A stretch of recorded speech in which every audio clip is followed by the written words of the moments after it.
Moi bo día a todos e a todas. Iniciamos esta sesión ordinaria do Pleno do mes de xaneiro, saudando a todos os membros da corporación, señor secretario, señor interventor, personal municipal que nos acompaña, xornalistas acreditados, así como aqueles que nos siguen a través do streaming e tamén da tribuna de invitados. Asunto número 1, señor secretario.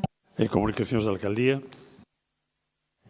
Dentro das comunicacións de Alcaldía, e como saben, no pleno do pasado 14 de setembro de 2015 aprobouse por unanimidade unha moción conxunta sobre a violencia de xénero e interese común en avanzar na Coruña cara a unha realidade sen violencias machistas, na que se adquiría o compromiso de iniciar cada pleno ordinario gardando tantos minutos de silencio como persoas fosen asasinadas polo machismo desde o anterior pleno. Se informa igualmente que o número de mulleres asasinadas por violencia de xénero en España ascende a 43 no pasado ano 2021 e a 1.125 dende 1 de xaneiro de 2003. Infórmase tamén que os menores e as menores asesinadas no ano 2021 ascende a 7 e a 46 desde o ano 2013, quedando 30 menores orfas e orfos en 2021 e 336 desde 2013. Dende o pleno de 2 de decembro de 2021 ata o pleno do día de hoxe confirmáronse 7 mulleres e 2 menores asasinados pola violencia machista. Polo tanto, deberán gardarse 9 minutos de silencio polas vítimas que a continuación se relacionan. O 2 de decembro de 2021, Cristina Blanc Mortes, de 30 anos, en Valencia. O 7 de decembro de 2021, a confirmación do asesinato dunha muller de 58 anos na provincia de Valencia, o 24 do 12 de 2020, de nome e apelidos descoñecidos. O 10 de decembro de 2021, Lorena Requena Portero, de 39 anos, en Granada, deixa 2 fillas menores de 4 e 6 anos. O 16 de decembro de 2021, María Ángeles Droc Nualart, de 64 anos, en Girona. O 17 de decembro de 2021, Eva Jaular, de 40 anos, en Cantabria. O 17 de decembro de 2021, unha nena de 11 meses, filla de Eva Jaular.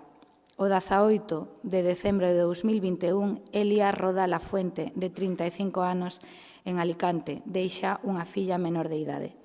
O 25 de decembro de 2021, Yolanda Elizabeth Martínez, de 25 anos, en Alicante, quen deixa unha filla e un fillo menores de idade.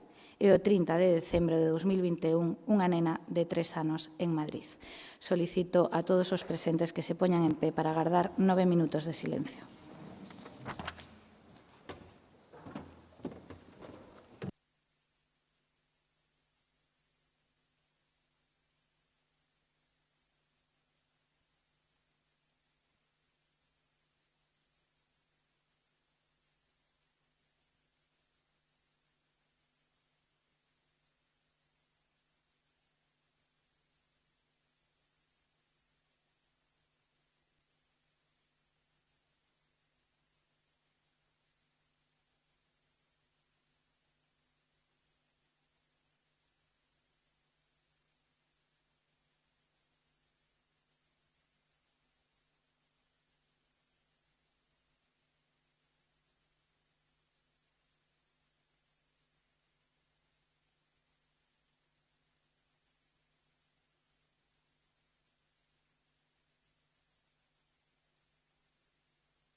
Moi ben, moitas grazas.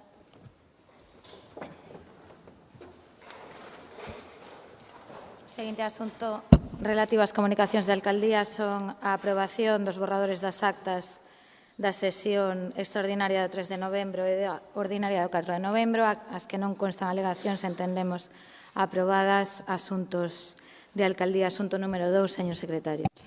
Expediente de comparecencia en recurso procedimento ordinario 255/2021, promovido por Miramar Castrillón S.L. contra acordo plenario de 6 de 5 de 2021 sobre suspensión cautelar da tramitación dos instrumentos de planeamento e xestión do solo, incluídos os de expropiación forzosa, execución material e licenzas das parcelas catastrais 910203-2NJ 090S e 91020-34NJ 4090S.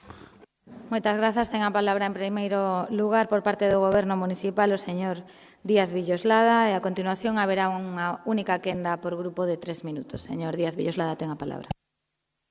Sí, grazas, señora alcaldesa. Bo día e, sendo o primeiro pleno deste ano, desexarnos a todos que este ano 22 pois recuperemos o máximo posible unha vida en normalidade, sobre todo desde a perspectiva sanitaria que é o motor de todo o resto da sociedade. Non?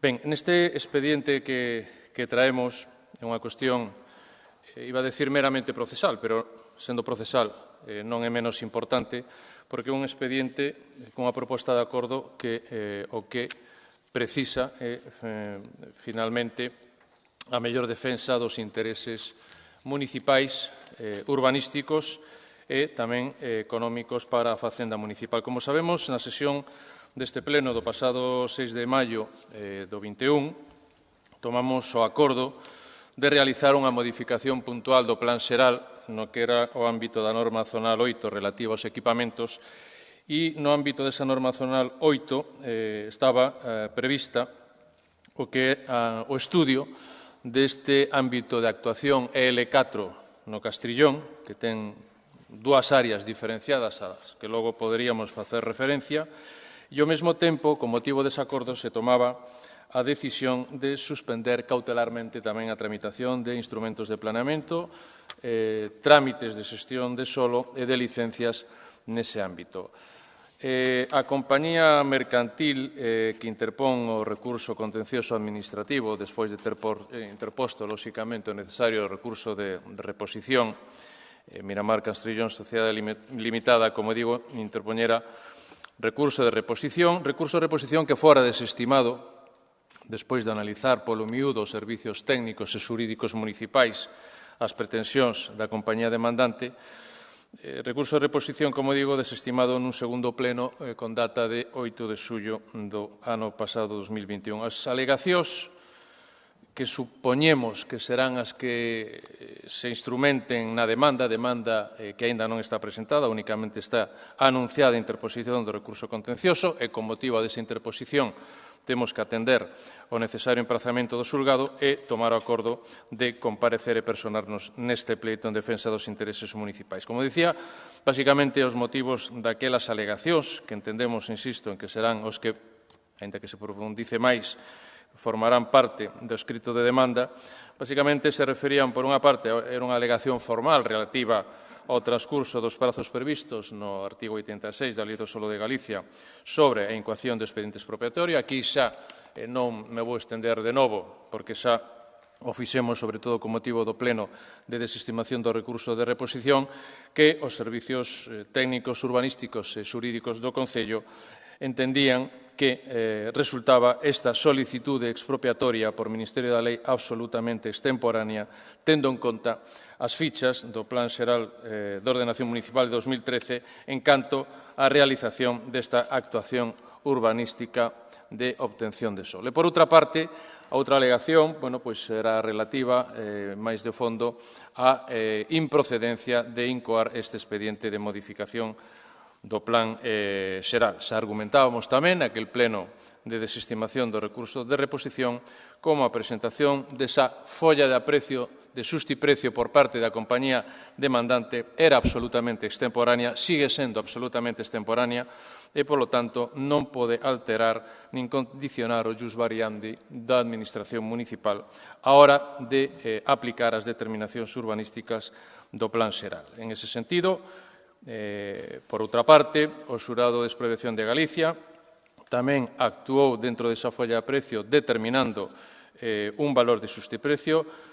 O Concello tamén entende e sigue entendendo que esa actuación do Xurado de Expropiación de Galicia é tamén extemporánea e, polo tanto, en Xunta de Goberno local do pasado 28 de xullo se lle requeriu, se lle comunicou un requerimento previo de anulación que, non sendo atendido, deu lugar a que tamén o Concello interpuxera o correspondente recurso contencioso administrativo. Por iso, seguindo as indicacións da asesoría xurídica municipal e conforme o dictaminado na Comisión de Urbanismo e de Vivenda deste pasado luns, as propostas, lóxicamente, que traemos a este pleno son dúas. En primeiro lugar, dúas absolutamente coordinadas. En primeiro lugar, personar o Concello neste contencioso interposto pola compañía mercantil Miramar Castrillón Sociedade Limitada e, por outra parte, conferir a necesaria representación municipal para a mellor defensa dos intereses municipais. Mais nada e gracias. Moitas grazas, señor concelleiro. Ten a palabra para o inicio deste debate de 3 minutos a señora Faraldo. Bo día, alcaldesa, concelleiros, concelleiras, traballadores e traballadoras do Concello, prensa autorizada, persoas que nos seguen por streaming e en directo.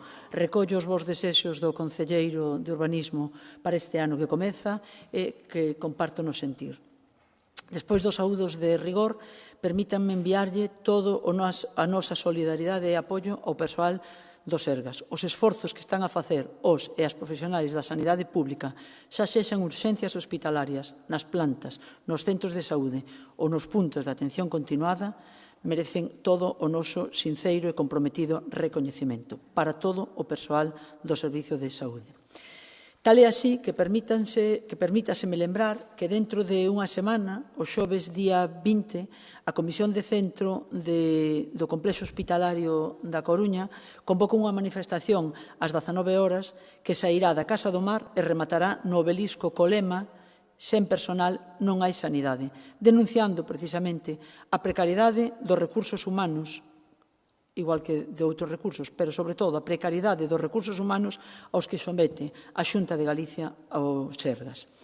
Non quero deixar de pasar de largo, por outra banda, estes 9 longos e dramáticos minutos de atronador silencio cos que comenzamos o ano 2022, co fin de que non nos acostumemos nunca a este pesadelo e que nos exixen seguir traballando sen tremar o pulso en erradicar a violencia de xénero contra as mulleres e a violencia vicaria que tantas vidas acaba destrozando.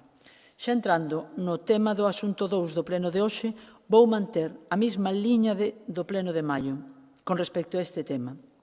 Entendemos, honestamente, que neste caso o que está a facer o Goberno local a través da Concellería de Urbanismo non é outra cousa que defender os intereses colectivos da cidade e que, ante unha valoración que se antoxaba excesiva, 2 millóns de euros para unha expropiación, seguramente fruto da visión especulativa dos que ven as administracións como pezas que poden exprimir despois de épocas neste sentido, ademais de que fose un acerto recurrila, entendimos preciso apoiar a suspensión cautelar de licencias para salvaguardar o interés municipal en protección dos intereses da veciñanza en xeral. Nesa mesma liña, insisto, hoxe votaremos a favor da comparecencia do Concello no recurso promovido por Miramar Castrillón SL. Grazas. Moitas grazas, señora Faraldo. Polo Bloque Nacionalista Galego ten a palabra o señor Jorquera. Grazas, señora alcaldesa. Hoxe é 13 de xaneiro de 2022 e o único asunto de orde do día deste pleno de carácter executivo, incluído por iniciativa do Goberno municipal, é o punto que agora debatimos. E, mentres tanto, dos novos orzamentos seguimos sin saber nada e o Concello segue funcionando con orzamentos prorrogados de hai 2 anos. Mais dito isto, como é habitual, quero aproveitar a miña primeira intervención para saudar os membros da corporación, as traballadoras e traballadores da prensa, o persoal do Concello e o público que está seguindo este pleno, e tamén sumarme aos desexos a todos dun feliz ano novo.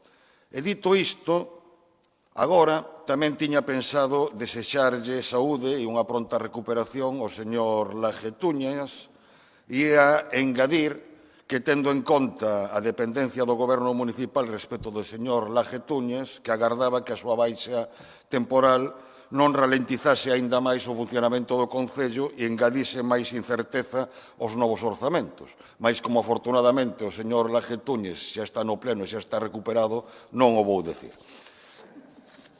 Ben, entrando xa en materia, o BNG vai votar a favor de que o Concello compareza no recurso promovido por Miramar Castrillón contra o acordo plenario sobre suspensión cautelar da tramitación dos instrumentos de planeamento e xestión do solo, incluídos os de expropiación forzosa e execución material de licencias no L4 do Castrillón. E ímolo facer por dúas razóns. A primeira, por coherencia, dado que votamos a favor do acordo adoptado na sesión plenaria do 6 de maio de 2021, que agora é recurrido por esta sociedade mercantil, e, en segundo lugar, porque do que se trata é de defender os intereses do Concello. Primeiro, para defender a súa potestade de decidir o uso do solo, e no caso concreto que nos ocupa, estudar se é preciso ou non un aparcadoiro no subsolo desas parcelas ou asinar ese espazo a cobertura de outras necesidades, e, en segundo lugar, para evitarlle un quebranto económico, dado que existe unha grande diferenza entre a compensación que reclama a sociedade de Miramar Castrillón e a que o Concello considera proporcionada. Simplesmente, antes de rematar, quixera facer algunhas consideracións. Gostaríanos que a rapidez de resposta que estamos dando ao Concello nesta cuestión a teña a hora de solucionar outros problemas urbanísticos. Por exemplo, para arbitrar unha solución xusta para os afectados do parque ofimático. Segan agardando, señor concelleiro, a que vostede os convoque a unha nova reunión para seguir avanzando no estudo dunha solución definitiva. E gostaríanos tamén que a apelación que se fai, cito textualmente, a estudar que usos do solo son máis adecuados para cumprir cos fins dun desenvolvemento territorial e urbano sostíbel, se teñan tamén en conta noutras actuacións. As percebeiras, por exemplo, ou dado que estamos a falar do Castrillón, para que sexan tidas en conta as alegacións presentadas pola Asociación de Veciños ao proxecto de urbanización do polígono de Fariña Ferreño. Mais, en calquera caso, reitero que o Grupo Municipal do BNG votará a favor. Moitas grazas.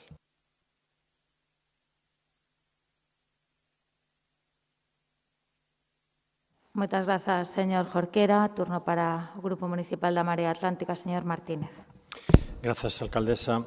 Moi bo día a todos e a todas, concelleiros, concelleiras, persoal municipal, profesionais dos medios de comunicación, veciños e veciñas que nos seguen a través do streaming. O 6 de maio do ano pasado, o Pleno da Corporación acordou suspender cautelarmente a tramitación de instrumentos de planeamento e xestión do solo, incluídos os de expropiación forzosa, execución material e licenzas en dúas parcelas do ámbito L4 do Castrillón. Trátase do mesmo ámbito no que se ubica outra parcela, esta de 2.300 metros cadrados, con entradas dende a Rúa Hernán Sáez e Praza da Concordia, que, como lembrarán, expropiamos de mutuo acordo naquel caso en 2018 para incrementar os espazos públicos nun barrio que os necesita especialmente e que, por certo, segue a agardar por este proxecto.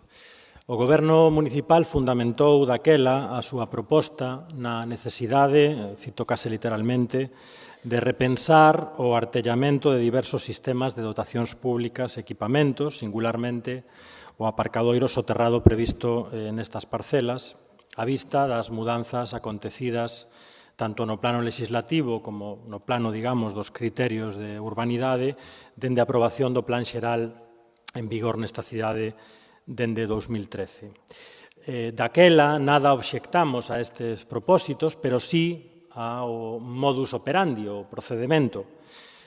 Na Marea Atlántica nunca cuestionamos a legitimidade dun goberno municipal a hora de tomar a iniciativa en materia urbanística, nin agora, que estamos na oposición, nin cando ocupábamos a alcaldía, Pero hai que lembrar que témolo feito en reiteradas ocasións, hai que lembrar que as competencias sobre o planeamento residen no Pleno e, por tanto, os membros da corporación deben ter toda a información sobre os asuntos que se debaten, sobre os que temos que fixar posición e sobre os que, de alguna maneira, votando, asumimos unha parte da responsabilidade. En maio de 2021, con respecto a este asunto, non tiñamos toda a información e, por iso, na Marea Atlántica nos abstivemos, facilitando, non obstante, a aprobación do expediente malia a oposición do Partido Popular naquel momento. O tempo, lamentablemente, deunos a razón e hoxe temos que debater de novo sobre o L4 do Castrillón, sobre estas dúas parcelas, sobre esta suspensión de licenzas, non para determinar que equipamentos precisa o barrio ou cal é o mellor xeito, a mellor solución para a mobilidade de veciños e veciñas, senón para autorizar a asesoría xurídica a comparecer nun recurso presentado pola propietaria dos terreos. Como queira que a promotora xa ten quen a represente neste salón de plenos, e non somos nós, dende logo, a Marea Atlántica votará a favor para que se defendan do mellor xeito posible os intereses municipais. Dito isto, e como tivemos que dicir tamén naquel mesmo pleno do 6 de maio de 2021, lamentamos que este trámite, porque é un mero trámite, non é menor, pero é un trámite, sexa hoxe o único asunto que se somete a debate neste pleno. Creo que isto fala mal da capacidade de iniciativa do Goberno, a alcaldesa, e o que é peor, ou o que nos preocupa nos máis, habilita seguramente ao Partido Popular, e non só ao Partido Popular, para traer de novo a este pleno a ladaíña sobre os orzamentos, que non deixa de ser un xeito de entorpecer, de dificultar, de enturbiar o diálogo entre o Partido Socialista e a Marea Atlántica. Polo ben dese diálogo e dos acordos, non contribuiremos a esa cerimonia, pero, a cambio, procuren, dende o Goberno Municipal, non responsabilizarnos unha falta de contido neste pleno que non ten absolutamente nada que ver nin cos orzamentos de 2022, nin coa Marea Atlántica. Nada máis. Moitas grazas. Moitas grazas, señor Martínez. Turno para o Grupo Popular, señor Deus. Bo día a todos os concelleiros, bo día tamén a todas as persoas que siguen este pleno a través de streaming, aos funcionarios, ao personal municipal, e feliz ano a todos. El asunto que traen a este pleno, por cierto, único en la parte resolutiva, lo que evidencia el letargo en el que está sumido este Gobierno municipal, aún con los presupuestos prorrogados del año 2020, tiene sus antecedentes en los plenos de los meses de mayo y julio del año pasado. En el mes de mayo se traía la suspensión cautelar de tramitación de planeamiento y licencias en el ámbito del EL4 Castrillón, y en el de julio se traía la desestimación del recurso interpuesto por Miramar Castrillón SL contra este acuerdo. En el pleno de hoy debatimos la personación en el recurso contencioso administrativo que la citada entidad presenta contra este concello por los actos antes descritos. No nos sirve de consuelo decir que esto se veía venir, porque al final lo que está en juego es, por un lado, la transparencia de la actuación municipal y, por otro, el dinero de todos los coruñeses. Señor Villoslada, tengo que recriminarle el modo en el que nos dio cuenta, al menos a nosotros, de la tramitación de estos expedientes. Acudimos al pleno de mayo sin conocer lo que realmente se pretendía con la suspensión cautelar del planeamiento en la parcela que nos ocupa. Actuaron con total ocultación, valiéndose de la modificación de la norma zonal 8 de equipamientos, que nos trasladaba que estaban realizando un análisis global de la parcela sin presentar ninguna propuesta que dejaba para más adelante. Ya en mi intervención en ese pleno le dije que, a nuestro entender, no disponíamos de la información suficiente para valorar ese asunto y, por lo tanto, nuestro voto fue en contra. Y teníamos razón. En el pleno de julio se presenta la desestimación del recurso presentado por Miramar Castrillón contra ese acuerdo. Y aquí sí ya descubrimos cuál es el verdadero trasfondo de este asunto. Se lo resumo. Con fecha 29 de agosto de 2018, Miramar Castrillón comunica al Concello el propósito de iniciar el expediente de justiprecio de la parcela de 1.647 metros cuadrados, una vez transcurridos 5 años desde la aprobación definitiva del Plan General. Transcurridos 2 años desde la citada advertencia, el 22 de enero de 2021, la propiedad solicita que se le dé por iniciado el expediente de expropiación por Ministerio de la Ley de esa parcela, en aplicación del artículo 86 de la Ley del Suelo de Galicia. Desde esa fecha, el Concello disponía de 3 meses para aceptar o oponerse a la hoja de aprecio, que la empresa valoraba en más de 5 millones de euros. El 20 de abril, 2 días antes de finalizar ese plazo, el Concello comunica a la propiedad la intención de llegar a un mutuo acuerdo. 2 días después, el 22 de abril, día en que finalizaba el plazo de esos 3 meses, el Concello remite nueva comunicación para llegar a ese acuerdo, pero acuerda suspender el plazo de la solicitud efectuada por la entidad el 22 de enero con efectos retroactivos al 20 de abril. Ante tal actitud, Miramar Castrillón, el día 22 de abril, manifiesta su voluntad de concluir las negociaciones iniciadas 2 días antes por el Concello. El 28 de abril de 2021, la entidad solicita al Jurado de Expropiación de Galicia la determinación del justiprecio. El 6 de mayo de 2021, el Pleno del Concello autoriza la suspensión cautelar de la tramitación de planeamiento y licencias en la parcela, con nuestro voto en contra, por desconocimiento de todos estos antecedentes de los que no se nos dieron cuenta en la Comisión de Urbanismo del 3 de mayo de 2021. Señor Villoslada, nos enfrentamos a un procedimiento contencioso contra el Concello por total dejadez e inoperancia en la tramitación de este asunto. No sirve decir que todo el que actúa, el jurado de expropiación, la empresa, hacen extemporáneamente las cosas. Yo creo que tiene usted que ser un poco más crítico y a lo mejor esa extemporaneidad debe aplicársela a su concejalía. No es de recibo que más de 2 años y medio después de iniciado en agosto de 2018, el Concello se comunique con la propiedad el 20 de abril de 2021 en el tiempo de descuento para negociar el fin de esa parcela. Nos encontramos inmersos en un proceso judicial en el que, a la vista de los documentos aportados, el éxito depende de la interpretación de los plazos previstos por la ley para las actuaciones de la entidad demandante y de los actos realizados por su concejalía, señor Villoslada. Un auténtico despropósito del que pueden salir perjudicadas las arcas municipales, el dinero de todos los coruñeses. Si ustedes quieren seguir por este camino, están en su derecho, pero háganlo sin perjudicar los intereses de todos. Por responsabilidad, vamos a abstenernos en este asunto. Muchas gracias. Muchas gracias, señor Deus. Pecho o debate o señor Díaz Villoslada. Sí, gracias, señora alcaldesa. Señor Deus, xa lle outro día, con motivo da Comisión de Urbanismo, xa lle preguntei se vostede estaba a actuar como representante dun grupo municipal ou como representante legal da compañía mercantil recurrente.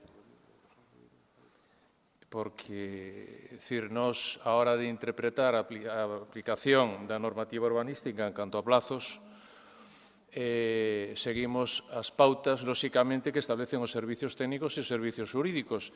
Se a interpretación é outra, porque o mundo do dereito efectivamente consiste na mellor hermenéutica, se a interpretación é outra, o dirán os tribunais, en primeiro lugar, o dirán os tribunais, e, en segundo lugar, pois está vostede a contradicir o criterio absolutamente técnico e aséptico dos servicios técnicos urbanísticos e xurídicos municipais. Por iso que non entendo ben a maneira de argumentar contra esta cuestión.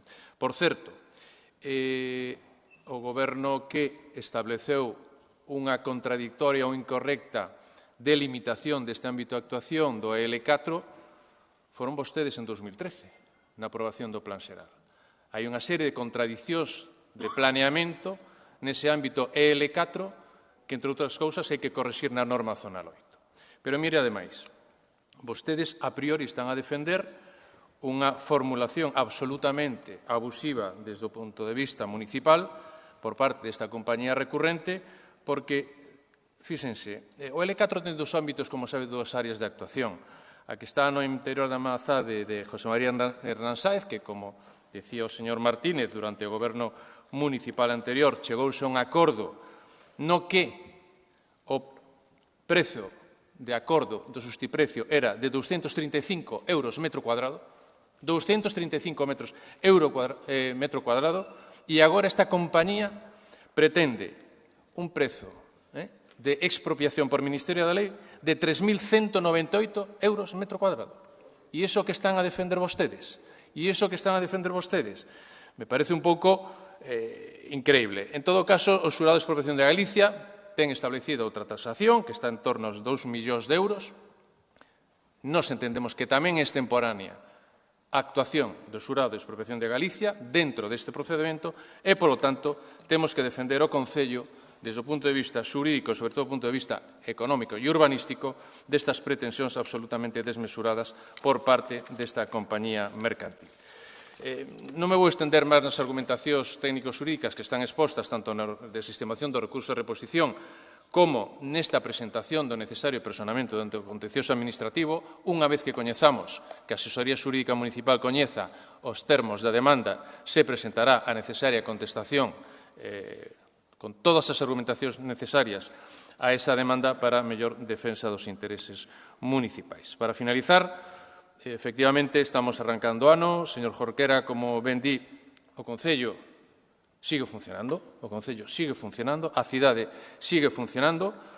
É certo, como tamén dice o señor Martínez, que diferentes negociacións teñen tempos de negociacións, pero non teñan dúbida de que moitos acordos dos que se están a traballar, como se ten demostrado durante o ano pasado, sairán adiante e os que necesitan os necesarios acordos plenarios virán a esta sesión plenaria para a súa aprobación. Pero non teñan dúbida de que a cidade está funcionando, aínda que sometida, como todas as cidades, como toda a sociedade, a unha situación de pandemia que nos ten, lóxicamente, ralentizando unha serie de cuestións. Pero non teñan dúbidas, como digo, en que as negociacións fructificarán polo mellor do futuro da cidade. Máis nada, gracias. Moitas grazas, señor Díaz Villoslada. Remata aquí o debate. Procedemos á votación deste asunto. Votos a favor. Moitas grazas. Votos en contra. Abstencións. Moitas grazas. Queda, polo tanto, aprobado.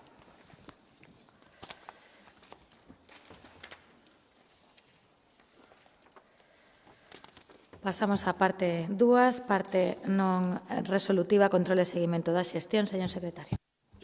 Toma de coñecemento da resolución da Xunta de Goberno Local desde o número 26.651 do 29 de novembro de 2021 a número 79 do 8 de xaneiro de 2022 e dos decretos da Alcaldía desde o número 9.248 do 29 de novembro de 2021 ao número 436 do 9 de xaneiro de 2022. A continuación, mocións, rogos e preguntas.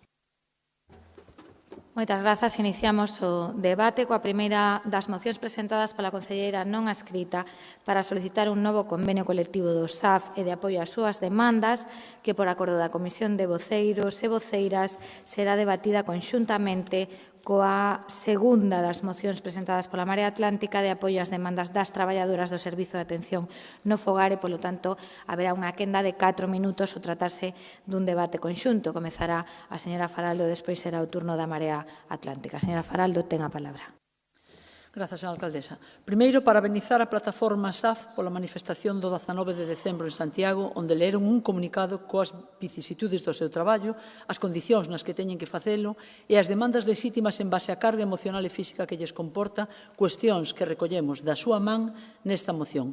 Salarios baixos e desfasados, contratos parciais e temporais que se poderían encadrar en fraude de lei e pésimas condicións no tocante ás baixas por enfermidade laboral ou as condicións precisas para a xubilación de ditas traballadoras que se exixe aos 67 anos.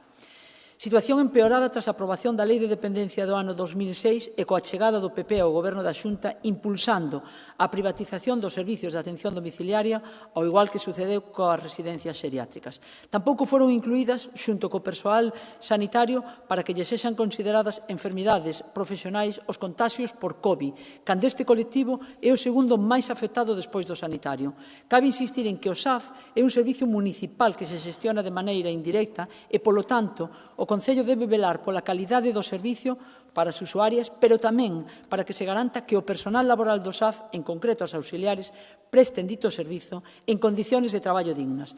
A regulación laboral do Servizo de Atención no Fogar en Galicia establécese no convenio suscrito no 2009, xa caducado, e cunha vixencia de 2 anos, ata o 31 de decembro de 2011. Sin embargo, dado que as condicións do convenio colectivo autonómico non se revisan dende o ano 2009, a evolución salarial faise en criterio a subida do IPC, o que provoca que as condicións estean desfasadas. En algúns casos, incluso por debaixo do SMI, ao ter que traballar por peonadas polas que ingresan entre 5 e 6 euros netos por hora. Outros factores, como plus de antigüedade, plus de domingos e festivos, horas extraordinarias ou complementos de distancia, existen serias dúbidas de que se estean a aplicar de maneira efectiva. Os acordos que se propoñen acadados xunto coas traballadoras membros da plataforma son, primeiro, instar o Concello da Coruña a revisar o cumprimento da parte da empresa concesionaria do SAF do estipulado no convenio colectivo con código 8200675. Incorporar aos pregos dos servizos criterios sociais como condicións esenciais de execución que otorguen unha maior puntuación ás empresas e entidades que se comprometan coas condicións laborais das traballadoras. Incorporar mecanismos para a fiscalización do cumprimento do convenio colectivo. No caso de licitacións que estén a piques de vencer, como é o caso, compromiso de facer un estudio de viabilidade de recuperación do servizo do SAF para que este sexa prestado e xestionado directamente por parte desta corporación municipal. Revisar que as follas de servizos ás usuarias estén personalizadas e inclúan as tarefas concretas, correspondentes e proporcionais ás horas asignadas a cada usuaria, que neste momento non se dá. Instar a Xunta de Galicia, ademais, a que inste as partes á negociación dun novo convenio colectivo. Instar o Ministerio de Inclusión, Seguridade Social e Migracións ao recoñecemento das enfermedades profesionais específicas, a incluir as traballadoras do SAF, como xa se fixo co persoal sanitario, para que lles sexan consideradas enfermedades profesionais os contaxios por COVID, e valorar para modificar a idade de xubilación do persoal con coeficiente reductor, pudéndose xubilar incluso a idade de 60 anos debido ao esforzo físico e emocional que durante os anos laborais cargan.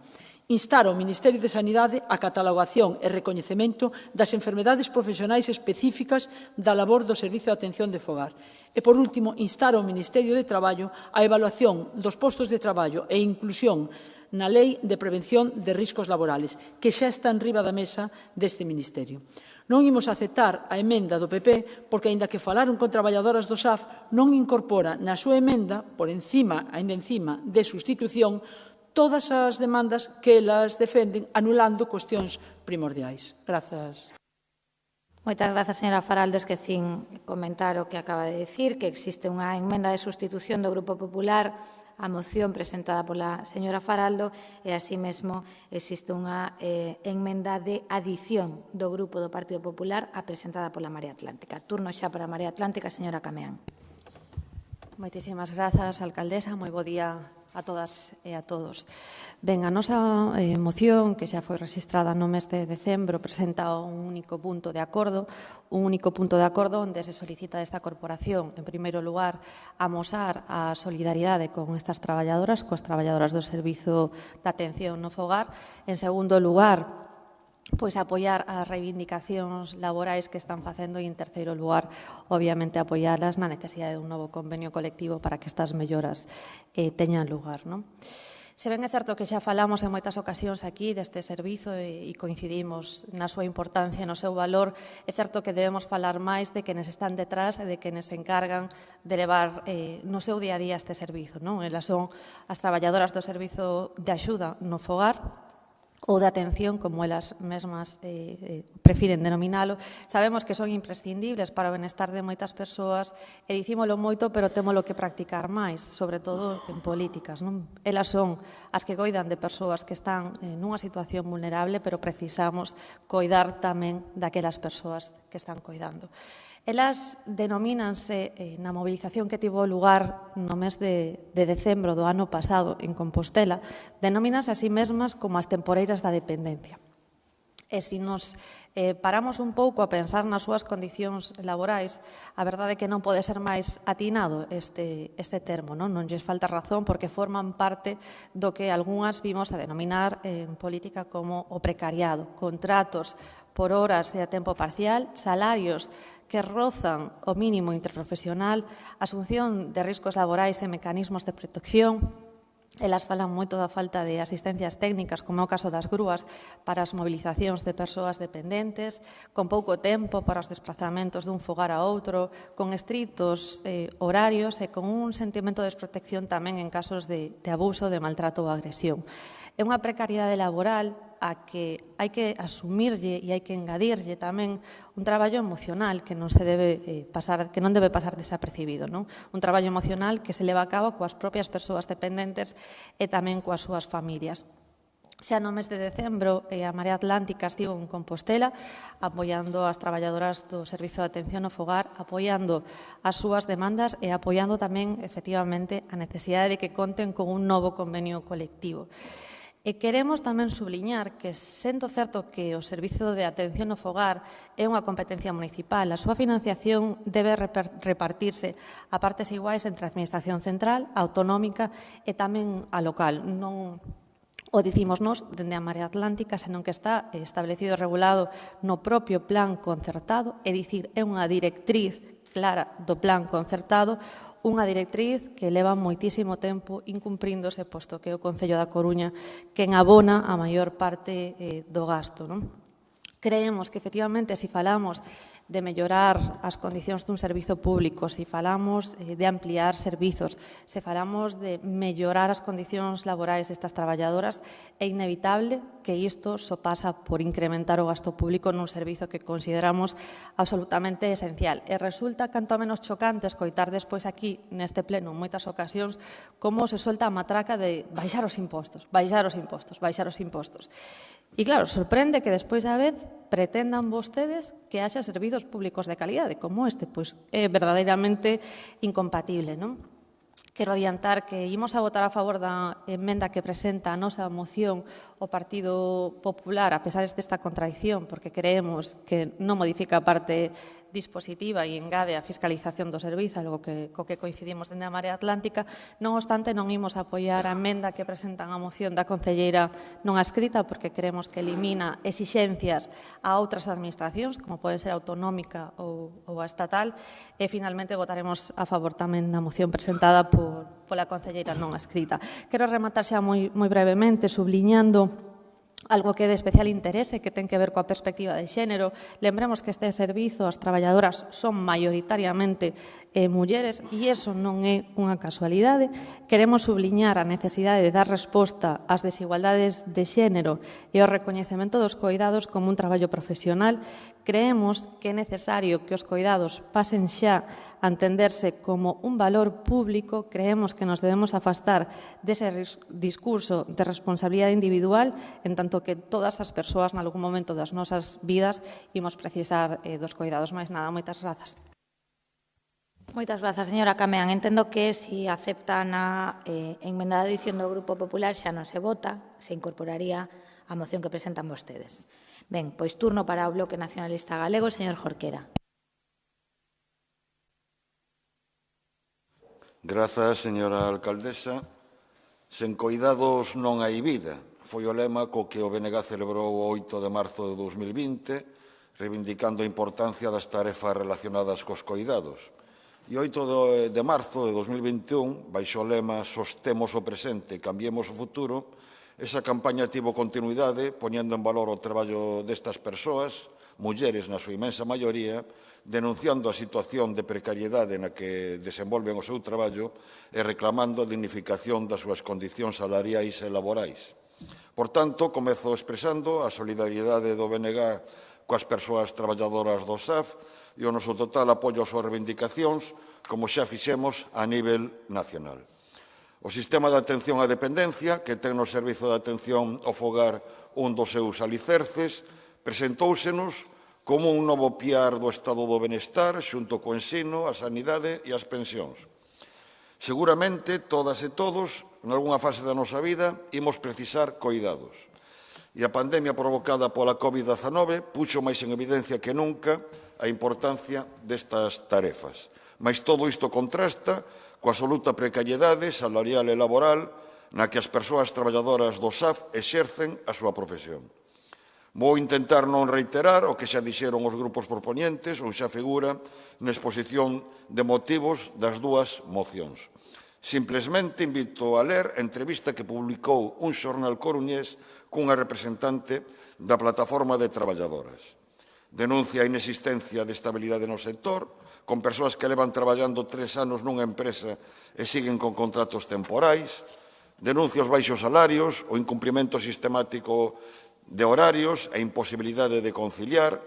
Denuncia a ausencia de prevención de riscos laborais e de recoñecemento de enfermedades profesionais. Iso fai que a maioría acodan a traballar medicadas ante a imposibilidade de coller unha baixa. De feito, houbo traballadoras que foron despedidas estando de baixa e denuncian tamén a imposibilidade de xubilarse antes dos 60 anos até o punto de que hai situacións tan absurdas como que haxa traballadoras de 65 cuidando a usuarias de 70. É imprescindível acabar con estas situacións e dignificar esta profesión.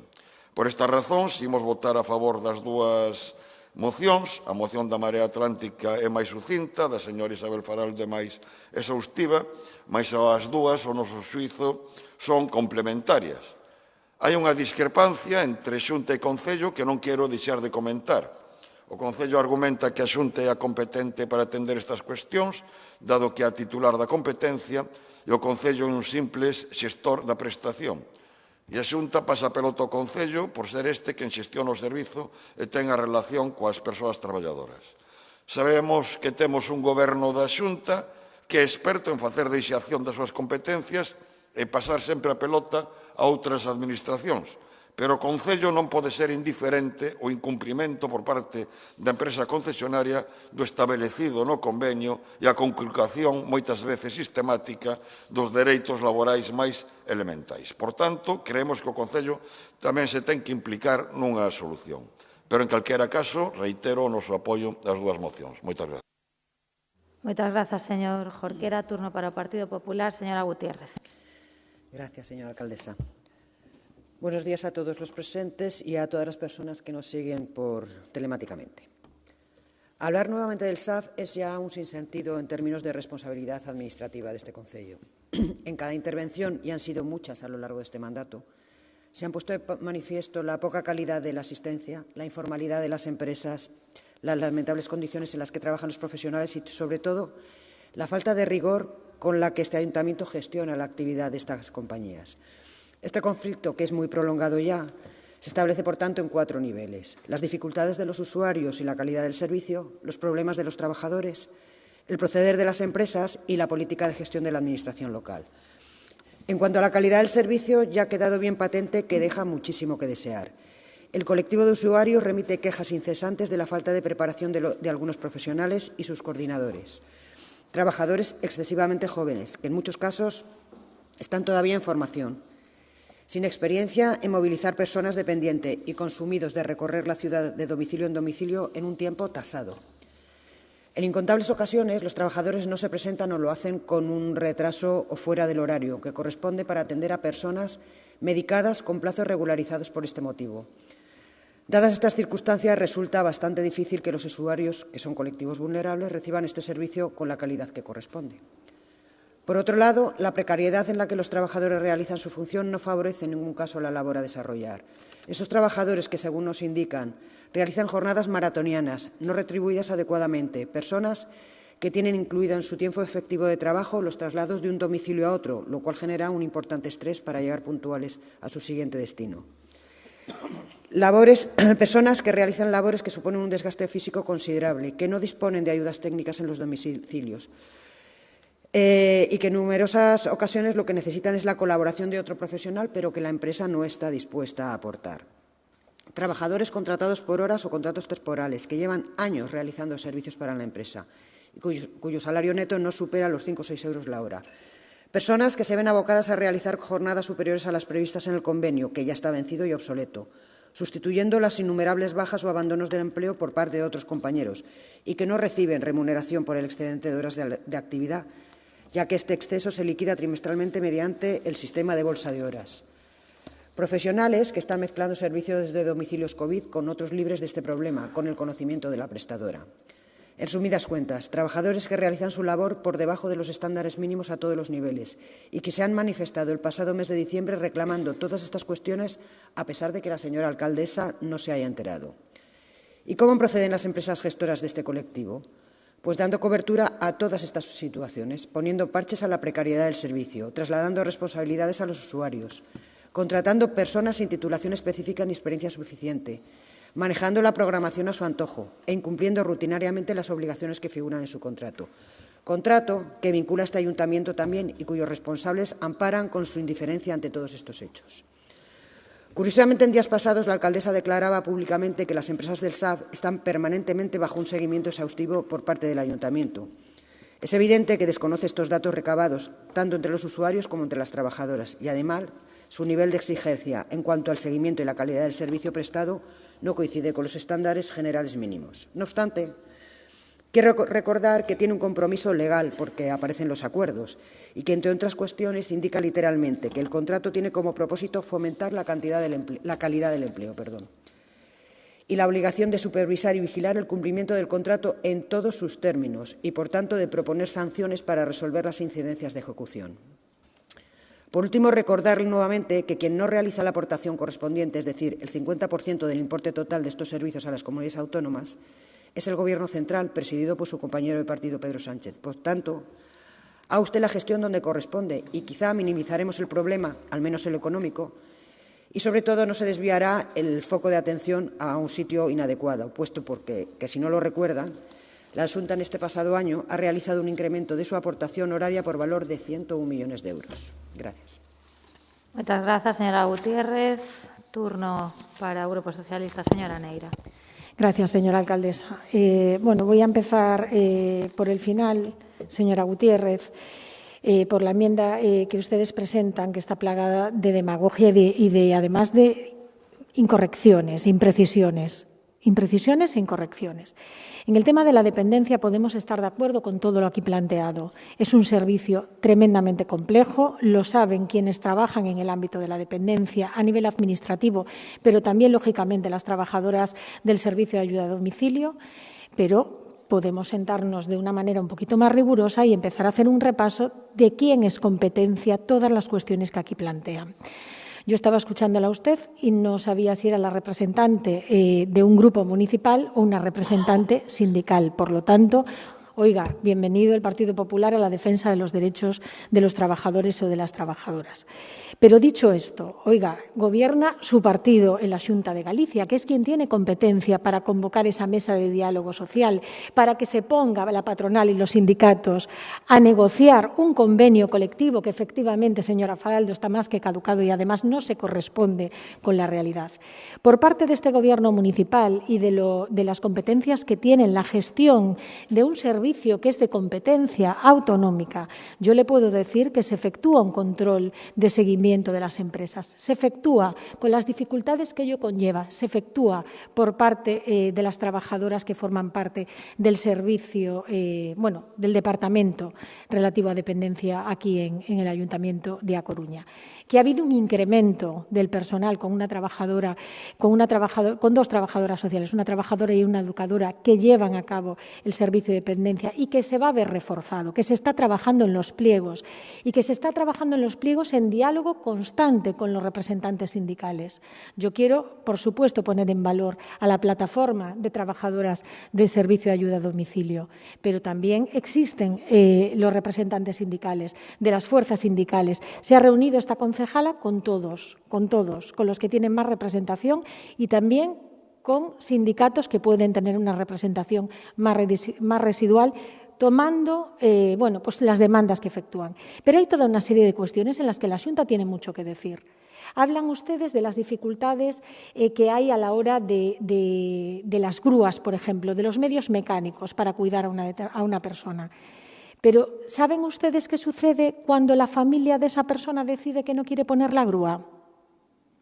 ¿Quién obliga a esa familia a efectuarlo? Porque hay un conflicto eterno entre la Inspección de Trabajo, que es la inspección que se tiene que encargar de velar por el cumplimiento de los derechos laborales de las trabajadoras del servicio de ayuda a domicilio, lógicamente dependiente del Estado, y la Inspección de Servicios Sociales, que depende de la Xunta de Galicia. ¿Y sabe lo que dice la Inspección de Servicios Sociales de la Xunta de Galicia? Que bajo ninguna circunstancia, quiera o no quiera la familia poner medios en los que están en su plan, dentro de su domicilio, no se puede dejar de prestar el trabajo. Cuando se le ha solicitado a la por supuesto, pero entra en conflicto con la Inspección de Trabajo. Oiga, competencia autonómica, pónganse ustedes de acuerdo, siéntense con la Inspección de Trabajo. ¿O quiere que lo haga el Ayuntamiento de La Coruña, el Ayuntamiento de Vimianzo? Los ayuntamientos también gobernados por ustedes, que tienen las mismas dificultades o más porque se tratan de ayuntamientos con menor capacidad presupuestaria para hacer frente a un servicio de esta naturaleza. Hombre, seamos rigurosos. Si quieren solventar el problema de la dependencia, por supuesto tienen que empezar por cumplir con sus competencias. Siéntense con las inspecciones correspondientes, con las inspecciones de trabajo de cada uno de los lugares y establezcan criterios únicos. Eso para empezar. Y en segundo lugar, oiga, vamos a ser rigurosos en todo, vamos a ser rigurosos en todo. También cuando hablan de la aportación estatal a la dependencia, también, que estamos con 9,70 a día de hoy de la Xunta de Galicia. Y ustedes hablan constantemente de las horas, de las horas, de las horas. ¿Quién se encarga de dar el grado de dependencia? Es también el Ayuntamiento de A Coruña, los ayuntamientos. Es la Xunta de Galicia, ¿verdad? ¿Usted sabe cuánto está tardando la Xunta de Galicia? ¿Cuánto? Entre 12 y 18. ¿Sabe quién se está encargando de dar esa cobertura? Los ayuntamientos, lógicamente a través de los AD municipales. Por lo tanto, hagan ustedes sus deberes, que no son pocos y no son fáciles, pero sean un poquito más rigurosos a la hora de pedir a otras administraciones que ejecuten competencias que son suyas en este momento porque son quienes gobiernan, además por mayoría absoluta la Xunta de Galicia. Por lo tanto, pónganse a ello. Y ya que quieren defender tanto los derechos de las trabajadoras, bienvenidos. Ojalá convoque la consellería correspondiente, esa mesa de diálogo en la que se sienta la patronal y a los sindicatos y que efectúen, por lo tanto, las negociaciones suficientes para tener un convenio digno. Mientras tanto, y en el ámbito legal que nos es propio, nosotros seguimos trabajando para que se cumpla de manera rigurosa con los derechos de los usuarios y también, en la medida de lo posible, con los derechos de las trabajadoras, porque somos muy conscientes de todo lo que se ha dicho aquí. Nada más y muchas gracias. Moitas grazas, señora Neira. Remata aquí o debate conxunto das mocións que serán votadas por separado. Empezamos votando a enmenda de sustitución presentada polo Grupo Popular a moción presentada pola señora Faraldo, que non a aceptou. Votos a favor da enmenda do Grupo Popular. Grazas. Votos en contra. Moitas grazas. Decae a enmenda. Votos a favor da moción presentada por dona Isabel Faraldo. Grazas. Votos en contra. Abstencións. Queda aprobada. Aceptada a emenda de adición do Grupo Popular por parte do Grupo Propoñente a Marea Atlántica, votaremos a moción xa con a emenda incorporada. Votos a favor da moción presentada pola Marea Atlántica. Moitas grazas. Queda aprobado por unanimidade. Pasamos á segunda das mocións e última, presentada pola concelleira non adscrita, para darlle a unha rúa nome de Irene González Basanta. Non constan enmendas presentadas a esta moción. Pode sair. Señora Faraldo, ten a palabra. 3 minutos. Gracias, señora alcaldesa. Bueno, quero primeiro agradecer á familia da futbolista, representada hoxe aquí na tribuna do público por seu sobrino neto Fernando del Moral Regaldí, o honor de defender esta moción. Fai este mes de xaneiro do ano 22, un ano que se presentaba no Palacio de Deportes da Coruña, coa presencia e intervención da alcaldesa da cidade, dona Inés Rei, o libro Irene y las puertas del fútbol, de Rubén Ventureira e Juan Luis Rodríguez Cudeiro. É a historia de Irene González Basanta, a dunha pioneira do fútbol español que a principios do século XX, rompendo coas barreiras da época e por riba delas, competiu no fútbol masculino, compartiu portería con Rodrigo García Vizoso, que logo vestiría a camiseta do Deportivo de Real Madrid, e fundou, capitaneou e foi porteira do seu propio club, o Irene Fútbol Club, rachando coas barreiras da súa época. Nada o 26 de marzo de 1909, non hai referencias dela ata o 1924. Sábese con certeza que comezou a súa andadura neste deporte como delanteira para despois pasar a ser gardameta. Algúns artigos sitúan os seus inicios no clube do barrio de Orillamar, pero o seu nome fíxose popular tras as súas aparicións no campo da Estrada, ubicado no que actualmente é o patio interior do cuartel da Tocha. no campo de Monelos e no campo de Riazor. Irene foi unha adiantada e logrou, a pesar da súa xuventude e dos límites férreos da época, facerse un oco entre homes nun espacio masculino reservado con exclusividade para eles. As boas cualidades da coruñesa eran destacadas pola prensa, que lle dedicou frases como «no hai quien le haga un gol» ou «tiene un chut formidable». As publicacións sobre a súa aptitude durante os partidos incrementaron a súa fama, convertíndoa nun reclamo para un público que acudía con pasión a vela. Pero non todo foi un camiño de rosas. Tamén houbo reseñas que a calificaban de recia ou marimacho, soportando algún destos rancios e grises insultos e sinalamentos discriminatorios simplemente pola súa condición de muller nun deporte de machos. Mais dando exemplo dunha fortaleza de carácter e personalidade, despois de formar parte da plantilla de diferentes equipos como Racing Atlético Coruñés, Irene fundou a súa propia agrupación a finales do ano 1924 e que denominou Irene Fútbol Club. A creación desta agrupación supuxo que a coruñesa se convertise non só na primeira gardameta, sino tamén a primeira muller en ocupar o que despois se coñecería como os despachos. Co seu equipo, Irene xogaría nas competicións infantís que se facían na Coruña. Ademais, a coruñesa chegou a organizar o seu propio campeonato en 1925, no que participaron 18 formacións. Todo isto, ademais, nun curto espacio de tempo, pois tristemente a xogadora coruñesa enfermou de tuberculose en 1927 con 19 anos. Os xornais denunciaron o seu grave estado e xenerouse unha campaña solidaria tanto na Coruña como en Ferrol e Betanzos, onde se organizaron recollidas nos partidos de fútbol para recadar fondos para Irene. Finalmente, a enfermidade ganoulle a partida xogadora que finou sin chegar a cumprir os 20 anos. Nos anos posteriores a seu pasamento fíxose popular un cántico na cidade canturreado polas nenas coruñesas. Mamá, futbolista quero ser como Irene que juega moi ben. O que fala da importancia dos modelos sociais. Mulleres como Irene abriron portas e mentes para rachar cos límites de épocas escuras para o sexo feminino e transitar camiños nos que as mulleres non vexan bloqueadas as súas vocacións e ansias.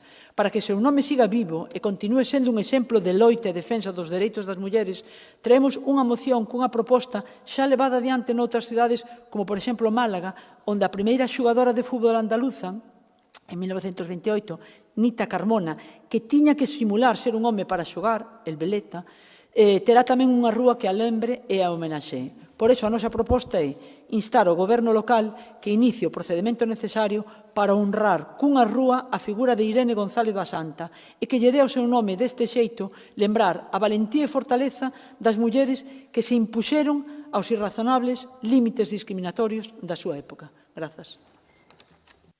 Moitas grazas, señora Faraldo. Turno para o BNG, señor Jorquera. Grazas. Fronte a algúns tópicos, os símbolos son moi importantes. Son consustanciais á civilización humana. Todos os povos, todas as culturas, construíron símbolos ao longo da súa historia que identifican moitas veces as súas aspiracións e os seus ideais. Por iso temos que defender os nosos símbolos e temos que construir os nosos propios símbolos. Foi no seu momento unha boa iniciativa que o Concello de Santiago lle puxese o nome de Vero Boquete, o Estadio de San Lázaro, e é unha boa iniciativa darlle o nome dunha das nosas rúas a Irene González Basanta, polo que tivo de pioneira o ser a primeira muller futbolista no Estado español, pola súa traxectoria absolutamente transgresora para a época e polo que ten de exemplarizante como a reivindicación da igualdade e da posta en valor do deporte feminino.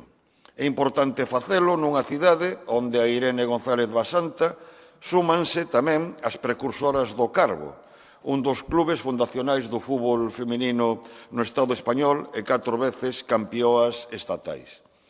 É importante facelo nun país no que boa parte dos seus principais referentes deportivos son equipos ou deportistas femininas. Aí está o título de campeoas de Europa de fútbol sala que vende a cadar o Burela, que se suma aos títulos estatais acadados, entre outros, por o propio Burela ou o Ourense en Balia en fútbol sala, o Celta e o Medina Coruña en básquet, o Atlético Guardés en balonmán, o Crat en rugby, ou os éxitos de deportistas tan referenciais como Ana Peleteiro. Simplemente quixera acabar cun desexo. En novembro, a iniciativa do BNG aprobouse unha moción sobre deporte feminino no que, entre outras cousas, se instaba a asegurar un reparto equitativo no acceso dos distintos clubes ás instalacións deportivas municipais, asegurando unha igualdade de condicións reais entre equipos femininos e masculinos, a establecer como condición a hora de asinar convenios de colaboración por o fomento de actividades deportivas cos clubes da cidade que se asegure a práctica deportiva en igualdade de condicións dos equipos masculinos e femininos, e a aprobar e desenvolver un plan de igualdade no deporte conforme aos criterios propostos polo Grupo de Traballo Deporte e Muller do Consello Municipal do Deporte da cidade da Coruña. O meu desexo é que o inicio do procedemento para honrar cunha rúa a figura de Irene González Pasanta se acompañe tamén do cumprimento destas medidas. Como é evidente, o Grupo Municipal do BNG vai votar a favor desta moción. Grazas. Moitas grazas, señor Jorquera. Turno para a Marea Atlántica. Señora Adelso. Sí, moitas grazas. Bo día a todas as compañeiras e compañeiros de corporación, traballadores do Concello, xornalistas que está descubrindo o pleno, veciñas e veciños que nos seguides a través do streaming e familiares tamén de Irene González Basanta. Dado que o primeiro pleno do ano, pois tamén aproveitar para desexar o mellor a todas e a todos e, sobre todo, moita saúde. Vai por diante o noso voto a favor desta moción que propón honrar a figura da futbolista Irene González Basanta, dando nome a unha rúa na nosa cidade. Unha auténtica pioneira. Era coruñesa e foi a primeira muller futbolista en Galicia, a primeira muller xogadora de fútbol en competicións públicas en España, primeira delanteira centro, primeira gardameta, primeira capitana, a primeira en xogar nun equipo de homes, a primeira en disputar unha competición de fútbol masculina e a primeira que deu o seu nome a un equipo deportivo nunha época tan temperá como a década dos 20 do século XX. Como xa se dixo, ocupaba o posto de gardameta nun equipo federado na Coruña que levaba o seu nome, o Irene Club de Fútbol. Atrapaba con seguridade os balóns altos e sempre se mostraba decidida nas saídas aos pés. Contan que puña un boneco futbolista no fondo da portería para que lle dese sorte, igual que faría despois o mítico Zamora. E durante todo o partido non paraba de berrar e de moverse dando instruccións aos seus defensas que obedecían como boa capitá que era. Primeiro xogou no Orillamar, sempre entre homes, nos campos da Estrada de Fortaleza, na esquerda da parte alta de Santa Margarida. E chegou a ser moi popular e todos a respectaban, rivais e compañeiros tratábana de igual a igual. Os campos enchíanse de xente para vela xogar e cando en 1928 enfermou de tuberculose, organizouse un partido para recaudar fondos cos que poder axudala. A popularidade de Irene pódese medir pola atención que naquel tempo lle dedicaron os autores dos clásicos a propósitos coruñeses, como menciona tamén a moción. Gustaríame aproveitar tamén esta intervención para insistir na liña do que comentou Jorquera, como xa fixemos tamén no pleno de decembro, da necesidade de que o Goberno municipal aposte de maneira decidida e vaya máis alá de eslóganes na aposta por políticas públicas que garantan unha igualdade efectiva no deporte coruñés.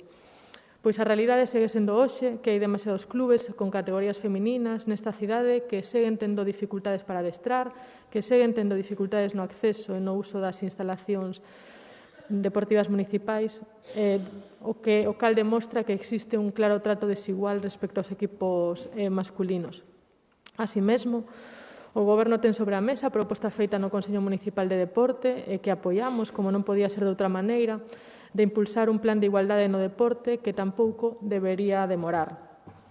E remato xa, aproveitando tamén que, dado que o acordo desta moción, o trámite debe realizarse a través da Comisión de Honras e Distincións, pois lembrar que urxe a convocatoria de dita comisión, que leva case un ano sen ser convocada, e hai varias cuestións importantes que deberían ser tratadas e que seguen pendentes, dende a aplicación do informe do Instituto Cornide e a retirada de honras a Barrié, Peña María de Llano, así como a declaración de filla predilecta a Mariquiña Villaverde. Mais nada, moitas grazas. Moitas grazas, señora Adelso. Grazas a Marea Atlántica. Turno para o Partido Popular, señor García. Gracias, señora alcaldesa. Por supuesto, señora Faraldo, que este partido va a apoyar esta moción porque es lo que se le debe a esta deportista, como otras muchas, pero es lo que se le merece y hay que dárselo. Pero no podía ser de otra manera que pudiésemos apoyar esta moción, ya que este grupo es el que más ha ofrecido y más ha apostado para que el deporte coruñés y sus deportistas sean tratados como se merecen. Y porque este grupo apuesta por una ciudad en la que el deporte y la actividad física y la salud sean un eje vertebrador de nuestra sociedad, como sí nos hemos comprometido con todos los coruñeses en nuestro programa electoral. Cumplir con lo prometido es fundamental. La palabra dada es prioritario para nosotros. No somos capaces de mentir a los vecinos cuando este Gobierno promete realizar campos de fútbol y pistas de atletismo y después de 2 años y de 2 concejales, esta ciudad no dispone ni de presupuesto ni de partidas presupuestarias que lo certifiquen. Hablando el señor Villoslada, el argumento que disponía para que no teníamos presupuestos es que era el COVID. Yo no sé qué hacen otros ayuntamientos de esta comunidad cuando tienen a día de hoy los presupuestos aprobados. Pero me gustaría hacer 3 consideraciones en base a esta moción. Este grupo está encantado de que nos acordemos de aquellos precursores que han sido la referencia en nuestra sociedad, y como es el caso de Irene, pero no podemos olvidarnos de otras muchas personas, mujeres y hombres que han hecho muchas cosas por el deporte coruñés, y estamos también en deuda con ellos. Me refiero a otras mujeres como Natacha Stray, como Nela Souto, o todas las componentes del Club Medina, primer equipo gallego de baloncesto, campeón de España y participando en la Copa de Europa, o Pilar Casas, precursora de nuestro balonmano coruñés, o Teresa y Margarita Taboada, precursora de la esgrima en Coruña. Estos son muchos de los ejemplos que hay y que les debemos mucho a estas mujeres y a estos hombres de antes y de ahora también. Esto quiere decir que este Gobierno tiene una encomienda, que es el realizar varias acciones para que nuestros deportistas dispongan, por ejemplo, de nombres de distintos pabellones, poner nombres a eventos deportivos vinculados a su deporte, unos museos, unas exposiciones. Hay multitud de acciones. Por cierto, señora Martínez, que en una de las comisiones formativas de deportes se tomó el acuerdo por parte de todos los grupos, a propuesta de este que habla, de trasladar a la Comisión de Honores la posibilidad de iniciar un expediente para que la plaza pública deportiva del Viña Pueblo se denominara Manuel Quintana Quillo. A día de hoy seguimos sin saber nada, absolutamente nada de este expediente. En segundo lugar, trasladar al Gobierno municipal que no solo vale promocionar el deporte femenino realizando jornadas divulgativas con presencia de mujeres vinculadas al deporte. Por cierto, opinión particular y de otras que me han trasladado las entidades, el enunciado de este programa que quieren poner en marcha, más altas, más fuertes y más rápidas, creo que es bastante desafortunado. El deporte y la actividad física también es para las más bajas, las más lentas y las más débiles. El concepto de promoción del deporte es global. Por eso necesitamos, como hemos trasladado en la moción del mes pasado y en la propuesta al Gobierno municipal presentada para los nuevos presupuestos, partidas presupuestarias para la promoción de clubes que dispongan de competiciones nacionales e internacionales, modificación de unos criterios obsoletos que actualmente no disponen. No es de recibo que un equipo de nivel nacional masculino cobre el doble que uno de equipo nivel nacional menos dinero. Por cierto, señora Martínez, en una de las últimas intervenciones, como decía el señor Jorquera, ponía en valor, con el deporte femenino, promoción del deporte femenino, ponía en valor que era la primera vez que se puntuaban las licencias femeninas dentro de la convocatoria de uso de instalaciones. Pues no obedece a la realidad. Esto ya se puntuaba en otros mandatos, señora Martínez. La propuesta de nuestro grupo es la promoción y fomento del deporte con la inclusión de modificaciones que faciliten la igualdad efectiva con la apuesta de líneas específicas de ayuda y de mantenimiento de ayudas a las deportistas para atención y cuidado de sus hijos. Por ejemplo, atajar el abandono prematuro de actividad de la práctica deportiva con un programa serio de deporte en edad escolar en este ayuntamiento, que se lo han cargado de golpe y porrazo. Y, por último, aprovechamos, ya que el señor Slaje siempre habla de los cargos de los restos de los partidos, de los grupos municipales, ya que está el señor Laje en algún cargo de organización, pues que traslade al Gobierno de la Nación que, ante el nuevo anteproyecto de la Ley del Deporte, que es donde tienen sus competencias, se vuelque definitivamente para solucionar el problema de las cláusulas antiembarazo o pérdida por ser madre, desigualdades de becas y premios, por cierto, la Xunta sí que los ha equiparado, o dotar de más partidas presupuestarias para el programa de Universo y Mujer y a la Subdirección de Mujer y Deporte. Por último, queríamos aprovechar el momento para reivindicar la labor de todas aquellas personas que día a día realizan un esfuerzo en visibilizar la mujer en el mundo del deporte, las anteriores, pero las actuales también. Este trabajo implica esfuerzo, dedicación y pasión por lo que hacen. Hay que recordar que muchas de estas personas disponen actualmente de más licencias femeninas que masculinas en sus clubes y poco reconocimiento tienen. Muchas gracias, señora alcaldesa. Muchas gracias, señor García. Turno para a señora Martínez. Moitas grazas, señora alcaldesa, e moitas grazas, señora Faraldo, por esta proposta que trae a pleno e que, por suposto, este goberno acepta para iniciar o procedimento necesario para honrar a figura de Irene González Basanta co seu nome nunha rúa. Unha muller valente, pioneira, unha máis da longa lista de grandes mulleres referentes que conforman a historia desta cidade, cunha aposta clara e decidida deste goberno por darlles toda a visibilidade posible. Un goberno non esquezamos, dirixido por unha muller, a nosa alcaldesa Inés Rei. E como exemplo vimos de celebrar durante o ano 2021 unha chea de actos na honra do centenario de dona Emilia Pardo Bazán e entramos de cheo no ano de María Casares. Visibilizar as mulleres, tamén as deportistas, é un paso fundamental para crear referentes. Por iso tivemos claro desde o principio o apoio desde o Concello a difusión do libro Irene e as puertas del fútbol, historia dunha pionera, escrito polos xornalistas Rubén Ventureira e Juan Luis Cudeiro, no que non só contan a historia de Irene, contan o legado que deixou Irene para que o fútbol non fose unha cuestión restringida ao xénero masculino. E tal e como lles pediu Matilde, a sobrinha de Irene, escribiron un libro para que as nenas que xogan agora ao fútbol saiban o que pasou.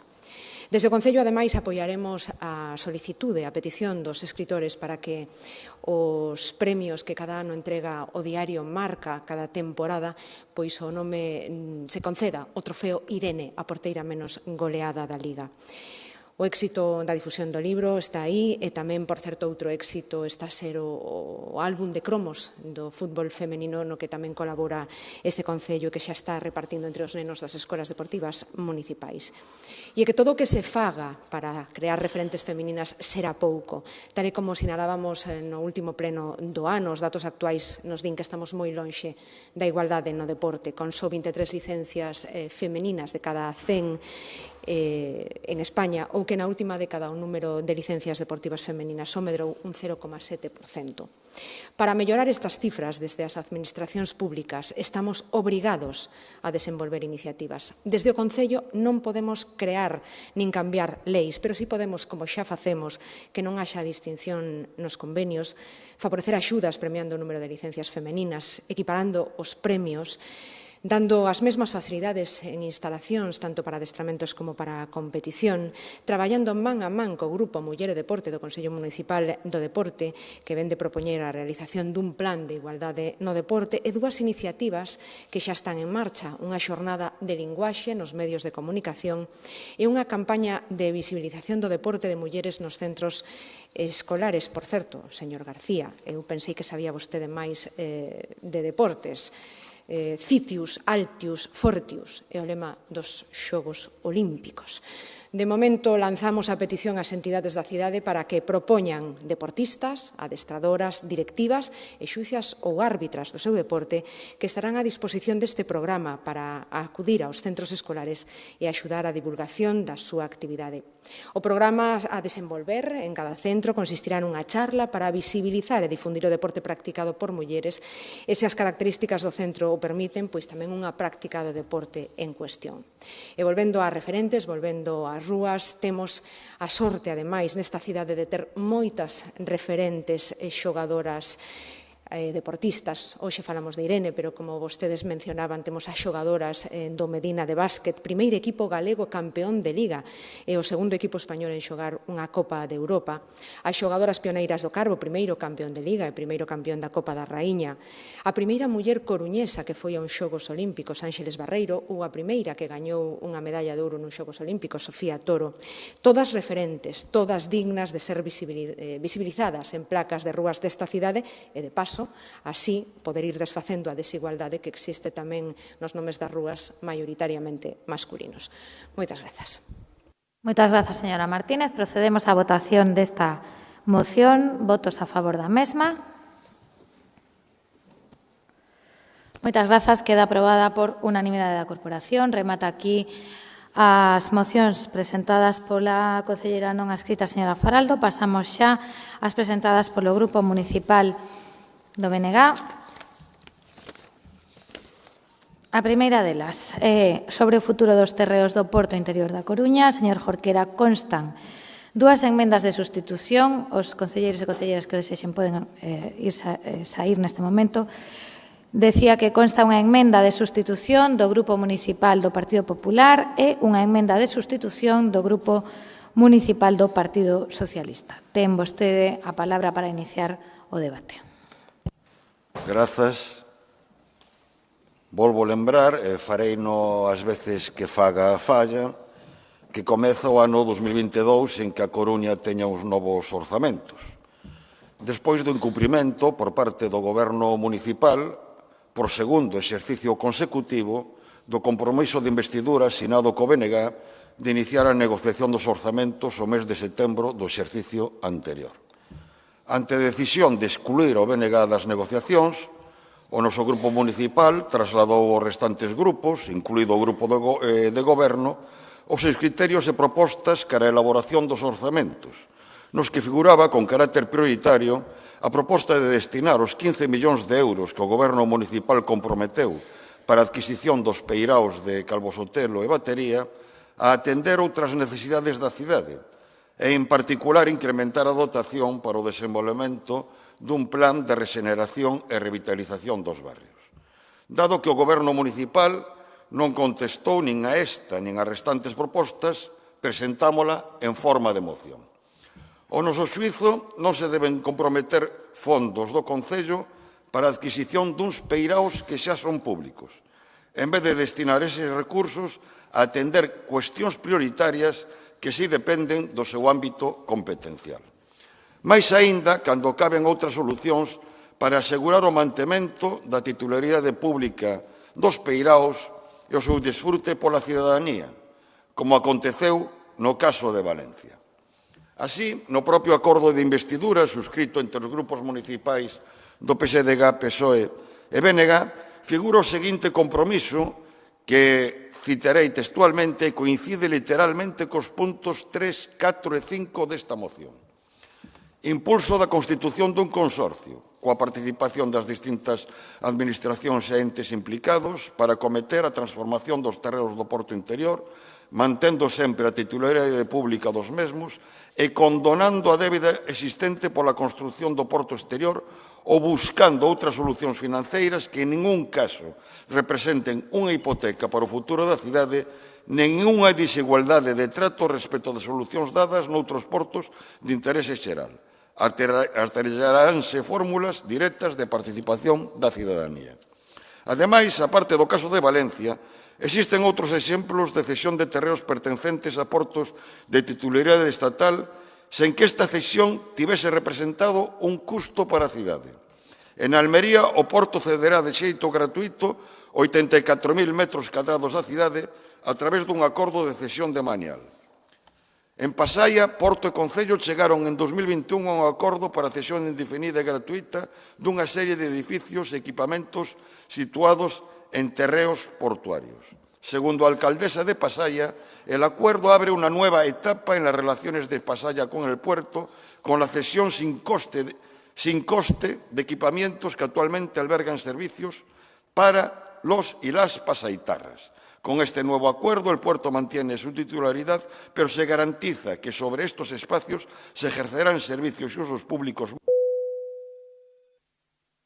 Voy concluyendo que dotarán a los mismos de ese carácter de dominio público municipal y gratuito. Quero decir alto e claro que nos preocupa a débeda do porto, pero a construción do porto exterior foi unha decisión de Estado, publicitada polo Goberno Aznar como unha compensación a Galiza polo desastre do Prestige. Non lle compete ao Concello asumir o pago pola porta de atrás da débeda xerada pola súa construción. O que si lle compete ao Concello é exixir igualdade de trato. É niso no que o Concello da Coruña ten que ter un papel de liderado e exercer toda a súa capacidade de negociación e presión. O Estado condonou a débeda de Valencia porque o Goberno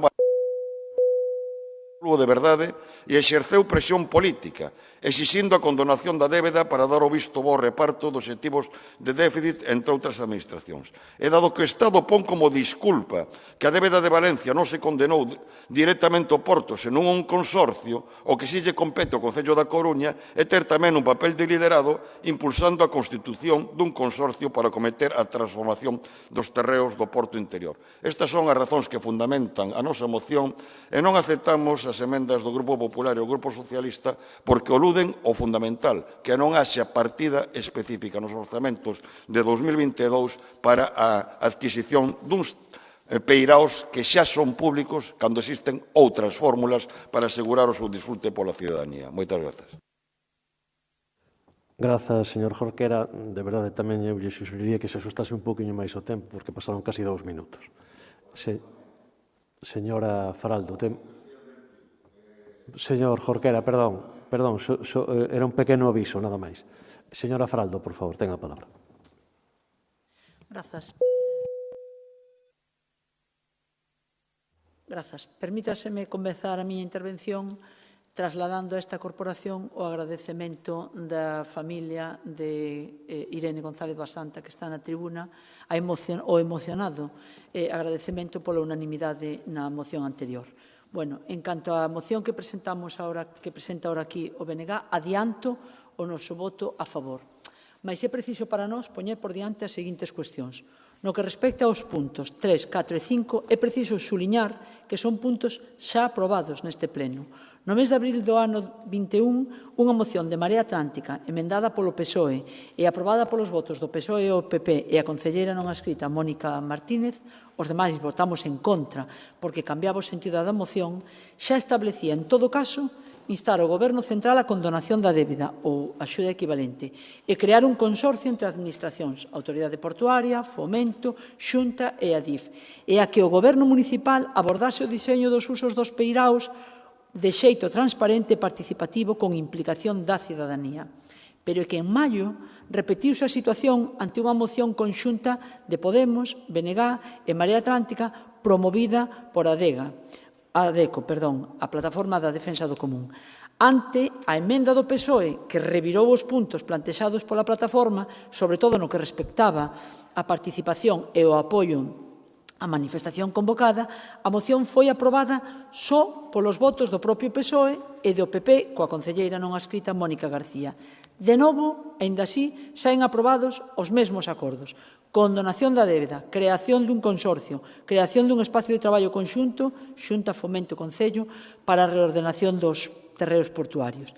Pero nun tercer salto, en setembro, Marea Atlántica transacciona co PSOE e co PP unha moción aprobada por unanimidade e que é a que fai alusión á emenda que plantexa o PP a esta, o PSOE a esta.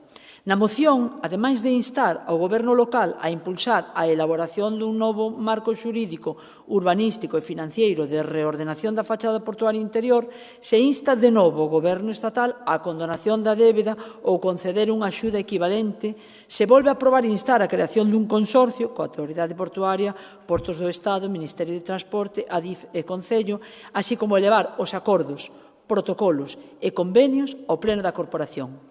No último pleno ordinario do 2021, a alcaldesa sinalou que o único rogo que presentou esta concelleira era en realidade unha moción de mocións, pois aquí vai outra dos compañeiros do BNG.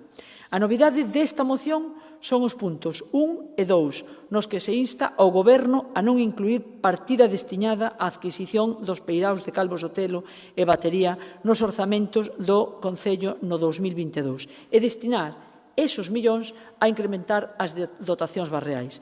Estando como está a situación pendente con Marea Atlántica para a aprobación dos orzamentos que, segundo a alcaldesa en declaracións á prensa, xa están en parrilla, estou convencida de que esos dous primeiros puntos xa están en riba da mesa e dou por feito que son liñas vermellas. En todo caso, tamén agradecer, se isto é de agradecer a BNG, que non acepte as emendas de PP e de PSOE porque efectivamente cambian o sentido da moción. Nada máis, grazas. Moitas grazas, señora Faraldo. Turno para a Marea Atlántica. Señora García.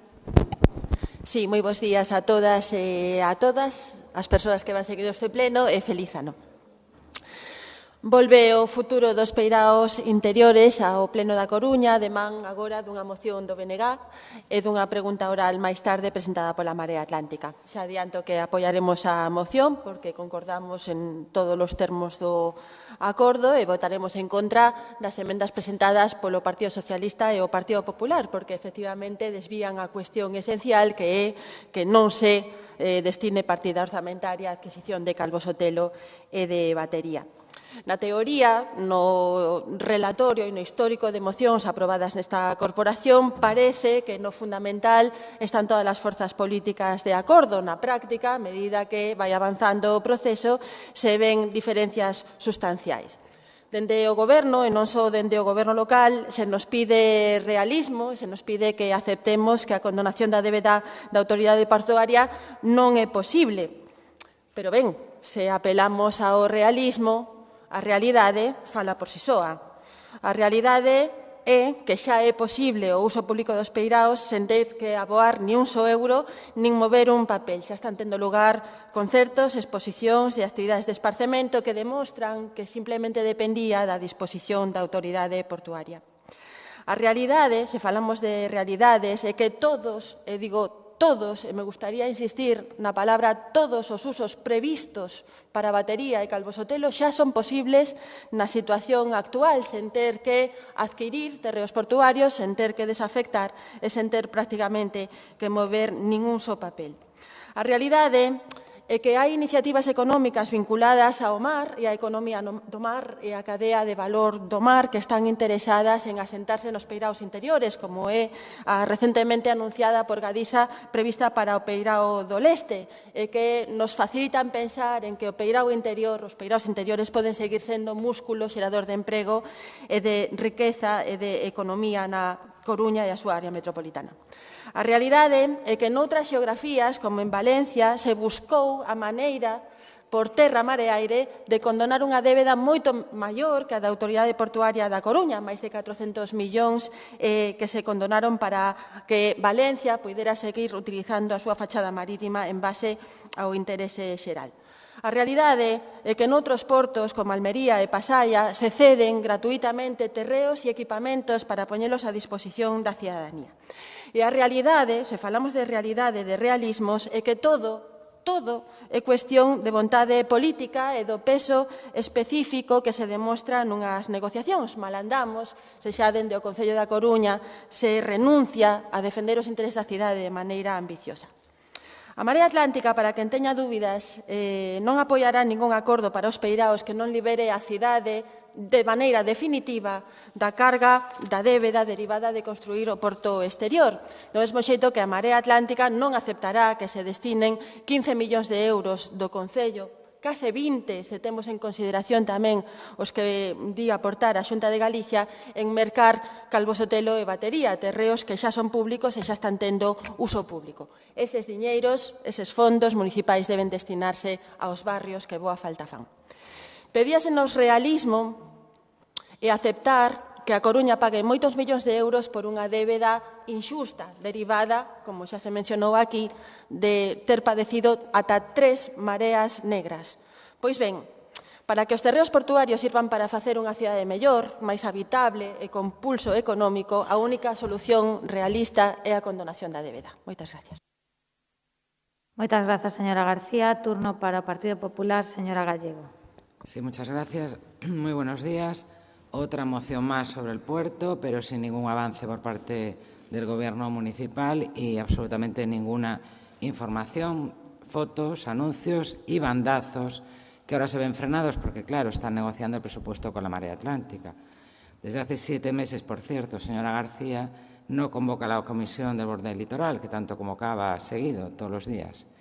Y parece que de momento se olvidaron de la operación Paella y de aquellos barquitos que sacaban a la calle para protestar, pero ahora ya no hace falta nada y ahora están de luna de miel con el Gobierno municipal. Va a hacer un año del famoso 23F, esa cumbre de la que tanto presumió la alcaldesa, pero no vemos ningún avance por parte del Gobierno. Los únicos avances sobre el puerto vienen de la mano de la Xunta. 20 millones en el presupuesto de la Xunta de Galicia, que sí está aprobado, y fue Feijóo, quiero recordarlo, quien consiguió de Ábalos el tren al puerto exterior. Y avances por parte de la autoridad portuaria, es Martín Fernández Prado, el presidente de la autoridad portuaria, quien abrió el puerto a la ciudad. Pero habrá que hacer alguna cuestión más allí, digo yo. ¿Qué ha hecho Rey? Nada, absolutamente nada.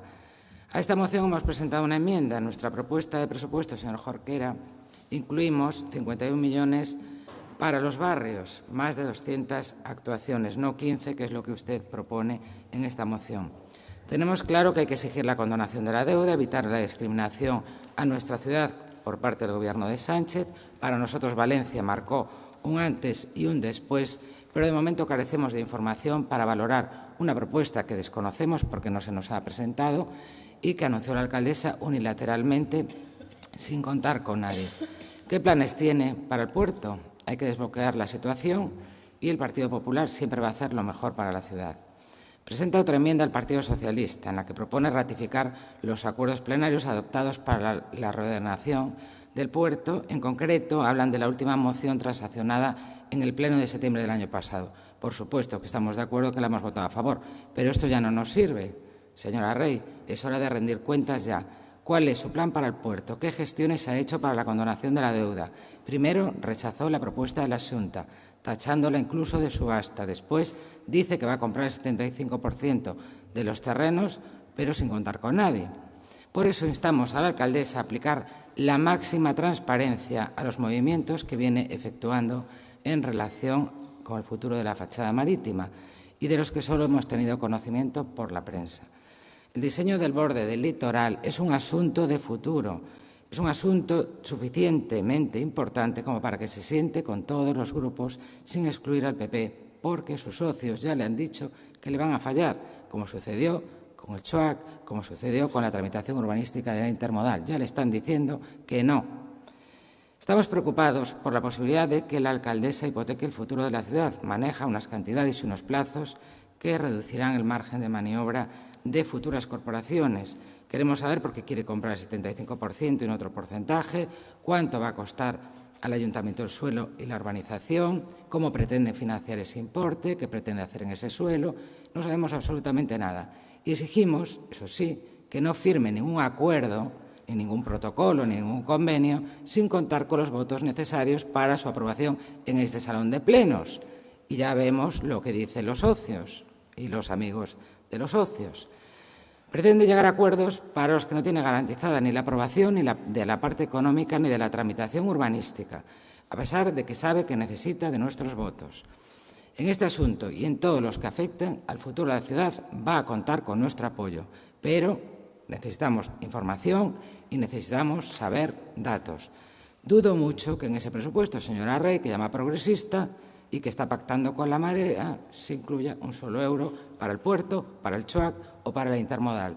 El bipartito de la Marea y el Partido Socialista va sobre ruedas, pero la ciudad va en picado. Muchas gracias.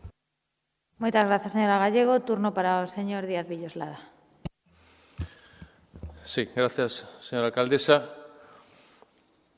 Bueno, imos por partes, porque, bueno, a veces dá a impresión de que se utiliza as cuestións da reordenación da fachada marítima portuaria interior da Coruña, bueno, pois con motivo ou ben de celos orzamentarios ou ben para poñerse medallas desde outras administracións, etc. etc. En todo caso, eu creo que o que sí coincidimos todos neste pleno é que o futuro da cidade pasa polo porto e o futuro do porto pasa pola cidade. É dicir, a integración porto-cidade é un elemento esencial e clave para o futuro social e económico, non só da Coruña como termo municipal, sino de toda a súa área de influencia.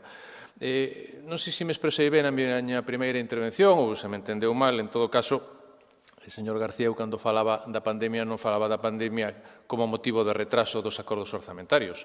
Falaba da pandemia como que, a pesar desa situación, o Concello funciona, a cidade funciona e se está traballando en novos acordos. Porque se collemos e miramos polo retrovisor destes 2 anos largos de traballo neste mandato, podemos facer un repaso, porque a veces hai que ter algo de perspectiva dos logros acadados por parte da alcaldesa e por parte do conxunto do goberno municipal. É dicir, hai importantes acordos para poñer en marcha a necesaria e indiscutible ampliación do Hospital da Coruña, e seguiremos acadando novos acordos. Hai acordos importantes que non se tiñan acadado para poñer en marcha o novo centro de saúde, centro cívico en Santa Lucía, e seguimos traballando en ese sentido. Hai acordos importantes para poñer en marcha o novo polo tecnolóxico da cidade, como é a cidade das TIC, e houve un acordo moi importante, e estamos a punto de rematar un segundo convenio de instrumentación económico-financiera en materia de intermodal. Ese é o balance de 2 anos e poucos meses de traballo de grandes acordos institucionais. E eses acordos son os que pasan ou non pasan factura os diferentes posicións e pronunciamentos dos diferentes grupos políticos presentes neste pleno. E o porto, os acordos para a reordenación do porto interior da Coruña chegarán como chegaron estes outros ámbitos de traballo. Nos abogamos, como sempre decimos, por un gran acordo institucional para a integración do porto coa cidade, que, insisto, cada día vai ser máis cercano.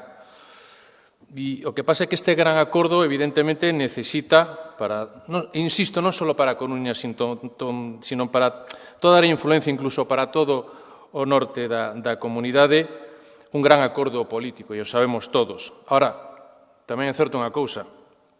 Se cada grupo municipal, en cada pleno, o que quere é rentabilizar as súas posicións programáticas, non vai facer máis que un fraco favor a hora de chegar a grandes acordos institucionais, como é o futuro da cidade que pasa tamén polo porto. Eu entendo, señor Jorquera, en ese sentido que, empregue o tema do porto para, poñer encima da mesa que non están na negociación orzamentaria. É un tema, como sabemos todos, de aritmética plenaria e os números son os números. Eu entendo que aboguen por eses 15 millóns para outros 15 millóns en barrios. Por unha parte, non hai ningunha previsión de 15 millóns asignados para o porto para este ano 22 e, por outra parte, o ano pasado executamos 15 millóns de obras espalladas por todos os barrios e distritos da cidade con 79 obras de infraestructuras e 57 actuacións de edificacións. Pero a min chamame a atención a veces algunhas formulacións que non deixan de ser, polo menos me parecen a mí, certamente contradictorias. Cando se fala dos acordos de investidura, neses acordos de investidura, señor Jorquera e señora García, sí que figuraba buscar a condonación, que é un obxectivo de máximos, pero tamén se fala, sendo realistas, non dentro do realismo máxico, sino dentro da realpolitik, do realismo máis pragmático, neses acordos tamén se fala de buscar solucións financeiras alternativas, que non hipotequen. Porque cando falamos de buscar fórmulas que viabilicen a situación económica e financeira da autoridade portuaria do Porto da Coruña, que por unha parte pasa evidentemente pola recuperación de tráficos, por outra parte pasa por buscar fórmulas que amortiguan a importante débeda acumulada pola construción do Porto Exterior de Langosteira.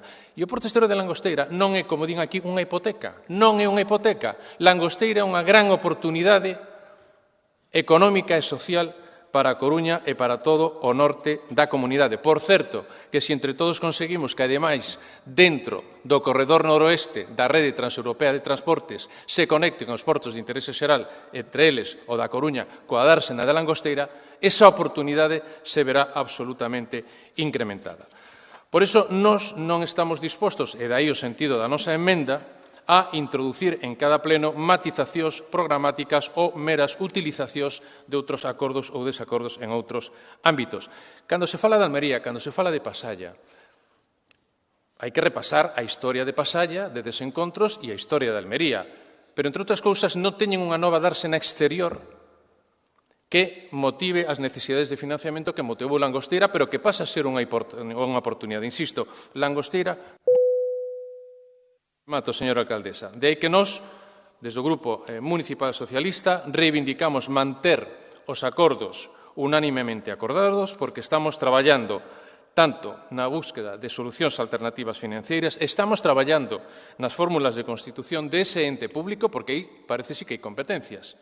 Cando o porto, en principio, parece no texto da moción do BNG que non é un asunto competencial da cidade. Estamos traballando todos na conexión ferroviaria e aí nin é Feijóo, sino que é o Ministerio de Transportes o que asigna 172 millóns de euros dos fondos NEX a Langosteira, desde o Ministerio, coa necesario traballo técnico de Adif e, por suposto, o traballo da Autoridade Portuaria. E, en ese sentido, finalmente, que todos os acordos, esa folla de ruta establecida na reunión do pasado 23 de febreiro se está desenvolvendo punto por punto. Hai cuestións máis complexas que levan algo máis de tempo, pero o futuro de Porto está asegurado e témolo que asegurar entre todos os grupos políticos desta corporación. Máis nada, gracias.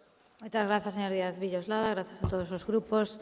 Señor Jorquera, acepta algunha das enmendas presentadas polos grupos? Quería plantear simplemente unha cuestión de orde, dito sexa ca máxima cortesía, que a distribución de tempo sexa equitativa independentemente de se está no goberno ou na oposición. A mí me parece moi ben que o señor Villoslada se explayase, non teño ningún problema, pero foi advertido que se estaba excedendo o tempo pasados 5 minutos. A mí se me advertiu 2 veces porque me excedín 2 minutos e me gustaría non ter que ter rematado de xeito precipitado a miña intervención cando outros portavoces se poden explayar todo o que queiran. Por lo tanto, pido ecuanimidade no reparto dos tempos e non me queixo de que se explayase o señor Villoslada, encantado de que se explaye, pero que tamén que se nos deixe a outros falar con pouquiño de pausa e tranquilidade. Dito iso, reitero que non aceptamos as emendas presentadas.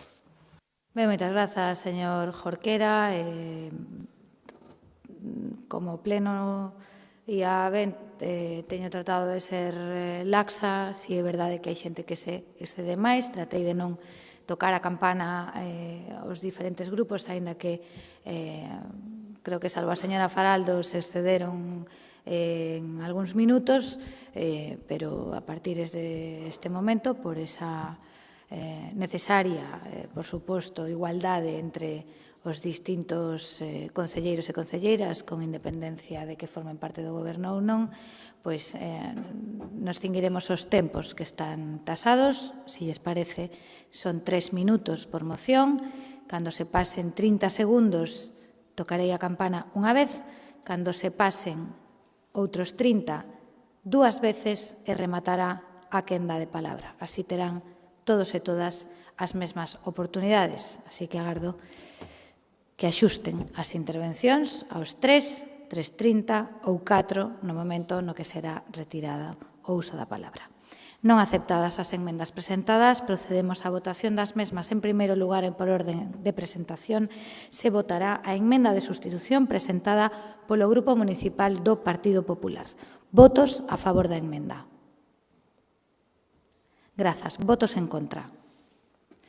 Moitas grazas. Decae a enmenda do Partido Popular.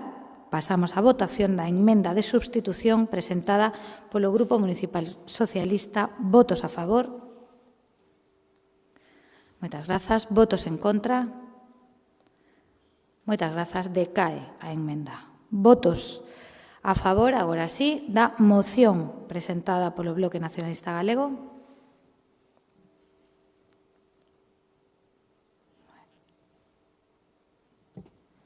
Votos en contra. Abstencións. Moitas grazas. Queda aprobada. Segunda moción do Bloque Nacionalista Galego sobre o impulso do cumprimento da ordenanza reguladora do uso da lingua galega no Concello da Coruña. Non constan enmendas e, unha vez rematada a votación desta moción, faremos a preceptiva pausa para ventilación. Señor Jorquera, 3 minutos, 30 máis 30. Grazas, señora alcaldesa. Eu non defendín que se cinguise os 3 minutos. Defendín que houvese igualdade na lasitude. Pero, bueno, en calquera caso, atéñome. No pleno celebrado 3 de xuño de 2021 procedeuse a aprobación definitiva da ordenanza reguladora do uso da lingua galega no Concello da Coruña. Coa aprobación desa ordenanza, o Concello da Coruña non só estaba dando cumprimento ao seu deber de protexer e fomentar o uso do galego, estaba corrixindo tamén unha anomalía histórica. Unha parte importantísima dos concellos galegos contan cunha ordenanza de impulso do galego e entre eles todas as cidades galegas. e tiveron que pasar 40 anos despois de que o Estatuto de Autonomía recoñecese que a lingua propia de Galiza é o galego, e 38 dende a aprobación da Lei de Normalización Lingüística para que a cidade na que naceron as Irmandades da Fala e a Academia Galega se dotase dunha ordenanza para o impulso da lingua galega. Mais, como advertimos no debate da súa aprobación definitiva, ese feito era só o comezo dun camiño. Unha vez aprobada a ordenanza, había que pasar do texto ao feito, e para que así fose, naquel debate enumeramos unha serie de accións que era preciso emprender. 7 meses despois, a práctica demostra que fica aínda moito camiño por percorrer para pasar do texto ao feito. Así, o artigo 4 da ordenanza sinala que, como criterio xeral, todas as actuacións do Concello da Coruña realizaránse en galego, sen prexuízo de que, cando legalmente sexa requisito, ademais de en galego, tamén se faga noutra lingua. Porén, convocatorias e documentación de órganos municipais ou entidades dependentes do Concello seguen redactándose únicamente en castelán, como acontece, por citar un exemplo, coas mesas de contratación. Este incumprimento é extensivo tamén a outros ámbitos. Así, o texto da ordenanza recolle que tamén se rexen pola mesma as empresas adxudicatarias, concesionarias ou contratas cando actuaren en función desa adxudicación, concesión ou contrato.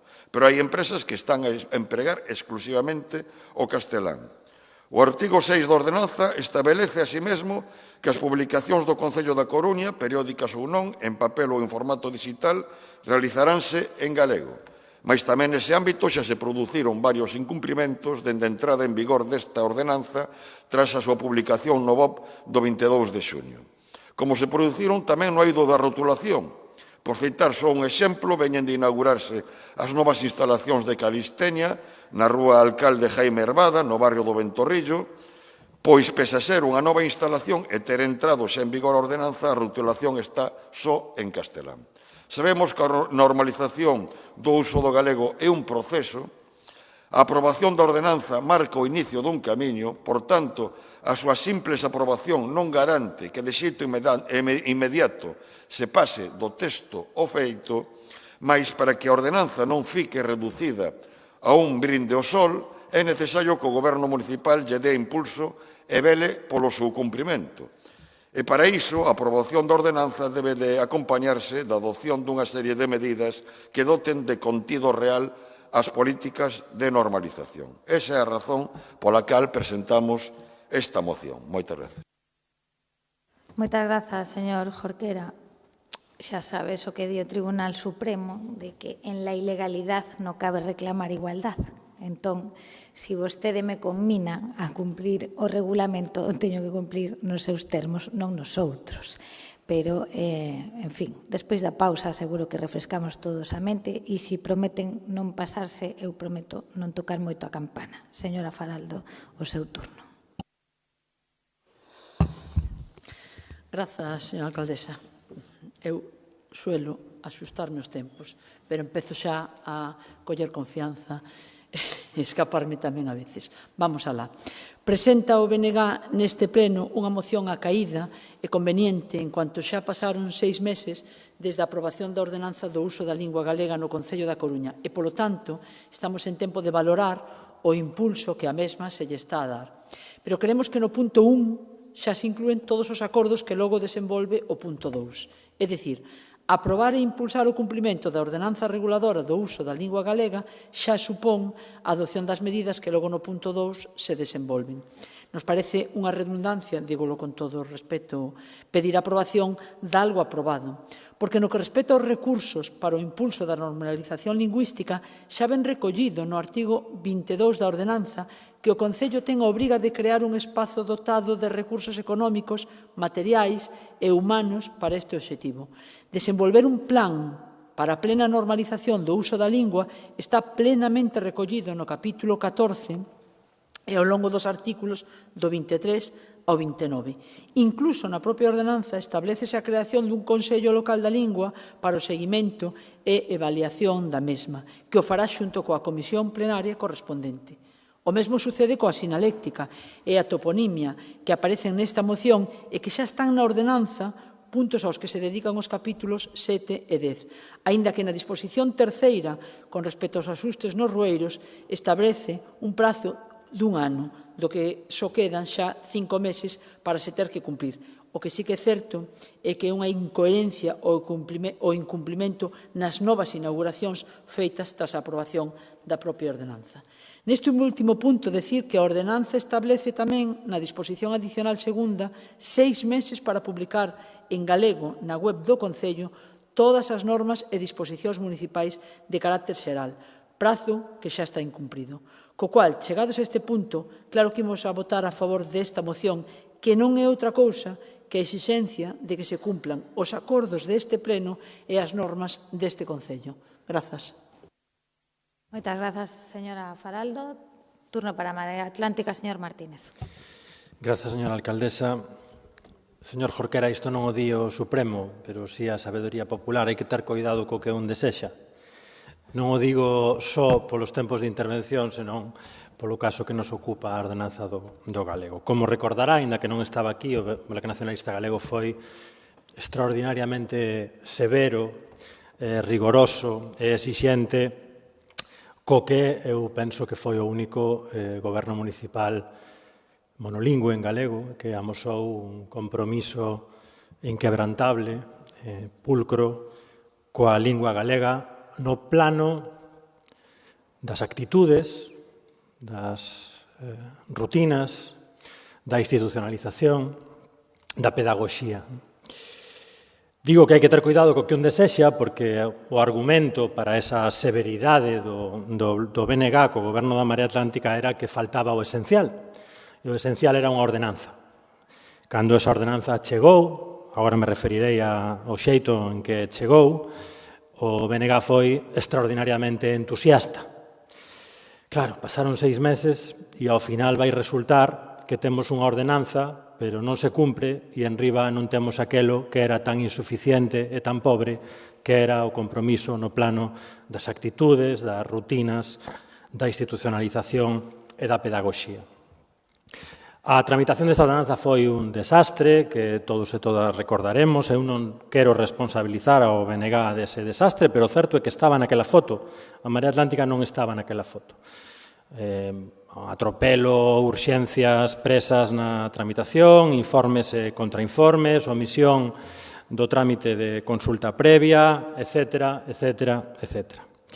A Marea Atlántica non estaba naquela foto, aínda así, como corresponde a unha forza política con capacidade, vontade e vocación de goberno, creo que estivemos á altura, fomos leais aos obxectivos da iniciativa, elaboramos emendas, moitas emendas, negociamos esas emendas, permitimos aínda así que a ordenanza seguise o seu curso, conseguimos incorporar algunhas desas propostas á ordenanza na súa aprobación definitiva e algunhas desas aportacións da Marea Atlántica son as que agora se recollen nesta moción. Refírome á garantía de que o orzamento dedicado á área de normalización lingüística non só se duplique sobre o actual, senón que medre en proporción ao incremento do orzamento global, ampliación da vixencia do plan de normalización, a creación do Consello Municipal da Lingua, etc., etc., etc.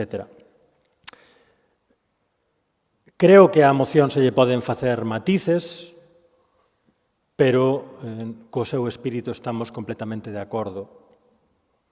Se temos unha ordenanza é para cumprila, non se está a cumprir, gustaríanos que se cumprise e mesmo que se amosasen actitudes cara a lingua galega que fosen máis alá do que a ordenanza obriga, así que votaremos a favor. Nada máis, moitas grazas. Moitas grazas, señor Martínez, pola Marea Atlántica. Turno para o Partido Popular, señor Coira.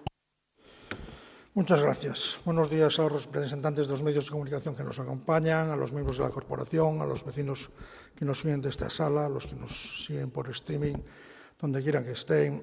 Feliz año 2022 a todos y que la salud nos acompañe durante los días que nos queden vivir y disfrutar. El Grupo Municipal del BNG presenta esta moción con el objeto de impulsar la ordenanza del gallego aprobada hace 7 meses. Yo diría que 7 meses después de esta ordenanza, poco interés, escaso acierto diría yo, por parte del Gobierno, que es el primero que no la cumple.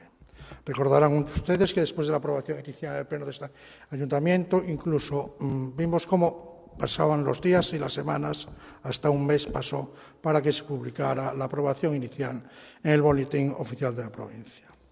La propia moción, en la exposición de motivos del BNG, habla de una norma que, después de haberse aprobado el Estatuto de Autonomía hace 40 años y 38 la Ley de Normalización Lingüística, ya se tendría que haber aprobado en este Ayuntamiento hace tiempo. Les recordaría que también gobernó este Ayuntamiento el bloque en el bipartito con el PSOE y no fue capaz de sacar una norma, y la Marea también gobernó 4 años en este Ayuntamiento y no fue capaz de hacer una ordenanza para el uso del gallego que fuera aprobada en este Pleno y que fuera acordada e impulsada por todos los grupos, y que permitiera un uso armónico en el Ayuntamiento del gallego y de la relación del Ayuntamiento con los administrados. La norma, como recordamos aquí como recordaba aquí el compañero de la Marea, nace ya acompañada de unos informes de la asesoría jurídica de este Ayuntamiento y del secretario del Pleno de este Ayuntamiento, en que cuestionan la legalidad de parte de la forma de la tramitación y de algunos artículos. El Grupo Municipal del Partido Popular presentó alegaciones en este sentido, fueron rechazadas a pesar de la existencia de ese informe. Lo único que queremos los del Grupo Municipal del Partido Popular es que se cumpla la normativa vigente y que se respeten los derechos de los ciudadanos. Libertad para relacionarse con el Ayuntamiento en cualquiera de los 2 idiomas oficiales, gallego y castellano o gallego. Una ordenanza que tendría que salir del consenso de todos los grupos políticos aquí representados nace ya recurrida. Una norma que, ya como decía antes, no incumple ni el Gobierno ni la alcaldesa. El PP defiende la libertad y el obligado bilingüismo cordial, armónico. Poder elegir dónde y cuándo utilizas un idioma, cumpliendo la normativa, la Administración y el administrado. No queremos que pase como en Cataluña, que se acosa a un niño por querer ejercer el legítimo derecho a recibir clases en castellano. Eso no queremos que suceda. No vemos el idioma como una herramienta de confrontación y de división de la sociedad. No buscamos utilizar la lengua como una confrontación con la sociedad o con el resto de España, para dividir o buscar, como buscan ustedes a veces de la mano de Bildu, manifestaciones reclamando la independencia. Nosotros creemos que hay que fomentar el uso de la lengua desde todas las administraciones, que lo hay que hacer como lo hace la Xunta de Galicia, buscando y el acuerdo de todas las fuerzas políticas.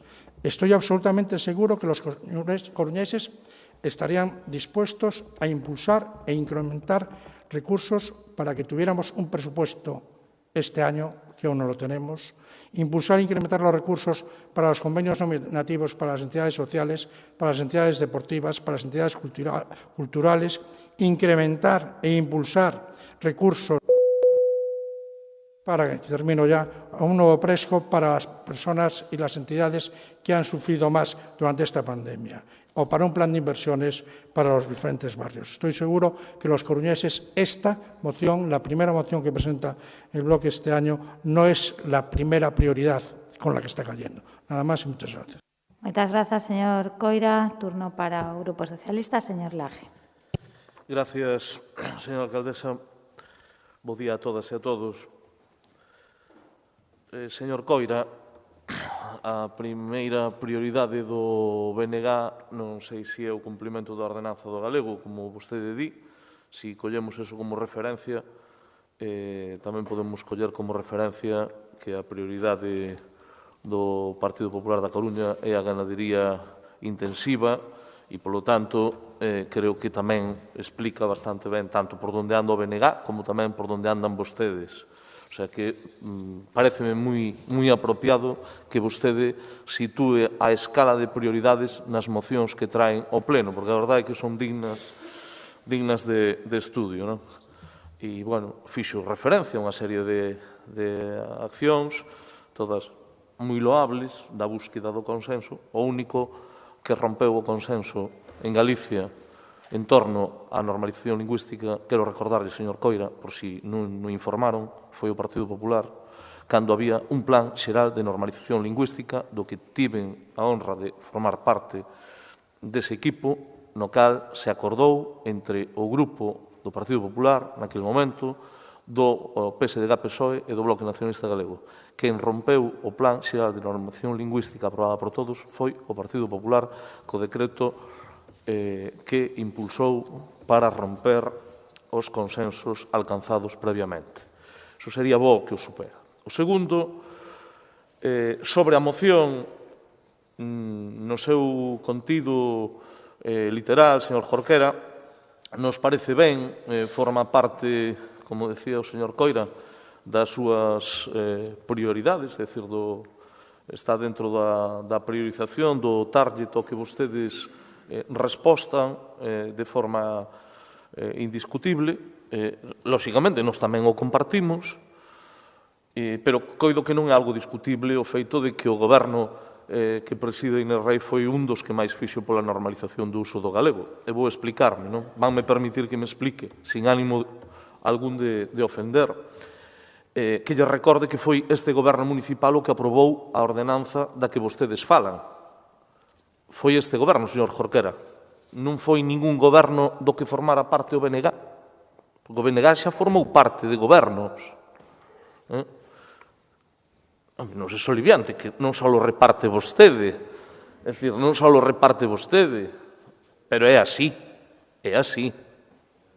Por lo tanto, non só temos vontade de contribuir á normalización no uso da nosa lingua, sino que, ademais, o estamos a demostrar con feitos. Non son suficientes. Hai que facelo de forma progresiva? Sí. É certo, a ordenanza do galego chegou 30 anos tarde.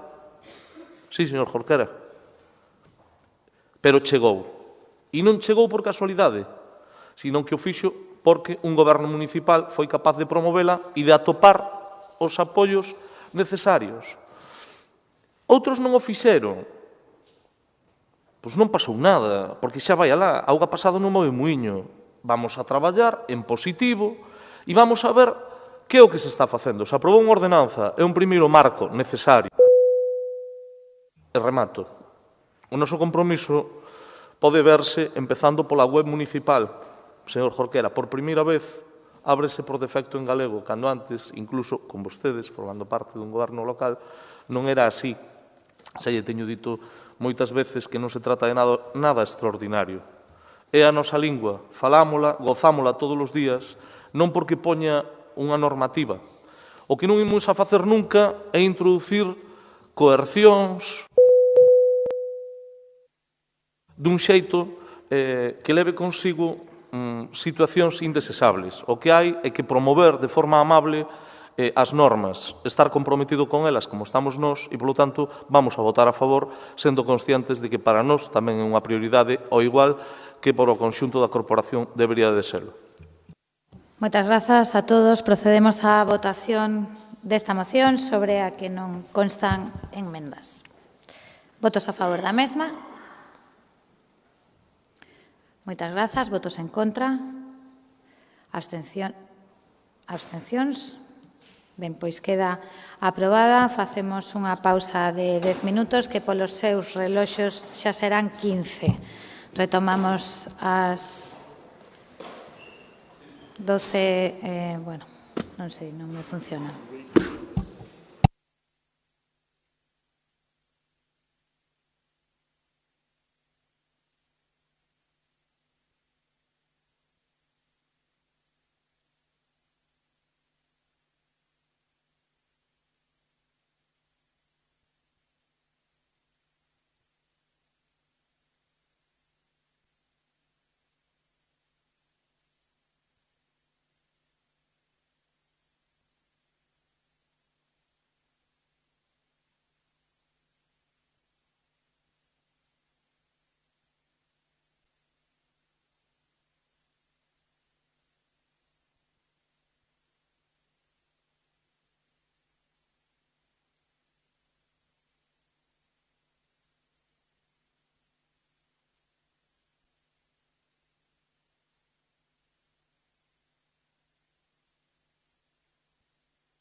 Bo día, retomamos a sesión coa terceira e última moción presentada polo Bloque Nacionalista Galego sobre a cal non constan enmendas e a moción sobre o reforzo do sistema sanitario público. Señor Jorquera, ten a palabra. Grazas. Nesta moción propoñamos, en primeiro lugar, expresar a solidariedade do Concello co persoal de urxencias do CHUAC e por iso quero aproveitar para saudar aos representantes da Comisión de Centros do CHUAC que estaban presentes na tribuna seguindo este pleno. A pandemia provocada pola COVID-19 non fixo senón demostrar a importancia de dispoñer dun sistema de saúde público, universal e gratuito, pero tamén puxo en evidencia as feblezas do sistema por mor de anos de recortes. Dende o inicio da pandemia, os traballadores e traballadoras da sanidade pública recibiron o recoñecemento e a gratitude da cidadanía polo seu labor, desenvolvido en durísimas condicións. Este recoñecemento abría a esperanza de que, tras o estado de alarma sanitaria, o Sergas impulsase medidas e reformas para mellorar e afortalar o sistema público de saúde. Porén, esa expectativa non se está a cumplir. Nas últimas semanas, o personal de urxencias do Hospital Universitario da Coruña estáse a manifestar reclamando que se reforce o cadro de persoal para facer fronte á saturación do servizo. Denuncian a vulneración dos acordos relativos a ratios de traballo, a falla de cobertura de ausencias, a sobrecarga de traballo e a denegación dos permisos de xeito sistemático. E advirten de que o alto grao de presión asistencial ao que se ven sometidos imposibilita a calidade e seguridade na atención ao paciente. Así, hai acumulación de doentes nos corredores que teñen que ser atendidos polo propio persoal de urxencias nunhas condicións onde non se pode garantir o dereito á intimidade nin a calidade asistencial. Unha situación que non afecta só o servizo de urxencias, tamén as unidades de críticos, o cadro de persoal do bloque cirúrxico, das unidades de hospitalización ou dos servizos centrais sofren unha situación de colapso permanente, desorganización e sobrecarga continuada. Por ese motivo, chaman a toda a cidadanía coruñesa a participar na manifestación convocada para o vindeiro día 20 para exixir solucións. E esta situación ven sumarse aos problemas que acumula a atención primaria. Se antes da pandemia padecía problemas estruturais con demoras e masificación que se agudizaron por mor da COVID-19 que provocou a paralización da actividade asistencial co incremento das demoras e as listaxes de espera. A noticia, a semana pasada, de que a Dirección da Área Sanitaria de Vigo ordenaba a 14 centros de saúde que só atendan consulta urxente relacionada coa COVID, quizás sexa a que mellor ilustre a gravedade da situación. Unha situación que tamén afecta aos centros de saúde da Coruña, co persoal sanitario cada vez máis desbordado e os doentes sentíndose cada vez máis desatendidos. O Plan de Mellora da Atención Primaria establecía en 2007 a necesidade de 350 médicos máis.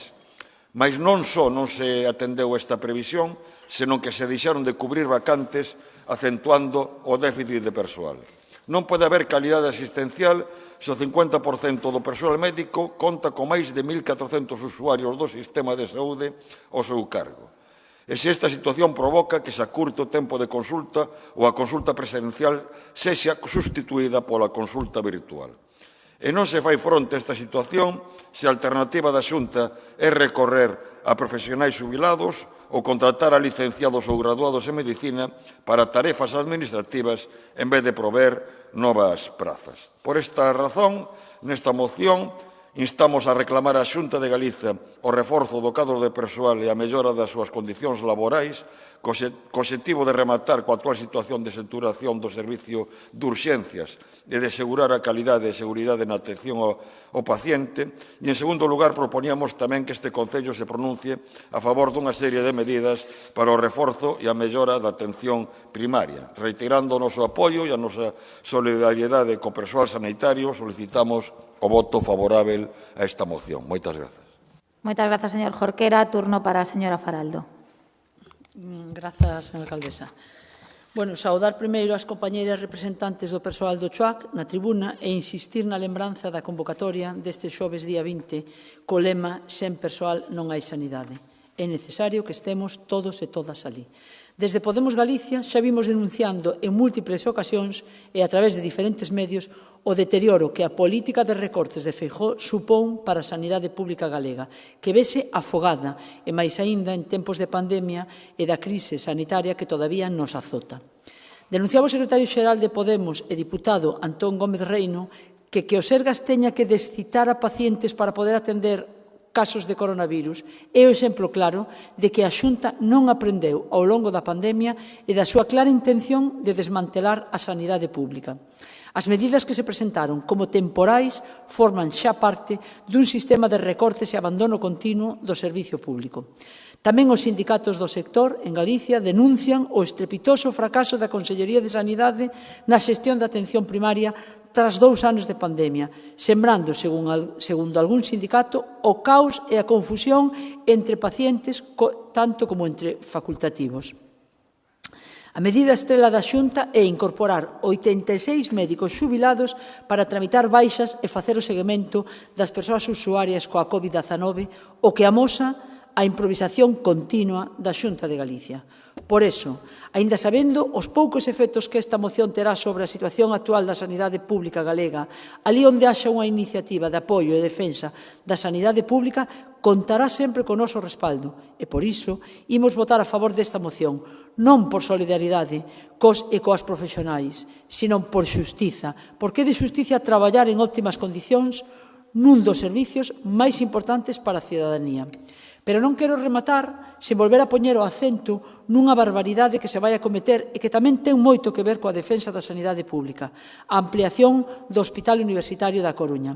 Ampliación na que se van a enterrar máis de 400 millóns que ao goberno local lle suporán máis de 22 millóns a pagar en prazos ata o 2026, 10 para os viais e 12 para as expropiacións, que terán que ser incluídos nos próximos orzamentos municipais para finalmente ter un hospital, non nos cansaremos de decilo, esgotado, bunkerizado e con unha accesibilidade impropia do século XXI. A propia UTE, que redactou o plan da Xunta, recolle a preocupación por compatibilizar a demolición e construción coa actividade hospitalaria, ademais da escasez e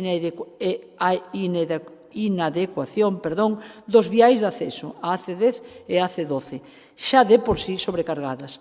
En fin, todo un despropósito desta cidade que esta cidade e a súa comarca van a pagar caro e que se fará co respaldo, se non se para, do Concello da Coruña. Grazas.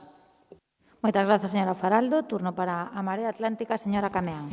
Sí, moitísimas grazas, alcaldesa. Por suposto, esta moción vai a contar co voto favorable da Marea Atlántica e sumámonos tamén a enviar dende aquí un afectuoso saúdo ás traballadoras da Comisión de Centro de Choac e, en xeral, a todo o persoal da sanidade pública. Ben, a medicina é ciencia social e a política non é máis que medicina a grande escala. Con esta cita de Rudolf Virchow comeza o seu libro Javier Padilla, no que xa pon de evidencia a conexión entre a sanidade e a política. Por desgraza, para todas as galegas e os galegos, o noso sistema sanitario público galego leva moitísimo tempo en crise. Isto non é novo. Podemos e, ademais, debemos preguntarnos por qué. Por que estamos nesta situación? Porque Feijóo, en lugar de reforzar un servizo público esencial que así é considerado por toda a sociedade, pois decidiu durante os últimos anos recortar o gasto público en sanidade. Tamén podemos preguntarnos por qué. Porque non se reforzou con máis persoal e con máis medios os nosos hospitais públicos. Por que se están a realizar derivacións á sanidade privada? Por que se están e xa se implementaron tamén copagos? Por que se está a abandonar as profesionais da atención primaria? Por que non se están atendendo as demandas de todos os profesionais da sanidade pública? Pois moi sinxelo. Para nós a resposta é sinxelo porque obedece a cuestións e a razóns políticas. É pura ideoloxía, non? É por unha forma de entender o mundo no que o colectivo, é dicir, o que de todas, ten moi pouquiño valor e onde prima, dende logo, a liberdade de mercado e o individualismo puro e duro. Trátase de negocios, e se falamos de negocios, Feijóo en Galicia está a ser un magnífico representante da estrategia máis neoliberal. Leva anos intentando trasladar a nosa sanidade pública ao modelo do mercado. É a saúde entendida non como un dereito social, senón como un ben de consumo. Pero, lamentablemente, deixando a política a un lado, índonos á realidade, coa pandemia da COVID-19, puidemos ver cales son as consecuencias de todo isto. Vimos que as costuras do noso sistema sanitario público galego podían saltar polos aires e quedámonos todas en expectativa do que podía pasar. Aínda así, foi grazas a todas as profesionais, as excelentes profesionais da sanidade pública, a todas, as que sen medios de protección e, ademais, nunhas condicións de sobrecarga laboral e tamén emocional, se encargaron de evitar que saltasen polos aires todas estas costuras. Todas elas cuidaron de nós na primeira, na segunda, na terceira, na cuarta, na quinta e tamén na sexta ola. E resulta incomprensible que despois de case 2 anos que levamos nesta pandemia, sigamos aínda, como estábamos ao comezo, sen reforzar a sanidade pública que coida de nós, sobrecargando aínda máis as profesionais, sen reforzar a atención primaria, sen reforzar os hospitais, sen reforzar as urxencias, sen atender as demandas que nos están a trasladar as profesionais que son as que están en primeira liña e, dende logo, creemos que as cousas teñen que cambiar, que é máis necesario que nunca facer medicina a gran escala, é dicir, facer política, pero política en mayúsculas, dar solucións e poñer en valor o que vimos durante esta pandemia, que realmente importa que coidar as vidas e coidar tamén de quen as está sostendo, que son as profesionais da sanidade pública. Xa remato anunciando que imos participar dende a Marea Atlántica na manifestación convocada para o xoves día 20 ás 7 da tarde, que sae dende a Casa do Mar aquí na Coruña. Creemos que é máis necesario que nunca. Compartimos o lema desta convocatoria: sen persoal non hai sanidade, así que ali estaremos. Contades con o noso apoio e agradeceríamos que o resto de veciñas e veciños acudisen a esta chamada. Nada máis. Moitas grazas. Moitas grazas, señora Cameán. Grazas a Marea Atlántica. Turno do Partido Popular. Señora Gutiérrez. Gracias, señora alcaldesa. Que la situación en la sanidad primaria no es buena, pues es una cosa bastante evidente. El colapso se generaliza a comunidades autónomas como Valencia, Baleares, Canarias, Asturias o Aragón, donde no gobierna el señor Feijóo. Así que supongo que la dimensión de este problema es superior a la gestión del presidente de esta comunidad y más bien parece que esta solución es realmente complicada. No obstante, les recuerdo que en 2018 el Consejo Interterritorial de Salud propone una serie de medidas para paliar el déficit de profesionales, pero mes y medio después de la aprobación unánime de estos acuerdos, el PSOE accede al Ministerio de Sanidad y desde entonces han pasado 3 años, 4 ministros y no se ha producido ningún avance. En cuanto a la Xunta, lleva un tiempo solicitando una convocatoria extraordinaria de los MIR de atención primaria, así como la creación de especialidades de medicinas de urgencias y emergencias, obviamente sin respuesta ninguna del Gobierno. Dicho esto, en 2019 la Xunta formalizó 3 iniciativas para reformar el modelo de atención primaria. Aprobar el Plan Gallego de Atención Primaria con 102 millones de euros y la creación de 331 plazas nuevas, desarrollar un documento estratégico con objetivos de transformación a largo plazo y la creación del Consejo Técnico de Atención Primaria. Ya en los presupuestos del pasado año se recogen medidas respecto a la atención primaria, que representa el 31,2% de todo el gasto ordinario. Se incrementa en 100 millones el presupuesto de atención primaria con respecto al año anterior y en el capítulo de gastos de personal el crecimiento de atención primaria es de un 11% frente al 8% de la atención hospitalaria. Además, el presupuesto de la Xunta para el 22 destina 270 millones de euros más para sanidad y permite dotar de 1.330 plazas más de profesionales en el ámbito sanitario de Galicia. Dentro de sus competencias, la Xunta está tomando medidas para descongestionar las agendas de los profesionales de atención primaria a través de medidas como la implantación de agendas de calidad, la potenciación de otras categorías existentes en primaria y la implantación de un sistema de gestión de la demanda. En relación con las condiciones laborales, la Xunta apuesta por la creación del contrato de continuidad y con compromiso de creación posterior de una plaza fija. Ya comenzó a implantarse en el 19 y en el 22 se crearon 82 nuevas plazas. Al respecto del último barómetro sanitario publicado y elaborado por el CIS, la sanidad pública gallega es considerablemente superior a la media española. Y es más, entre los aspectos que se valoran está la atención primaria y es la mejor valorada de toda España. No parece este dato muy coincidente con todo lo que ustedes ponen encima de la mesa. Y en cuanto a infraestructuras, está en un proceso de modernización de 51 centros de salud, incluido Santa Lucía, en donde se invertirán casi 2 millones de euros a pesar del bloqueo de la marea. Y lo más importante, el nuevo CHOAC, que duplicará la superficie e incrementará en un 15% las camas, un 30% los quirófanos y un 100% las urgencias. Más de 400 millones para el Hospital del Futuro. Y todo ello con el voto contrario del BNG. Pero, señor Jorquera, igual es más efectivo consultar a la reconocida epidemióloga Inés Rey, cuyos profundos conocimientos en medicina le permiten realizar declaraciones irresponsables sobre medidas adoptadas por la Xunta, análoga a las de otras comunidades, muchas de su partido, como Asturias o Aragón. Quizá porque no pudo valorar las medidas adoptadas por Sánchez, que dejó abandonados a los ciudadanos y a los gobiernos autonómicos en la sexta ola.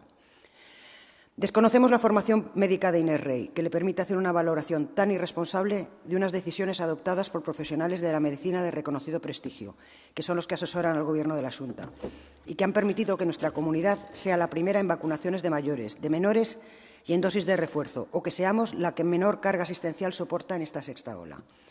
Si lo que pretende Inés Rey con su cambio de actitud hacia la Xunta es entorpecer todas las decisiones del Gobierno autonómico para tapar la incapacidad del Gobierno de Sánchez para adoptar medidas que hagan frente a esta nueva ola de COVID, desde el Grupo Popular le instamos a reconsiderar su postura, sobre todo en este momento en el que el señor Sánchez se ha sumado a todas las pautas y medidas anunciadas por la Xunta, dejándola a ella y a sus declaraciones en un lugar bastante más que dudoso. Gracias. Moitas grazas, señora Gutiérrez. Turno para o Grupo Socialista, señora Neira. Gracias, señora alcaldesa. Bueno, señora Gutiérrez, está bien para completar la intervención, la puesta en escena y las manifestaciones, que no son menores acerca de la responsabilidad y irresponsabilidad. Yo solamente le voy a recordar que esta corporación municipal ha sido absolutamente escrupulosa en el cumplimiento de la normativa siempre y la colaboración con la Administración autonómica, y si no, puede usted preguntárselo a sus compañeros de la Xunta de Galicia en las distintas consellerías desde que comenzó la pandemia y el estado de alarma, ha sido hasta la fecha de la misma manera. Mire, vamos a entrar en el tema de la moción. Es una moción que además se suele repetir de manera sistemática en este salón de plenos y es difícil ponerse original, ¿no? Pero lo cierto es que podemos hablar de las cifras una y otra vez. Lo cierto es que en atención primaria, digan ustedes lo que digan, maquillan la realidad. Hablaba de distintas comunidades autónomas y nombraba, porque fue la última que le escuché, al Gobierno de Asturias. Bueno, pues para ir a cifras, el Gobierno de Asturias, por ejemplo, en plazas de pediatría o en plazas de salud mental, está muy por encima de lo que puede ser el Gobierno de Galicia. Hablaba usted también de las plazas MIR. Quien hizo una renuncia absoluta desde que llega al Gobierno de la Xunta de Galicia y, por supuesto, quienes hicieron una absoluta renuncia a sacar más plazas MIR fue el Gobierno del Estado de Mariano Rajoy. Es así, es así, es así. Pueden ustedes decir que sí, que no o lo contrario. Está muy bien que hoy en día reclamen más cuestiones que no reclamaban cuando gobernaban ustedes en todas las administraciones públicas. Pero lo cierto es que es ahí. Podemos hablar también de la tasa de reposición que estaba cuando gobernaba Mariano Rajoy, la tasa de reposición que existe en la actualidad gobernando Pedro Sánchez. Por cada 10 profesionales que se jubilen entrarán 12. Por lo tanto, las cifras son ahí. Podemos hablar también del recorte de un 21% en atención primaria en los casi 13 años de mandato del señor Feijóo. Podemos hablar de eso, no es fuente del Partido Socialista. Podemos hablar de las demandas que les hacen de manera sistemática el personal de la salud pública y a la que la Xunta de Galicia hace caso omiso. Se trata no solamente de reforzar atención primaria para que Galicia no siga siendo la tercera comunidad a la cola, muy por debajo de la media española en atención primaria, en plazas de médico de atención primaria, pero también en enfermería, también en pediatría, donde estamos por debajo. Y, por supuesto, la peor, ya no la tercera, la peor en plazas relacionadas con la salud mental. Podemos seguir hablando de los presupuestos y cómo ustedes los maquillan, pero dígame usted, ¿se ha incrementado el presupuesto de la Xunta de Galicia en atención primaria o se ha rebajado? Se ha rebajado, está ahí, se ha rebajado.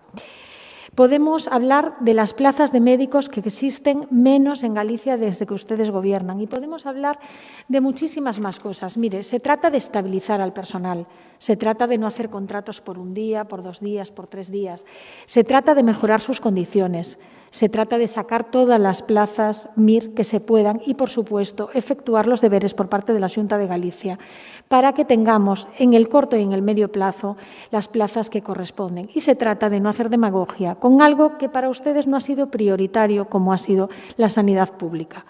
Por lo tanto, nuestro apoyo a la moción que presenta, en este caso, el Bloque Nacionalista Galego, y nuestro apoyo a todo el personal del sistema sanitario público gallego. Nada más y muchas gracias. Moitas grazas, señora Neira. Non existindo enmendas sobre esta moción, procedemos á votación da mesma. Votos a favor. Moitas grazas. Votos en contra. Grazas. Abstencións. Non hai, queda aprobada a moción. Remata aquí a quenda de mocións do Bloque Nacionalista Galego. Pasamos xa ao Grupo Municipal da Marea Atlántica. A primeira delas sobre o transporte público urbano, a que consta unha enmenda de sustitución do Grupo Municipal Socialista. Señora García, ten a palabra cando queira. Sí, moitas gracias. A Compañía de Tranvías solicitou o pasado decembro un incremento da tarifa do billete de bus do 1,20 € a 1,42 €, que significa un incremento dun 18% no prezo do billete, no que nos consideramos en a Marea Atlántica unha mostra máis da falta de empatía da Compañía de Tranvías coa poboación na que desempeña un servizo esencial. Solicitan unha suba de case un 20% no prezo do billete, pero a ninguén lle subiu o salario neste tempo un 20%. Dicimos unha falta de empatía e unha falta máis de empatía. A tarifa do billete do bus sempre se actualizou á alza dende o inicio da concesión, cunha excepción a finais do mandato pasado. Actualizouse á alza mesmo en tempos de debacle económica, cando a cidadanía estaba pasando enormes penurias resultado do estoupido da burbulla inmobiliaria. E o culmen chegou en 2016, cando, cuns beneficios do 30%, a Compañía de Tranvías declarou uns beneficios de case 6 millóns de euros antes de impostos. Este sobrepago na prestación dun servizo esencial e a aplicación directa dun regulamento da Unión Europea foi o que moveu o Goberno da Marea Atlántica a baixar o prezo do billete, medida que non tardou en ter resultados moi positivos, xa que o número de viaxes se incrementou en 1 millón ao ano. Malia a baixada da tarifa, Tranvías sempre obtivo beneficios, sempre por riba dos 2,5 millóns de euros, e incluso agora en época de pandemia, polas compensacións aprobadas dentro do Goberno do Estado, sigue tendo un balance positivo e, ademais, bastante abultado.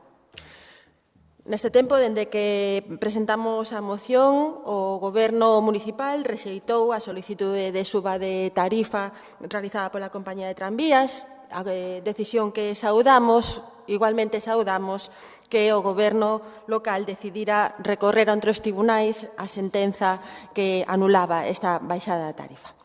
Mais alá da cuestión sanitaria, achégase o fin da concesión e chega o momento tamén de pensar no futuro da mesma. En 2024 se abre unha oportunidade, unha ocasión única para reformular o servizo do transporte urbano. E para a Marea Atlántica o transporte urbano é un elemento estratégico para garantir unha mobilidade xusta, verde e eficiente, para evitar atascos, para garantir o dereito universal, o dereito de todas as persoas a desplazarse pola cidade, aínda que teñan problemas de mobilidade. É un elemento estratégico para rexenerar o espazo público, para vertebrar o territorio, para mellorar a calidade da vida da veciñanza, para acompañar as políticas de peonalización e dar unha alternativa ao vehículo privado, para loitar contra o cambio climático e mellorar as condicións de calidade do aire e de ruído na cidade. Pero, ademais, tamén é un elemento clave para pensar en clave metropolitana. Creemos que é necesario, xa que a problemática vinculada ao uso do coche na Coruña ten moito que ver cos desplazamentos de vehículos que entran e saen da cidade, e 2024 volve a ser un momento único, unha ocasión privilexiada para pensar nestes termos.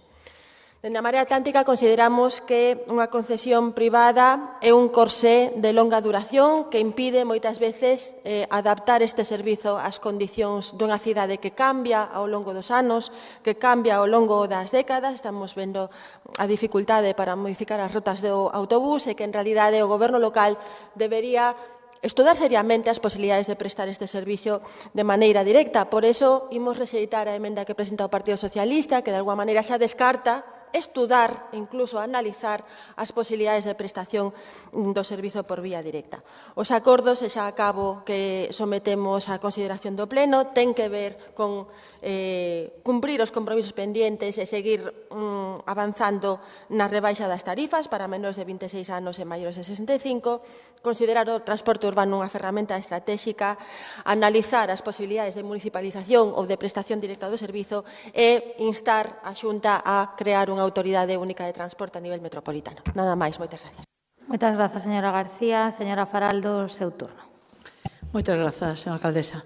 Certo é que cando pouco antes de entrar no Nadal despertamos coa nova de que a compañía de tranvías plantexaba subir o billete de bus de 1,42, ou seja, casi un 20% máis do precio actual, caeu como un xarro de auga fría en corpos a intemperie.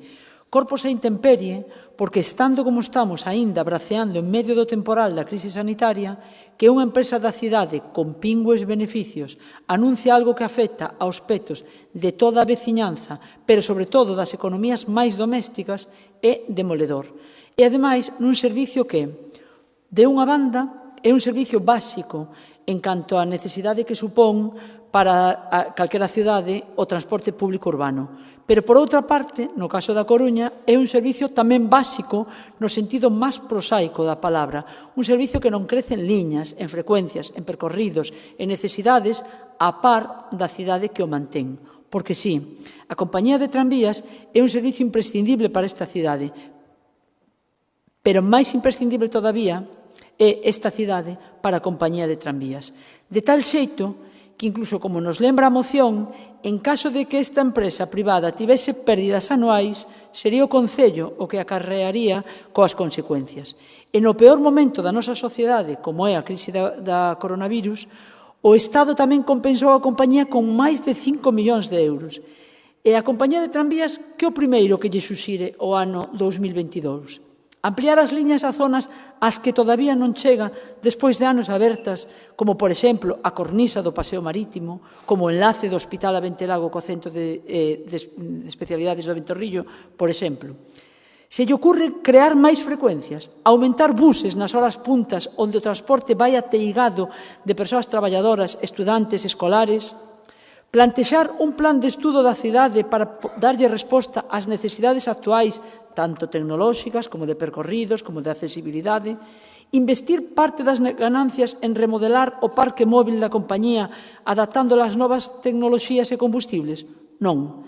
A compañía sae na prensa porque plantexa a subida do precio das tarifas estando como está en pleno litixio co Concello precisamente por estes motivos. Imos votar sí a esta moción porque abre unha ventá de oportunidades ante a próxima finalización da concesión no 2024. E gústanos máis a moción da Marea Atlántica que a emenda do PSOE, por iso tamén agradecemos que se rexeite. Porque nesta última non se dá sequera a posibilidade de estudar a posible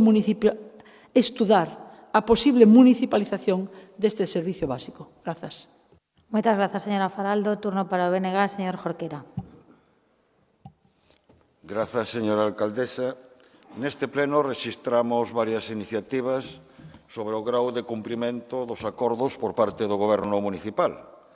Digo isto porque un deses compromisos, recollido no acordo de investidura suscrito entre os grupos municipais do PSDG-PSOE e o BNG, é o seguinte, cito textualmente: impulso da mobilidade na cidade, fundamentalmente no que ten a ver co transporte público e de xeito singular priorizando no primeiro ano de mandato as seguintes actuacións. Mellora do servizo de autobuses, que deberá ter en conta a necesidade de intensificación de frecuencias de líneas, ampliación do horario do servizo, modificación do mapa de líneas, implantación do carril bus e estudo dos modelos de xestión, incluída a xestión directa. Estamos no terceiro ano de mandato, non no primeiro, e nin se intensificaron frecuencias, nin se ampliou o horario de servizo, nin se modificou o mapa de líneas, nin se implantou o carril bus, nin se estudou o futuro modelo de xestión contemplando a posibilidade da xestión directa. O problema é que non se fixo neste mandato e tampouco no mandato pasado. A única iniciativa salientável da aposta polo transporte público no anterior mandato foi a rebaixa das tarifas que logo tirou abaixo o Tribunal Superior de Xustiza de Galicia. Apostouse polo carril bici, pero non polo carril bus. E por moito que nos pareza ben o fomento do uso da bici, a bici non é un medio de transporte colectivo. Contratouse coa Axencia de Ecoloxía Urbana de Barcelona un estudo de reestructuración de líneas. Primeiro anunciouse que o novo mapa de liñas estaría listo en 2016, despois en 2018, e ao final, como di o refrán español, si te he visto, non me acuerdo. E pese a que a xuízo do goberno municipal a concesión estaba caducada, tampouco se deu ningún paso para ir cara a un modelo de xestión directa. Con todo, por moi críticos que sexamos co labor dos últimos gobernos, imos votar a favor da moción. Creemos que a aposta polo transporte público é estratégica para cambiar o modelo de mobilidade. Opoñámonos á pretensión da compañía de tranvías de subir a tarifa, máxime cando pechou todos os exercicios con importantes beneficios, incluído o ano 2020, pero o impacto da COVID, grazas aos 5,44 millóns de euros que recibirá do Estado. Creemos que non ten sentido un modelo de xestión onde se produce o paradoxo de que a máis éxito, isto é, a máis usuarios, maior custo representa para o Concello. Por iso, creemos que se debe de contemplar a posibilidade de que o servizo sexa prestado por unha empresa municipal, como ocorre en Madrid, Barcelona e noutras moitas cidades, e coincidimos tamén na necesidade de pensar o transporte público en chave metropolitana. E aproveito para lembrar que seguimos esperando polo anteproxecto de lei de área metropolitana que sei que ia estar listo o pasado mes de setembro. Como xa comentei, votaremos a favor da moción. Grazas. Moitas grazas, señor Jorquera. Turno para o Partido Popular, señor Deus. Gracias, señora alcaldesa. Nuevamente se debate una moción sobre el transporte público urbano, un servicio esencial en la movilidad de cualquier ciudad y en la nuestra no lo va a ser menos. Hay que reconocer, señores de la Marea, que muchos temas son los mejores especialistas en pirotecnia. Lanzan al aire teorías adornadas con un despliegue enorme de fuegos artificiales, pero al final ninguno alumbra lo suficiente. Dicho de otra forma, son expertos en vender humo a los coruñeses. Y para muestra no hay más que repasar los logros de la Concejalía de Inmovilidad de su anterior mandato, que fue incapaz de dar una solución a los problemas de transporte que tenía y tiene la ciudad. Prometieron la reforma de líneas del bus urbano una y otra vez. Nada. Tuvieron a su disposición un PEMUS realizado en el mandato del PP, al cajón, para luego gastarse más de 640.000 euros de todos los coruñeses en documentos elaborados por la Agencia de Ecología Urbana de Barcelona. ¿De qué han servido? Tampoco la prudencia es una de sus virtudes, cuando alardean de ser los únicos que bajaron las tarifas en 2019, lo cual ya lo comentaremos ahora. Durante el mandato del Partido Popular en este Concello, en plena crisis económica, agravada por aquellos que negaban la crisis y hablaban de brotes verdes, se acordó con la compañía de tranvías la congelación del precio de bus en todas sus modalidades para el 2015. Por supuesto que la diferencia está en que las decisiones se realizaron con acuerdos y no con imposiciones al margen de la ley, como acostumbran a hacer ustedes, generando procesos judiciales en los que el Concello, es decir, todos los coruñeses, salen perjudicados. Por cierto, durante el mandato del Partido Popular se renovó el 26% de la flota de buses. Seguro que también recuerdan la implantación de la tarifa PEMUS, que se encontraron cuando llegaron al Gobierno. El bono bus urbano general sería gratuito a partir de los 44 viajes y el social a partir de los 77 trayectos, con costes de 33,7,40 euros y 23,10 euros respectivamente. ¿Cuántos acuerdos de este tipo que beneficiaron a los usuarios han tomado ustedes en su mandato? Que yo conozca, ninguno.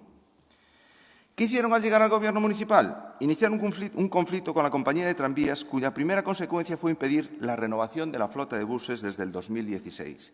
Y el motivo, como bien saben, es que decidieron anular la concesión de forma unilateral sin consultárselo ni siquiera a la propia compañía. ¿Cuál fue el resultado? El ridículo más espantoso, teniendo que ser Europa quien les dijese en 2018 que esa medida que tomaron era ilegal.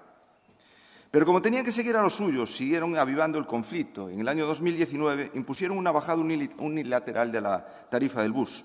Recientemente, el Tribunal Superior de Justicia de Galicia dio la razón al recurso de la compañía, teniendo ahora los coruñeses que afrontar una indemnización de más de 2,3 millones de euros por año desde esa decisión. Por supuesto, han logrado que la señora Reis, su socia preferente, recurra a la sentencia ante el Supremo como condición para aprobarle los presupuestos del año 2022. Veremos a ver lo que pasa con ese recurso y las responsabilidades económicas que se deriven de ello. Por supuesto que hay que empezar a pensar en el año 2024 cuando finalice la concesión actual. Háganlo ya de una vez. Comiencen su pacto de gobierno a la coruñesa, pero háganlo sin que nos cueste más dinero a los coruñeses. Hasta entonces, sigue en vigor una concesión del año 1986, que es la que rige las relaciones entre la compañía y este concello. Cámbienla. Señores de la Marea, no sé si lo hacen por desconocimiento o por distorsionar la realidad. Ya existe una comisión de seguimiento del plan de transporte del área de La Coruña, integrada por 17 ayuntamientos y la Xunta, que se encarga del funcionamiento del necesario transporte metropolitano. Este plan de movilidad, más bien un plan social, se puso en marcha hace 11 años y ha fomentado el uso del transporte público. Desde enero de 2011 se realizaron más de 60 millones de viajes bonificados en el área. En la actualidad hay más de 160.000 vecinos del área que utilizan la tarjeta del transporte metropolitano y los menores de 21 años viajan gratis. Bien haría en tomar nota y tomar como ejemplo los planes de la Xunta. Esta moción no aporta nada nuevo a las ya debatidas y en vista del éxito que la Marea ha tenido en su mandato en materia de transporte urbano y de las decisiones que la señora Rey está tomando últimamente, rehén de esa necesidad de pacto con ustedes para sacar adelante unos presupuestos, la postura de nuestro grupo va a ser la abstención. Muchas gracias. Muchas gracias, señor Deus. Turno para o Goberno local, señor Díaz Villoslada. Sí, gracias, señora alcaldesa. Eu creo que é importante non confundir por unha parte o que é o sistema concesional actual e por outra parte os indicadores de uso do transporte público colectivo en autobús na cidade. Porque en ese sentido eu sempre lembro que acudindo aos datos sectoriais os indicadores de uso do transporte público en bus na cidade, a pesar da COVID incluso, sempre son positivos, moito máis positivos que en outras cidades de escala de poboación ou de tamaño similar, tanto en termos de impacto orzamentario como en termos de disponibilidade do servicio. O que é certo, e agora non vou entrar en reproches de que fixo ou non fixo o Partido Popular no seu mandato, de que fixo ou non fixo Marea Atlántica no seu mandato, os reproches xa están realizados anteriormente, é certo que nos non imos reprochar nunca que unha compañía mercantil legitimamente teña a absoluta necesidade de buscar un lucro e tampouco imos poñer en tela de xuicio os ingresos ou os beneficios netos que poda ter unha compañía, porque esa compañía ten que sobrevivir, ten que crear emprego e ten que ter un emprego de calidade. Cuestión distinta é si o modelo concesional, si as fórmulas de revisión das tarifas son válidas para seguir avanzando na adaptación e na necesaria mellora progresiva do transporte público en autobús na cidade ás novas necesidades da cidade, do seu crecemento e das necesidades de cara a unha mobilidade máis sostible. Porque é certo que nós presentamos recurso de casación, interpoñemos recurso de casación extraordinario contra a sentencia do Tribunal Superior de Xusticia que anulaba esa reducción unilateral. Podemos compartir a filosofía xeral buscada nese pleito. Outra cuestión é que esas pretensións teñen que estar ben articuladas xurídicamente, pero non como un argumento de negociación orzamentaria, sino porque había que defender e hai que defender os intereses municipais e a priori hai motivos casacionais para ir diante do Tribunal Supremo sen presuízo do que o Supremo admite inicialmente ou non esa casación. Pero eu o que sí podo dicir é que neste escenario de conflictividade, neste escenario no que estamos prácticamente no final da vida da concesión, o modelo concesional, que é certo que é máis un modelo de aventura que de risco, incluso dunha forma eu podo decir, ou podería decir que desproporcionada, é un modelo concesional que pode responder ás necesidades do momento, pero que está realmente obsoleto. Por iso temos que camiñar de cara a unha nova concesión do transporte público de bus na cidade a partir do 24 que supoñe un salto, non sei se cuantitativo, pero sí cualitativo nos servicios. Nos Xa rexitamos, como sabemos e como teños dito, como temos aprobado na pasada Xunta de Goberno Local do 22 de decembro, rexeitamos ese incremento que pediu a compañía de tranvías por ano 22, entre mentres non se solucionen este pleito que está presentado en casación. Nos apostamos, e o vimos dicindo desde un primeiro momento, como que unha das solucións necesarias en materia de transporte urbano non se pode solucionar sen unha integración, sen unha xestión e unha planificación unificada co transporte metropolitano, polo menos da primeira corona metropolitana, e esta é unha cuestión que sí presentamos diante da Xunta de Galicia cando renovamos o convenio de transporte metropolitano en novembro do ano pasado. Aínda estamos sin resposta por parte da Xunta de Galicia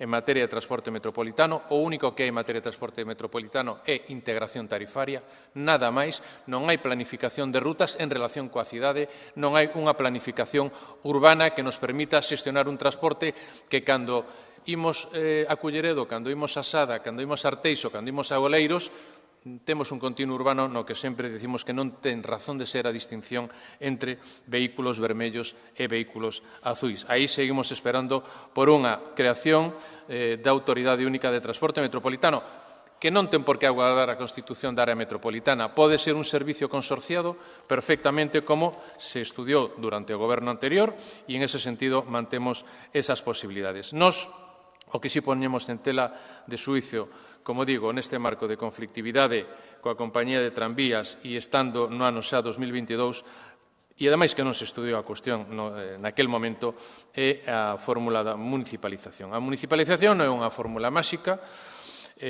como podemos ademais comprobar con outros servicios, e remato, señora alcaldesa, sino que a clave da xestión dos servicios públicos que se poden prestar directa ou indirectamente, como este caso, é unha boa fórmula contractual e unha boa fórmula de xestión e control desa concesión. Por eso nos abogamos porque dentro da comisión existente, non creando máis comisións, impulsemos a preparación do expediente da nova concesión para 2024 que ten que supoñer, como decimos na nosa emenda, unha verdadeira mellora sustancial de liñas, de oferta de servicios e de renovación de toda a flota de autobuses para dispoñer de autobuses máis eficientes en termos de sostenibilidade e de mellor accesibilidade. Ese é o sentido da nosa emenda, compartindo en grande medida os argumentos presentados pola Marea Atlántica, pero facendo neste aspecto unha matización importante desde a nosa perspectiva. Mais nada, gracias. Moitas grazas.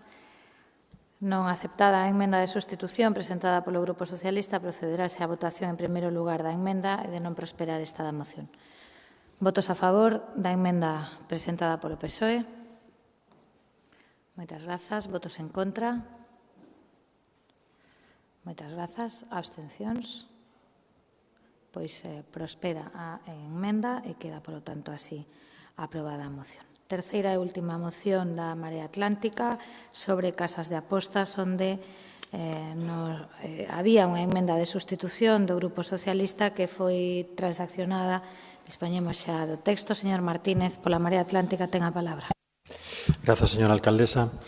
Segundo a Galure, o xogo online e as apostas deportivas, a diferenza de outras actividades, lamentablemente están a experimentar un preocupante incremento durante esta pandemia. A idade media das persoas que caen nesa trampa é cada vez menor. Hoxe, a maioría se inician aos 19 anos e as consecuencias dese inicio temperán son desastrosas. A meirande parte das solicitudes de axuda que recibe esta entidade, a Asociación Galega de Ludópatas Rehabilitados, están protagonizadas por persoas menores de 25 anos enganchadas ás apostas deportivas. O último informe sobre adiccións comportamentais do Plan Nacional de Drogas, con datos de 2019 e 2020, corrobora esta situación. Di que existen en España 670.000 persoas con problemas de ludopatía e o que é peor que o 44%, case a metade, teñen menos de 26 anos. Por cada persoa adulta hai 3 menores de idade con problemas de adicción ao xogo, segundo a Universidade de Valencia. E a porta a ese inferno son precisamente as casas de apostas e as terminais que están situadas en bares e cafeterías. Estes datos, algúns datos, poderían ser outros, poderían ser máis, e poderían ser mesmo de maior calidade se a Xunta de Galicia crease o prometido Observatorio do Xogo, ilustran algo que, no fondo, todos e todas sabemos aquí, neste salón de plenos, que as casas de apostas son unha couza que se ceba, ademais, cos colectivos máis vulnerables, cos barrios, coa xente moza, con quen menos ten. E tamén sabemos todos e todas aquí que temos que facer algo. Está ben que asinemos declaracións de intencións ou que lle pidamos á Xunta que exerza as súas competencias. Está ben, témolo feito, pero non ten ningún sentido que ao mesmo tempo renunciemos a que este Concello exerza as súas. O Parlamento de Galicia pode e debe regular, dende o noso punto de vista, da maneira máis restritiva posible, este sector. Pero este pleno ten a capacidade de decidir a través da normativa urbanística onde pode ubicarse unha casa de apostas e onde non pode ubicarse unha casa de apostas. E iso é basicamente o que hoxe propoñemos a esta corporación e non é a primeira vez que o facemos, que o Goberno municipal traia a maior brevidade posible un acordo de suspensión na concesión de licenzas que nos permita iniciar a modificación da normativa urbanística para, cando menos, establecer distancias mínimas na ubicación deste tipo de trampas a aqueles espazos, aquelas infraestructuras sociais e aqueles colectivos máis vulnerables ou que están máis indefensos, xente moza, etc. etc. Hai argumentos para opoñerse a esta iniciativa da Marea Atlántica, dende logo, hai quen pode decir que se puido ter feito antes e non se fixo, e é certo. Haberá quen diga que neste mandato se fixeron algunhas cousas, tamén é certo que se pechase a casa de apostas na estación de autobuses ou que incrementásemos as taxas que estas empresas teñen que pagar, cousa que se fixo neste pleno, será certo, pero eu creo que é unha frivolidade empregar este tipo de argumentos, porque mañá, cando non esteamos aquí reunidos no salón de sesións, seguirá habendo aí ao lado, na Praza de Pontevedra, unha casa de apostas a 20 metros da porta dun instituto. E iso é algo que todos e todas sabemos e iso é algo que non pode seguir acontecendo. Como cremos que somos maioría neste pleno quen pensa que iso non pode acontecer, que non pode haber unha casa de apostas lanzando anzol a xente moza a 20 metros da porta do instituto, estou seguro de que esta moción da Marea Atlántica vai sair adiante e de que máis axiña que tarde volveremos a debater sobre isto, pero para suspender cautelarmente a concesión de licenzas e modificar a normativa urbanística, dando exemplo e implantando nesta cidade unha regulación das casas de apostas pioneira en Galicia na senda de outros municipios do Estado que xa están a dar pasos neste sentido. Fagámoslo. Nada máis. Moitas grazas. Moitas grazas, señor Martínez. Turno da señora Faraldo. Todos os efectos perniciosos das casas de xogo na nosa sociedade están máis que avalados por múltiples estudos, análises e debates en torno a este tema, sobre todo en colectivos de máxima vulnerabilidade como poden ser, entre outros, a mocidade. Tal é así que a nosa primeira moción neste pleno foi precisamente para frear a proliferación das casas de apostas. Unha moción, e o digo con total humildade, pois non foi un mérito persoal nin de partido, sino un colectivo, porque foi traballado con asociacións, partidos políticos afíns e grupos xuvenís. Unha moción, insisto, ambiciosa no seu obxectivo de poñer paus nas rodas do crecemento deste nocivo sector. Ademais, se facía baixo a luz dunha lei, dun Real Decreto Lei recén aprobada, o Real Decreto Lei de Publicidade do Xogo do Ministerio de Consumo, que incorporaba unha morea de medidas importantes como a prohibición dos bonos de benvida, caramelos na porta dunha escola, limitacións dos anuncios de xogos de apostas e azar e prohibición dos patrocinios en equipamentos deportivos, entre outras. Saímos enchidas daquel primeiro pleno en xaneiro do ano pasado porque entendíamos que na Coruña, coa aprobación unánime da moción, dábase un paso valente e necesario. Aprobábanse, entre os 13 puntos, a realización de actividades informativas en colaboración con entidades locais nos centros escolares para informar dos riscos e problemas da saúde pública. Prohibir, a través da ordenanza municipal, calquera cartelería máis alá do establecemento. e o mantemento de alo menos 700 metros de distancia sobre centros educativos e instar ao Goberno autonómico a estas mesmas medidas. En fin, unha batería de medidas que, ao noso entender, auspiciados por estes grupos, eran básicas para frear, insisto, a proliferación deste negocio enfermizo, suficientes para poñer empeño no seu cumprimento e na súa estricta vixilancia. Vemos que non. Hoxe trae Marea Atlántica outra moción transaccionada co PSOE que resume en 2 puntos toda a inquedanza sobre este sector, cumprir os acordos plenarios e unha moción urbanística para restringir a implantación das casas de apostas na cidade. Hoxe, como aquel mes de xaneiro do ano pasado, todo o noso rexeitamento a este sector e, polo tanto, todo o noso apoio a esta moción a través do noso voto a favor. Moitas grazas. Turno para o BNG, señor Jorquera. Grazas, señora alcaldesa. Quero lembrar que xa en outubro de 2019, no segundo pleno ordinario do presente mandato, aprobouse unha moción do BNG sobre esta cuestión, na que, entre outros puntos, instábase a Xunta de Galiza a consensuar unha nova lei do xogo, de acordo cos grupos parlamentarios e coas entidades que traballan na rehabilitación diaria de persoas con adicción sen sustancia e ludopatías, e considerar as asociacións dedicadas á rehabilitación de persoas con ludopatías como centros de referencia de tratamento.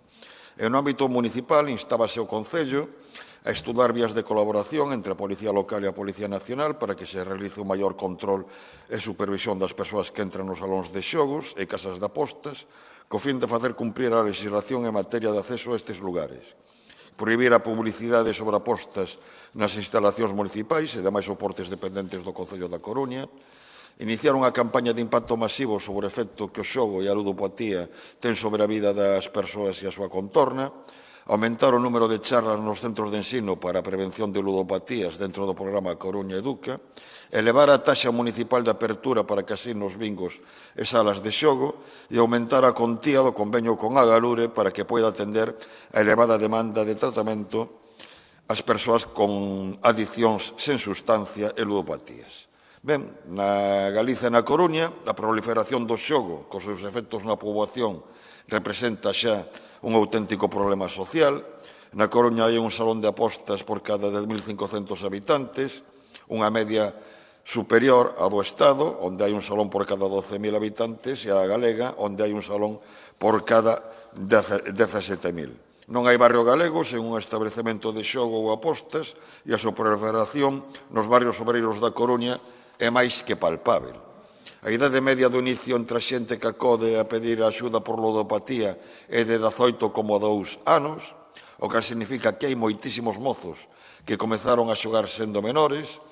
No 2010 xogaba online un 1,5% das persoas adolescentes. No 2014 a porcentaxe xa era do 9% e dende aquela a porcentaxe seguiu medrando.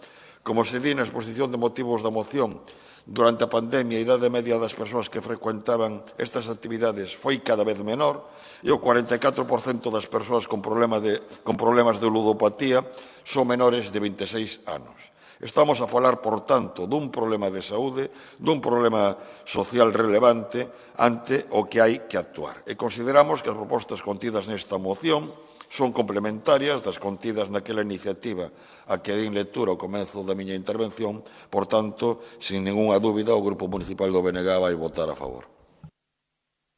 Moitas grazas, señor Jorquera. Turno para o Partido Popular, señor Rodríguez. Ben, bo día a todos. Señor Martínez, encantado de debater con vostede. Eu non sei se o que vai a decir hoxe este concelleiro vai volver a provocar unha grave perturbación na forza, como a última vez que tomei a palabra. Non prometo nada cando fale do ministro Garzón, pero creo que podo asegurarlle que non será con ocasión desta moción, pois imos apoiala. Íamos a apoiar xa a moción originaria e apoiaremos tamén a emenda transaccionada. É certo que a verdade é que non esperábamos este vaivén de moción-emenda entre os dos grupos que gobernan hoxe en día a cidade. Había unha frase na moción que me pareceu especialmente delicada e sutil, que era o clima político é hoxe máis propicio, decían vostedes, non? Bueno, isto traducido ao lenguaxe común é nos estamos conociendo, non? É dicir, saben que ocorre? Que levan 6 anos coñecéndose.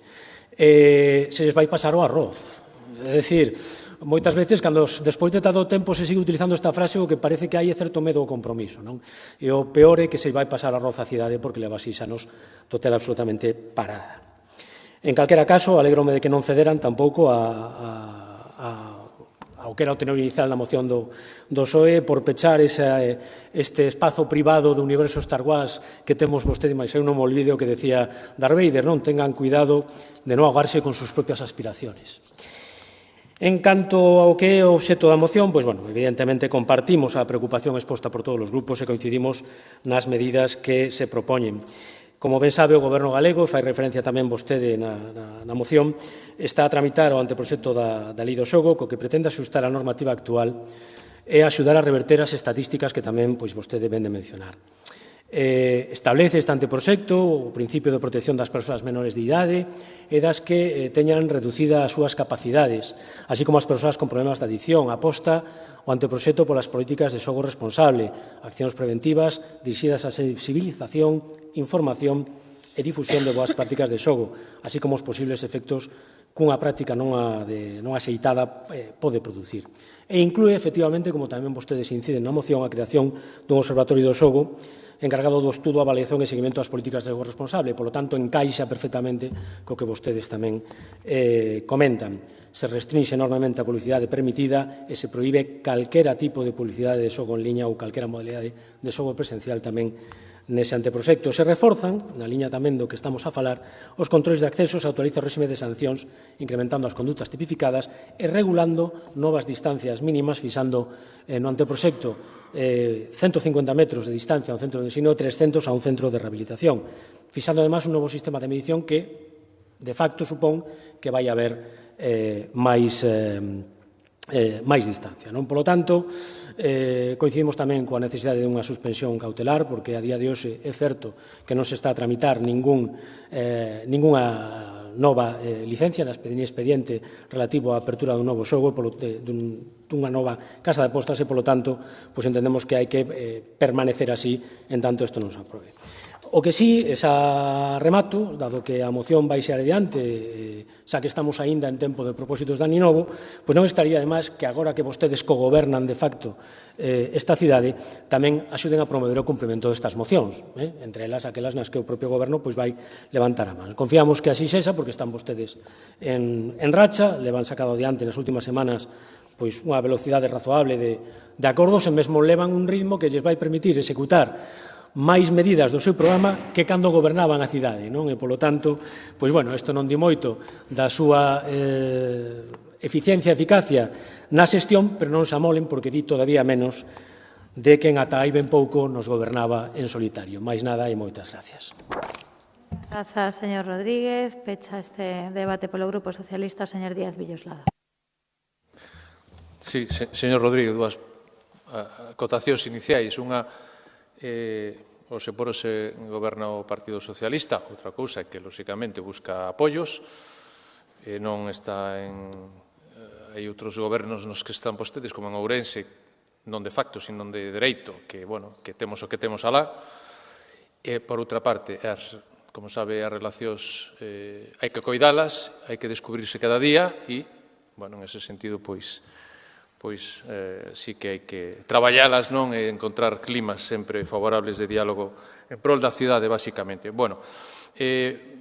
Pecho esta paréntese, pero realmente, con motivo desta moción que presenta a Marea Atlántica, é que é certo que, non sei se trae causa ou non, pero houve aquela moción que presentara a señora Faraldo e aquela moción que citaba o señor Jorquera, é certo que estamos falando, porque podíamos falar do xogo desde a perspectiva económica ou do que supón para as arcas públicas ou privadas, pero estamos falando dun tema de saúde pública.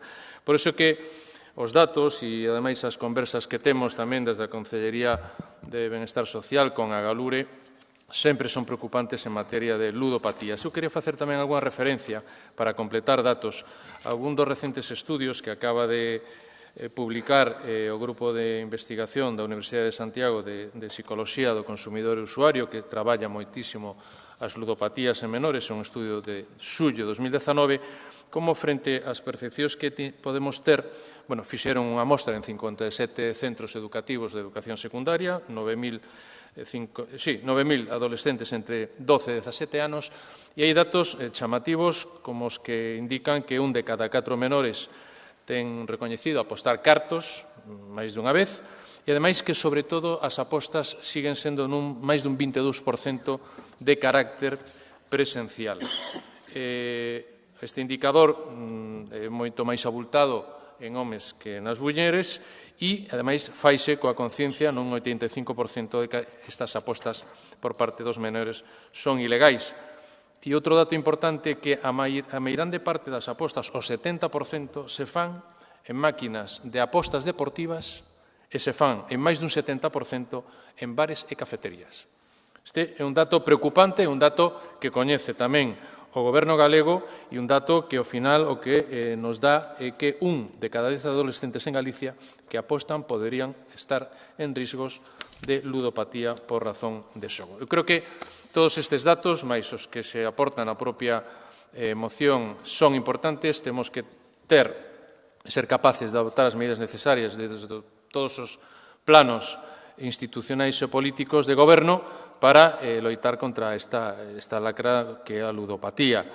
E é certo que, se teñen tomado medidas, por exemplo, nós, desde a Consellería de Urbanismo, si que temos revisado todos os permisos que estaban sin licencia, que estaban solo con comunicación previa para declarar esa ineficacia. Evidentemente, como se citou, poidemos pechar a que estaba na estación de autobuses, aumentouse o 100% a taxa de licencia de apertura con motivo daquel acordo para as ordenanzas fiscais de 2020, ou se incrementaron ou melloraron de forma importante os convenios tanto con a CLAC, que tamén ten traballos en materia de ludopatías, como de unha forma especial con a Galure. Pero o que pasa é que nós non podíamos quedarnos quietos con motivo desta moción, como temos falado, e só poñerlle vedes o Goberno municipal. Podemos traballar en materia de normativa urbanística, de interpretación restrictiva de criterios, en materia de distancias. É certo que a situación que temos dunha forma concreta na Plaza de Pontevedra, teño que dicirlo así, non é admisible, pero non podemos deixar de poñerlles deberes ao Goberno galego, porque o Goberno galego que ten que presentar despois de 5 anos, aínda non hai movementos por parte do Goberno galego diante do Parlamento para presentar unha nova lei do xogo de Galicia e a creación do Observatorio Galego do Xogo, tal e como ademais se está solicitado por parte do Grupo Parlamentario Socialista outra vez desde xaneiro de 2021. Por exemplo, podería ser unha boa referencia a reciente lei valenciana de xogo e de prevención das ludopatías aprobada en 2020. Ben, en este sentido, creo que transaccionar con estas formulacións por parte de todos os grupos políticos municipais denota o compromiso de todo o Pleno para adoptar as medidas necesarias para loitar, facer todas as prevencións necesarias a evitar as ludopatías en persoas maiores, pero dunha forma moi especial no que poda afectar a infancia e os menores. Mais nada, gracias. Moitas grazas. Transaccionada xa a emenda, imos votar a moción coa emenda incorporada. Votos a favor da mesma. Moitas grazas. Queda aprobada por unanimidade. Moitas grazas a Marea Atlántica. Remata aquí o seu turno de mocións. Comezamos xa coas do Partido Popular. A primeira de elas, a que non constan enmendas para exixir ao presidente do Goberno de España o cese inmediato do ministro de Consumo. Señor Rodríguez, ten a palabra. Muchas gracias. Abro comillas. Han sido unas declaraciones muy desafortunadas, especialmente por 3 cuestiones. La confusión entre ganadería extensiva e intensiva, la confusión de la ganadería intensiva, que la hay, y de muy diferente y de muy dimensión y de muy diferente actividad, con las macrogranjas, y, sobre todo, por la puesta en duda de la calidad y seguridad de los productos agroalimentarios españoles, que pone en tela de juicio la actividad de gente muy honrada como son nuestros agricultores y ganaderos que merecen nuestro reconocimiento, respeto y apoyo. Cierro comillas. Estas que acabo de leer no son, obviamente, las declaraciones del ministro Garzón al diario The Guardian que motivan esta moción. Estas son las declaraciones del ministro Planas anteayer en una entrevista radiofónica que, por cierto, concluyó con la siguiente pregunta, abro comillas, ¿la persona que desempeña el Ministerio de Consumo es la menos indicada para ocupar este puesto? Respuesta, ningún comentario por mi parte, cierro comillas. Así de clara está la cuestión que hasta podemos apoyar la petición del cese de un ministro del Gobierno de España en la literalidad de lo dicho por otro ministro de ese mismo Gobierno, que además resulta que es el competente en la materia. No debería resultar necesario, pero creo que sí va a ser conveniente, aclarar que esta no es una moción a favor de las macrogranjas. Doy por sentado que todos los que estamos aquí rechazamos el maltrato animal, la contaminación o los piensos adulterados. El problema es que por manifiesto desconocimiento, sectarismo o por ambas cosas, el ministro Garzón mezcla absolutamente todo y mete en el mismo saco a toda la ganadería no extensiva. Y sí, señor Laje, el 80% de la producción gallega de leche y carne procede de explotaciones intensivas, que están muy lejos de poder ser consideradas macrogranjas. Son además explotaciones que destacan por el estricto cumplimiento de la normativa nacional y europea en cuanto a sistemas de manejo, bienestar, bioseguridad, limpieza y alimentación. Por lo tanto, las declaraciones no podían haber sido más desafortunadas ni nocivas para el sector cárnico de Galicia. Y también conviene aclarar que no es una moción esta a favor de los bulos, porque intuyo que, huérfana de otros argumentos, la señora Faraldo pues entregará al paroxismo dogmático podemita y abrazará su argumentario conspiranoide para decirnos que el ministro, su ministro, no dijo lo que dijo, pero que eso sí, lo que no dijo era cierto. Lo que dijo literalmente fue: España exporta carne de mala calidad procedente de animales maltratados. Y lo hizo, insisto, mezclando ganadería intensiva industrial y macrogranjas. Señora Faraldo lo tiene complicado. Al contrario de los que son sus socios en Madrid y también están aquí representados, el Partido Socialista. Pocas veces lo van a tener tan fácil como para hacer eso de lo que tanto les gusta presumir, pero que habitualmente no hacen: levantarle la voz al señor Sánchez, que en el fondo es el único y verdadero responsable de este despropósito, pues se ha limitado a lamentar lo lamentable, pero mantiene en su gobierno a un ministro incompetente al frente de un ministerio sin competencias, única y exclusivamente para satisfacción de los socios que le garantizan su sillón en la Moncloa, aunque sea a costa de la dignidad de los ganaderos que representan el cuarto sector económico del país. Y concluyo. Señora Faraldo decía que lo tenía difícil. Bueno, lo tiene todavía más, porque evidentemente es cierto que el segundo punto de la moción ya dejó de tener sentido. El señor Planas ya ha desautorizado al señor Garzón, pero es que el propio Garzón esta mañana ha dicho lo siguiente: insta a frenar el modelo de macrogranjas por sus costes, pero luego, cito textualmente, las macrogranjas españolas cumplen todos los requisitos y presentan una calidad magnífica en términos de seguridad alimentaria. Esto lo ha dicho hoy Garzón. Son unas declaraciones impecables, exactamente igual de impecables que según él eran las anteriores. Además lo ha dicho en un programa que se titula, no es gastronómico, pero se titula Carne Cruda, lo cual no deja de tener también su gracia, ¿no? Si hubiera dicho ya, lo siento, me he equivocado, no volverá a ocurrir, lo hubiera abordado como buen republicano. Finalizo con una de tantas declaraciones que, publicadas estos días, ilustran la indignación del sector aquí en Galicia y que en este caso pertenecen al propietario de una explotación ganadera en el municipio coruñés de Mazaricos. Abro comillas. Nin nos poden meter a todos no mesmo saco, nin se pode criticar sen coñecer a verdadeira realidade dun sector que investiu centos de millóns en cumprir as diferentes normativas que se foron poñendo en marcha.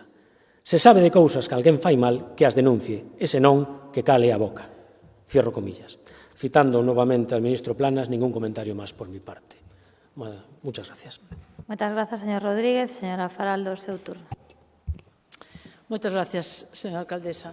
Esta podemita vaise parar só nun párrafo da moción. Di a moción: frente a estes datos, Alberto Garzón, ministro de Consumo, no ha dudado en afirmar en una entrevista concedida al periódico británico The Guardian que España exportaba carne de mala calidad procedente de animales maltratados. O que é simplemente unha mentira, señor don Roberto, unha auténtica mentira, que contribúe, e aí sí que acertou nos meus argumentos, a difundir un bulo, sí, un bulo, unha mentira, unha falsedade, poñendo en boca do ministro o que nunca dixo. A declaración do ministro A pregunta concreta do periodista, impoluta desde o punto de vista científico e desde o punto de vista dunha economía sostible, foi: la ganadería extensiva es ecológicamente sostenible y tiene mucho peso en determinadas regiones de España como Asturias, parte de Castilla y León e incluso de Andalucía o Extremadura. Pero esta es sostenible. Lo que no es en ningún momento sostenible es lo que llaman las de las macrogranjas. Cogen un pueblo de la España despoblada, meten 4.000 cabezas de ganado, o 5.000 o 10.000, contaminan los suelos, contaminan el agua y después normalmente se exporta. Es una carne de peor calidad, además lo que se produce es un maltrato animal y es un impacto ecológico descomunal y desproporcionado. A moción non presenta un debate sobre a industria cárnica ou sobre a gandería. Se o houbera, non teríamos ningunha dúda en entrar nel. Temos a nosa posición clara ao respecto. Invito, de feito, a ler o artigo publicado recentemente en público polos diputados Antón Gómez Reino e Juan López Uralde. Posición, además, baseada na evidencia científica, nas reivindicacións do sector, en grupos de consumidores e polo que a UPA, a Unión de Pequenos Agricultores, defendeu en Bruselas no ano 2018 e que moitos grupos políticos, entre os cuales están vostedes, están defendendo máis alá da polémica que agora alimentan en plena campaña electoral desde a miseria política. Porque se se presentase, ao mellor tería que, porque se se presentase unha moción de dimisión, o mellor o que tería que dimitir é o señor Feijóo. O señor Feijóo, que hoxe mesmo o Tribunal Superior de Xusticia Galega acaba de botar atrás o permiso para aumentar unha granxa de pitos na Limia porque a Xunta autorizou sin o pertinente informe de impacto ambiental. Pero hoxe, aquí, o que se trae non é un debate sobre as macrogranxas. Hoxe aquí o que se trae é unha moción baseada nunha mentira, nunha falsedade, o que lle dá ademais a un bulo peso oficial. Non imos a ser partícipes da súa contribución á indecencia política e á demagoxia democrática, na que se está naturalizando a mentira como arma política contra o adversario. Non imos darlle alas ao PP, porque nos parece non só un agravio á intelixencia, sino unha patada á democracia. Insisto, xa está ben de naturalizar a mentira contra o adversario político. Xa está ben, señores do PP, de cloacas políticas. Por iso, a nosa mellor postura hoxe é non participar nin siquera nunha votación que sería seguir o xogo ao PP. Sobre unha mentira nin debatimos nin votamos. En este mesmo momento, co permiso da alcaldesa e hasta o remate da votación, eu vou salir deste pleno. Grazas. Moitas grazas, señora Faraldo. Está autorizada a abandonar o salón de plenos. Señor Jorquera, turno do Bloque Nacionalista Galego. Garden silencio, señores concelleiros, señoras concelleiras. Grazas. Creo que todos estaremos de acordo en que unha cousa é ser ministro e outra cousa é ser comentarista. Digo isto porque o prezo da luz segue polas nubes. Xa sei que non é competencia só do Ministerio de Consumo solucionar o problema, pero algo tamén terá que facer porque todos coñecemos os abusos das eléctricas para cos consumidores. A COVID, por desgraza, non empezou esta semana, xa leva 2 anos entre nós, e houbo que agardar esta semana para que o Goberno Central anunciase que ia establecer medidas para controlar os prezos dos test de antíxenos. Igual que houbo que agardar meses e meses para que se dignasen baixar o IBE das máscaras. Algo que dicía que non se podía facer porque sei que non deixaba a Europa. E aínda que sobre estas cuestións non ten só competencias o Ministerio de Consumo, digo eu que algo podería ter feito porque son cuestións que afectan de cheo aos consumidores. Como podería ter feito algo máis no relativo ao xogo. Acabamos de debatir unha moción sobre as casas de apostas, pois o ministro de Consumo iniciou o seu mandato anunciando cambios legislativos profundos que logo quedaron reducidos a cativos retoques. Unha cousa é ser ministro e outra ser comentarista. E o señor Garzón é moito máis coñecido polo que comenta que polo que fai. Mais por moi críticos que sexamos co señor Garzón, e por moito que as súas manifestacións quizá foron pouco matizadas, imos votar en contra desta moción. Primeiro, porque é a típica moción Génova. O señor Casado toca rebato e xa temos esta moción para falar dos problemas máis importantes desta cidade. Este sí. máis o rogo oral do PP para que se renoven as cadeiras do seu grupo municipal. Porque, señor Coira, a vostede parecerálle pouco relevante que o BNG presente unha moción para que se dé impulso á ordenanza do galego. Pero non sei se sabe que a primeira iniciativa que rexistrou o seu grupo municipal no ano 2022 foi un rogo oral para que se renoven as cadeiras do Grupo Popular. Non sei se eso o considera vostede de máxima prioridade social. Miren, en segundo lugar, non podemos votar esta moción porque o Partido Popular pretende collemos o dedo e non a lúa. E así ocultar o debate de fondo, que sí, efectivamente, son as denominadas macrogranxas. Opoñémonos a ese modelo de produción o das macrogranxas polas súas consecuencias ambientais no benestar animal e na calidade alimentaria. E opoñémonos a ese modelo de produción porque significa acabar co noso medio rural. Se falamos do sector vacuno, na Galiza a media é de 18 vacas por granxa. En Galiza só 2 explotacións superan as 850 unidades de gando maior. Abondarían 23 macrogranxas como que se pretende instalar nun pobo de Soria, con 23.500 cabezas de gando para destruir as perto de 30.000 granxas de bovino que temos en Galiza. Precisamente o futuro do noso sector gandeiro está en apostar por un tipo de produción vencellado a terra que nos permita competir en calidade e contribúa a manter vivo o noso medio rural. Outro modelo conduce á desertización. Polas razóns expostas, votaremos en contra desta moción. Moitas grazas, señor Jorquera. Turno para a Marea Atlántica, señora García. Sí, moitas gracias. Antes de entrar en materia, quero agradecerlle ao Partido Popular a súa cruzada, aínda que, bueno, pola virulencia, case podería dicir a súa jihad, non, contra o ministro Garzón, porque máis alá da persecución dun cargo político concreto nos está servindo a todos e a todas para trasladar á cidadanía datos importantes, un debate importante que leva moito tempo sendo esencial e problemático, pero que non chega aos grandes titulares e que non chega á poboación xeral. Eu creo que gracias á súa cruzada, pois sí, nos está dando pé para falar de cuestións importantes. Pero se queren falar da industria cárnica, se queren falar das granxas e do modelo de produción alimentaria, conten todo, non só que lles interesa, conten que a Unión Europea nos levante os tribunais agora por non respetar directivas do ano 91, despois de apercibimentos en 2018, en 2020, despois de episodios como o do Mar Menor, a Unión Europea nos leva aos tribunais. E nos está poñendo deberes a Galicia, nos está poñendo deberes para que a Xunta de Galicia designe áreas vulnerables, e non o está facendo. Conten tamén que dende que o Partido Popular goberna en Galicia se destruiu 1/3 do emprego agrario. Conten tamén. Eso non ten que ver con o ministro Garzón, eso ten que ver con outro tipo de cuestións.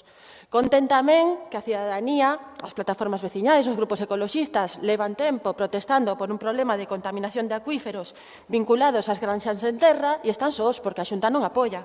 Conten iso tamén. Se queren falar, falemos desto, pero falemos de todo.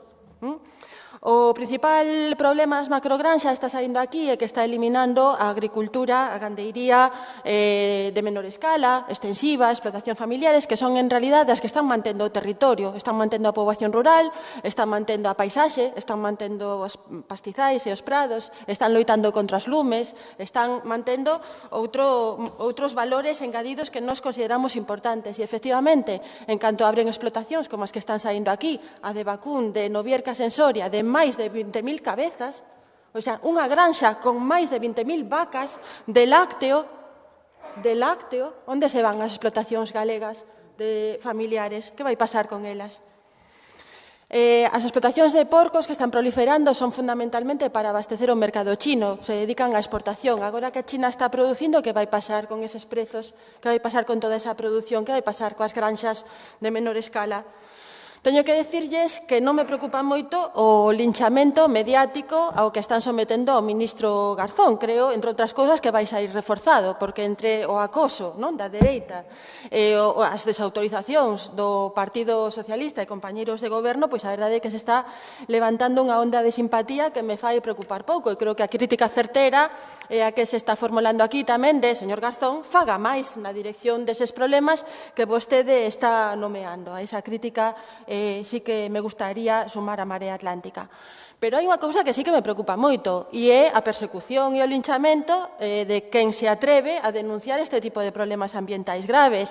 E Garzón non é o único caso. O ano pasado saíamos en apoio do ecoloxista Manuel García, da Limia, do grupo ecoloxista MEL, que está protestando e está denunciando a contaminación das fontes, dos acuíferos e das reservas de auga na zona da Limia, baixo o acoso de Coren, que está amenazando con que teña que indemnizalos con 1 millón de euros. Aí a Xunta, unha vez máis, se afeita para arriba, e mira cara a outro lado, aínda que é a administración competente.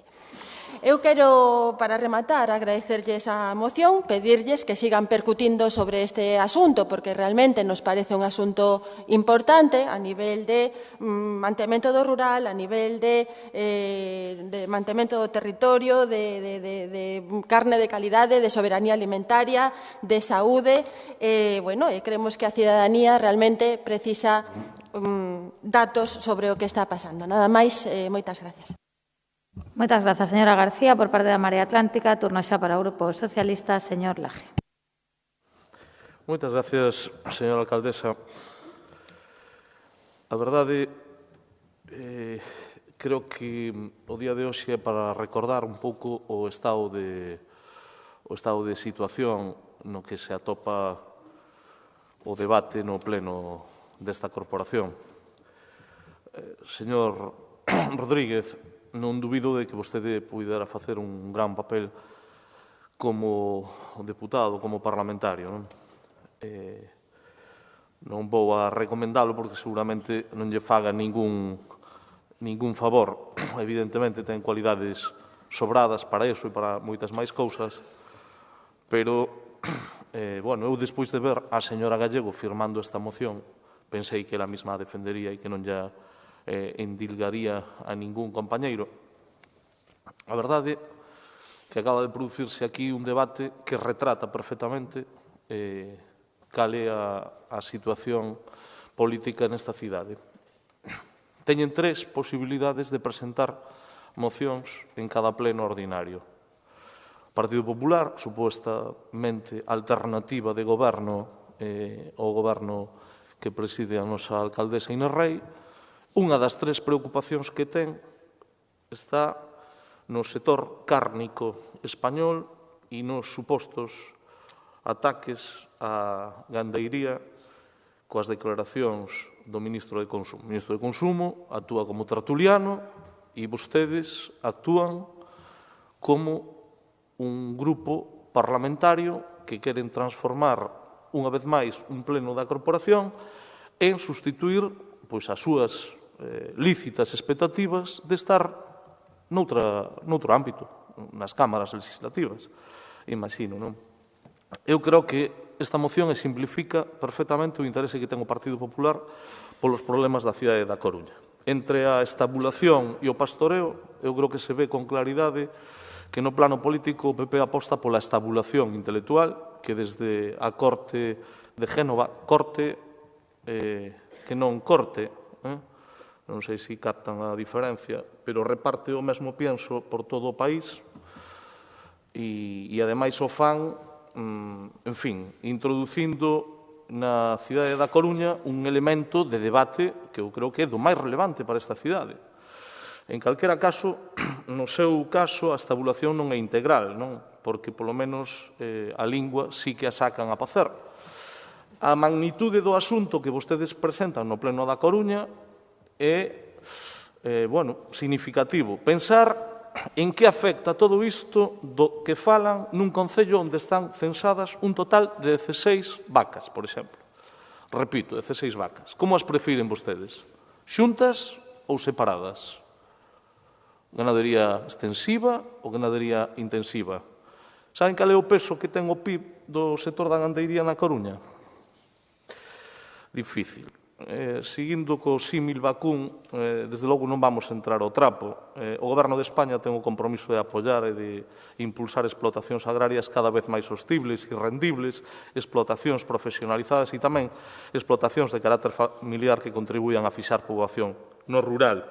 Pero isto resólvese no ámbito legislativo, no ámbito das asambleas legislativas. Eu poderíalles contar aquí moitas das cousas que vai a facer o Goberno de España, pero se queren, o que lles propoño é que montemos un club de debate entre os membros da corporación para comentar, como tertulianos, os asuntos de actualidade. E a mí non me parece mal, a mí gústame escoitar, falar e debatir e aprendo moito. E podemos facelo, señor Rodríguez, eu entendo que lle tocou este papel. E cóstame bastante tomar en serio que aqueles que se din alternativos non sei moi ben a que.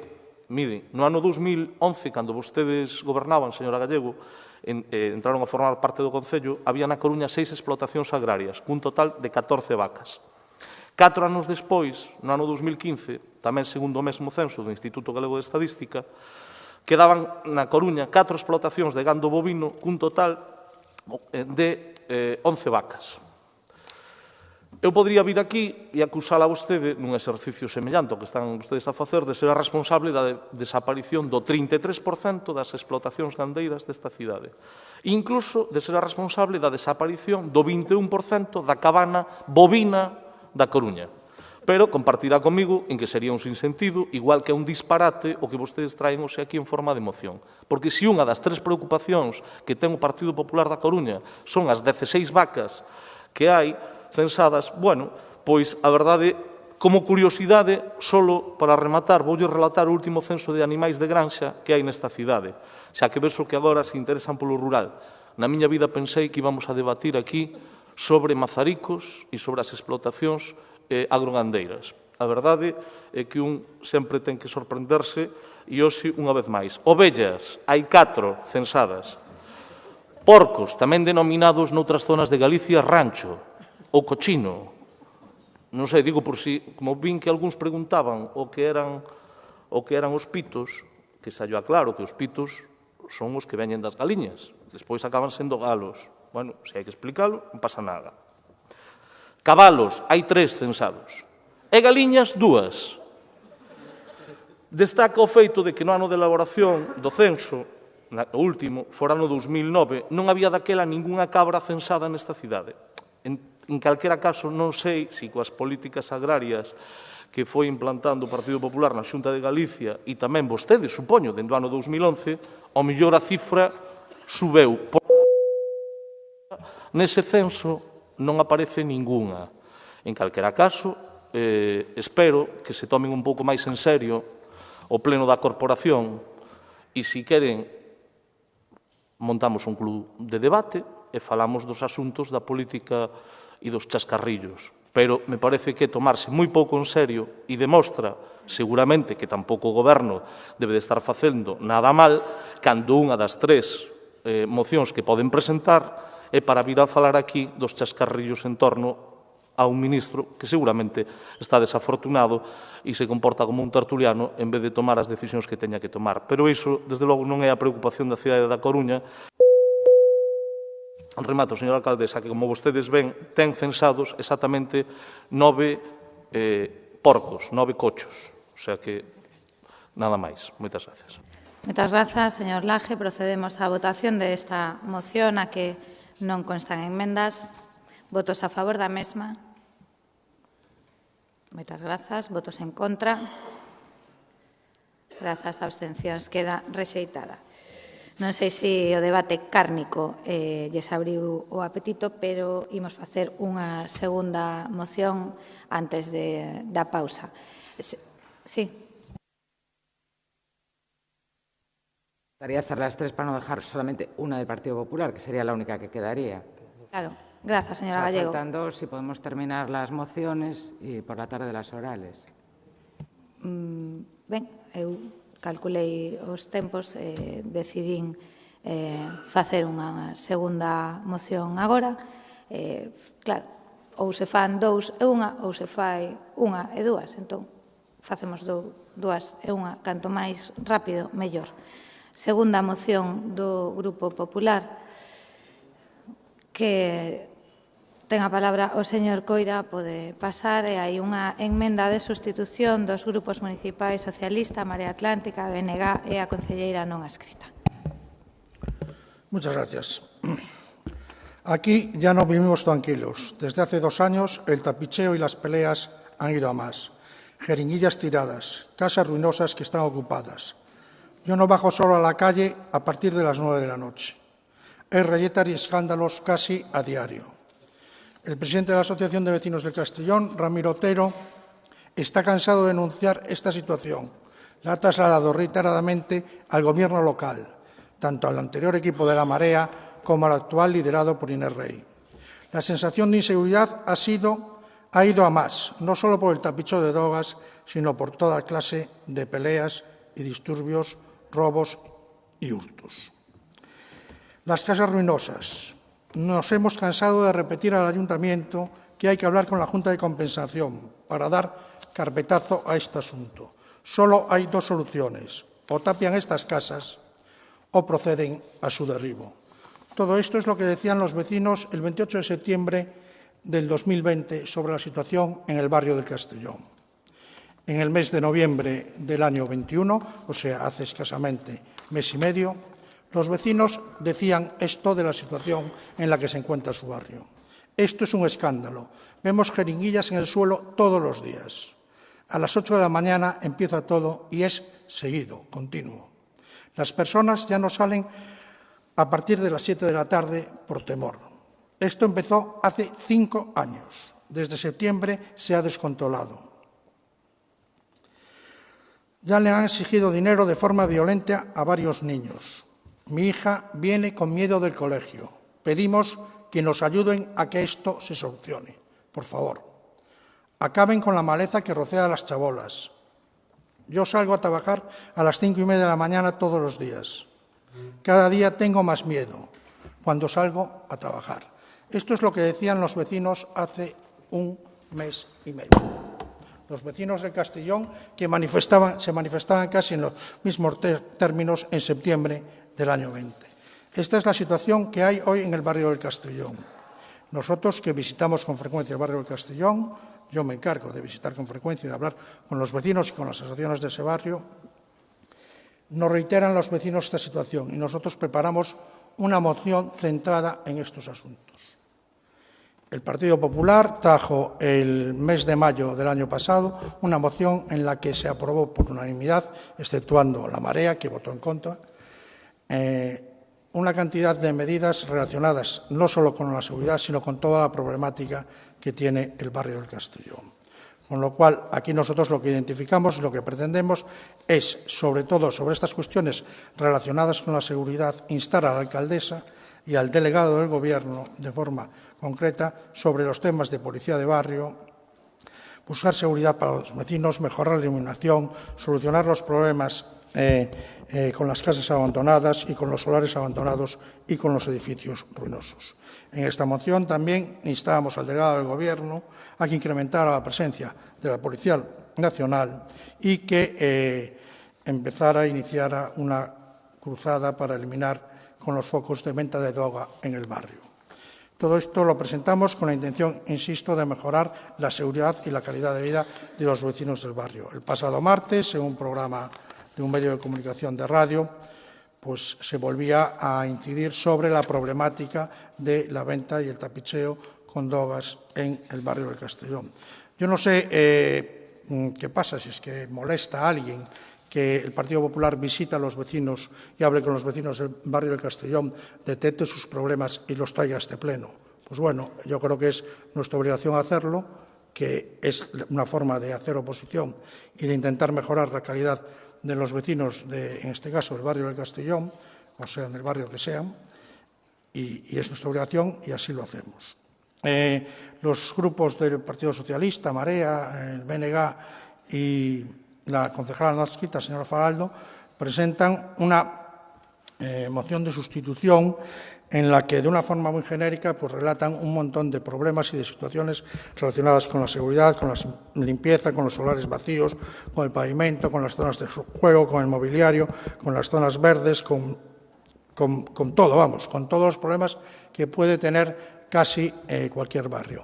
En la medida que nosotros para lo único que estamos es para mejorar y solucionar los problemas de los vecinos del Castellón, pues evidentemente porque no vamos a dejar de hacerlo porque ustedes presenten una moción distinta y no les valga la que presenta el Partido Popular, aunque esté, insisto, en los mismos términos de una forma más concreta, pero sí en los mismos términos. Nada más y muchas gracias. Moitas grazas, señor Coira. Señora Faraldo, seu turno.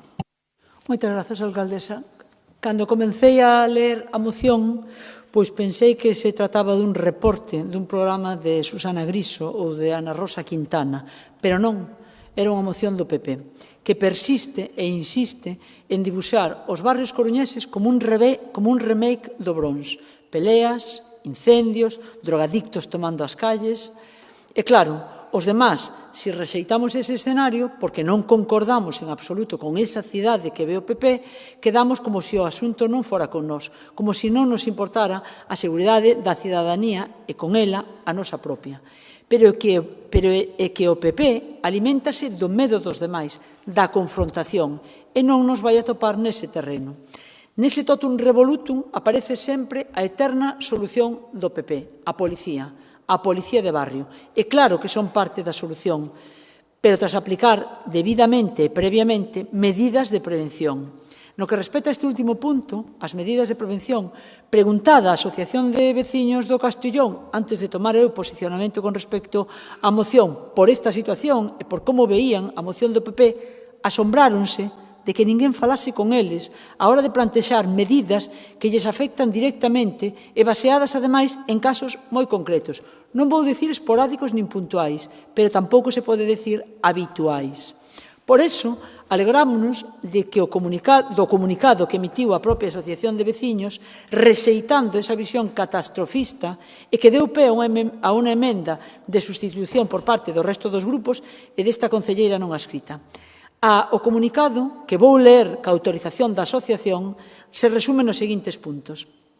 A Xunta Directiva do Castellón ten coñecemento, e non a través do PP, da moción que dito grupo presentará no próximo pleno. E quere manifestar o seguinte: mostrar nuestro máis absoluto rechazo ante lo que calificamos un libelo, presentado como moción, por lo que significa de estigmatizar a nuestro barrio como un barrio inseguro, invadido de traficantes y delincuentes, lo que no se corresponde con la realidad. El Castellón Urbanización Soto ha sido siempre uno de los barrios de la ciudad con mayores índices de seguridad. Durante unas semanas, es cierto, hemos tenido problemas de seguridad como consecuencia de la llegada al barrio de traficantes y consumidores venidos de algún otro barrio de la ciudad, posiblemente como consecuencia de las movilizaciones apoyadas allí por el Partido Popular. Esos problemas los hemos tratado con la necesaria discreción con las autoridades policiales locales y nacionales y con las instituciones responsables, siempre acompañados con la Asociación de Comerciantes y con la colaboración imprescindible de las fuerzas policiales. La moción del Grupo Municipal del PP no se corresponde con la realidad de nuestro barrio y más bien parece un corte y pega de situaciones de otros barrios de la ciudad. El texto del PP pone de manifiesto un absoluto desconocimiento de la realidad urbanística de nuestro barrio. Discrepamos totalmente de la propuesta de policía de barrio y, finalmente, deseamos manifestar nuestro absoluto descontento por la falta de diálogo y respeto institucional con nuestra entidad por parte del Grupo Municipal Popular, tratando de utilizar al barrio para sus campañas. Ninguna coma máis, ningún punto máis se poño este comunicado. Grazas, señora alcaldesa. Grazas, señora Faraldo. Turno do BNG, señor Jorquera. Efectivamente, señor Coira, no pleno ordinario de maio do ano pasado, vostedes presentaron unha moción para mellorar o barrio do Castrillón que saiu aprobada co voto favorable de todos os grupos agás Marea Atlántica. Na exposición de motivos daquela moción informaban dunha reunión que mantiveran coa Asociación de Veciños o Castellón Urbanización Soto e IAR. E, de feito, na parte resolutiva, instaban o Goberno municipal a atender as peticións da Asociación de Veciños. Pois iso mesmo E agora o que lle pedimos a vostedes, que atendan a petición da Asociación de Veciños. Unha asociación de veciños que considera que con esta moción están estigmatizando o barrio como un barrio invadido por traficantes de drogas e delincuentes que non se corresponde coa realidade e, ademais, transmiten unha imaxe que supone un claro prexuízo para os comerciantes da zona. Mire, son veciño do Castrillón. Falo cos veciños, teño interlocución coa Asociación de Veciños, tamén con a COCEM, a Asociación de Comerciantes do Castrillón e Irís e Monelos. Non nego que existan problemas como os que vostedes mencionan na moción. É constatável o incremento do trapicheo de drogas no barrio e unha maior presenza de jonquis, se me permite o coloquialismo, e un incremento tamén dos delitos menores asociados ao tráfico e ao consumo de certas drogas. É algo que tamén sabe a Asociación de Veciños. Cito textualmente uns entresacados do seu comunicado. Tivemos problemas de seguridade como consecuencia da chegada ao barrio de traficantes e consumidores vidos doutros barrios da cidade. Estes problemas témolos tratado coa necesaria discreción coas autoridades policiais locais e nacionais e coas institucións responsáveis. Entendemos que é así como se resolven este tipo de problemas e non xerando alarma social. Eso que di a Asociación de Veciños. E teño que decir que eu mesmo teño procedido así. Por exemplo, falei coa alcaldesa desta situación. Un dos problemas está localizado nunha casa en ruínas situada nun soar en estado de abandono. Este soar, aparte de ser un foco de inmundicia, é utilizado para o trapicheo con drogas e para pincharse. Pedinlle á alcaldesa que o Concello exixixe aos seus propietarios que cumprisen cas súas obrigas e senón que o Concello actuase de oficio. Pero que non fixen foi intentar sacar rédito político contribuindo a crear alarma social. Fixen esta xestión de maneira total e absolutamente discreta. Por esa razón, o BNG non pode votar a moción que vostedes presentan nos termos en que está formulada e votaremos a favor da emenda que suscribimos co Grupo Socialista, o Grupo da Marea Atlántica e a concelleira non adscrita, a señora Isabel Faraldo. Moitas grazas. Moitas grazas, señor Jorquera. Turno da Marea Atlántica, señora Delso. Sí, moitas grazas. Estamos diante dunha mostra a máis do afán por estigmatizar os barrios que ten o Partido Popular, que segue amosando unha tremenda falta de respeto institucional a todas e todos os coruñeses. Deixen de xerar alarma social, polo ben da cidade escoiten a veciñanza. O PP ten a manía de tropezar sempre coa mesma pedra. En maio non falaron cos veciños, pero que agora tampouco. Os matices que a entidade veciñal plantexaba aquela moción de maio non eran menores, e por respeto ao seu posicionamento, daquela votamos en contra. Se a comezos do pasado ano o Partido Popular sinalaba o barrio dos Mallos, no comezo do 2022 o Partido Popular decide sinalar o barrio do Castrillón para xerar unha alarma social absolutamente desmesurada e irresponsable, tal e como sinala acertadamente a entidade veciñal nun contundente comunicado publicado o pasado 11 de xaneiro a propósito desta moción e que xa se leu. Dende a Marea Atlántica levamos tempo denunciando a situación de abandono que padecen os barrios da Coruña, nun momento no que a crise e a pandemia agravaron os problemas de precariedade e de desigualdade. Dende a Marea Atlántica creemos que é importante cambiar a perspectiva segregadora e excluyente por unha visión ampla e integradora, que atenda e coide dos barrios e da súa xente dende unha visión global. Unha visión intrínsecamente vencellada ao dereito á cidade, tal e como xa expuxemos na moción que presentamos o pasado mes de setembro. Frente a campañas interesadas e mediáticas, case diarias, que tratan de poñer o foco sobre segregación social, desigualdade, falando de fenómenos como a ocupación ilegal de vivendas, os datos oficial do TSX son claros e contundentes. Os xulgados galegos rexistraron nos últimos trimestres e no último trimestre do ano, de novo, soamente 22 demandas de ocupación ilegal de vivendas en propiedade de persoas físicas, entidades sen ánimo de lucro e organismos públicos poseedores de vivenda social.